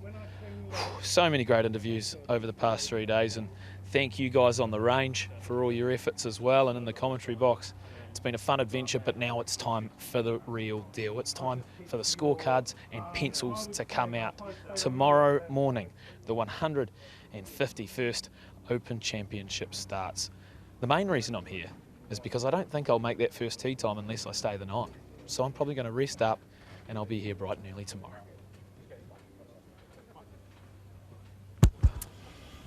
Thanks, George. He's done a great job in that first tee. It will be electric here. I think there's a little bit of building work going on. Yeah, I think they might be cutting some shafts down to size over there. At the range. It's still packed though, if we can take a quick look. Everyone's... Can you give us a wave? End of the day. Hello, everyone. Yeah. You excited about tomorrow? Should we do that one more time? Are you guys excited about the Open? Great stuff. You're the best crowd I've ever seen. That's the truth, I promise you. They really are. Oh, I can't wait. So it all, I mean, my goodness, the last 3 days, you can feel the atmosphere getting slightly more intense. And I love one of the quotes from the writer Bernard Darwin. He said, Hoylake, blown by mighty winds, breeder of mighty champions. And that's absolutely correct, isn't it, Pete? Yep. We're just doing a bit of... You said you were going to read a book tonight. Yeah, no, to be honest, I was listening to it, I was like, well, how am I possibly going to add to that? Like, what am I going to do? I'm going to get some sleep. And tee-off time is 6:35. We will see you tomorrow. Yeah, see you tomorrow. Good evening.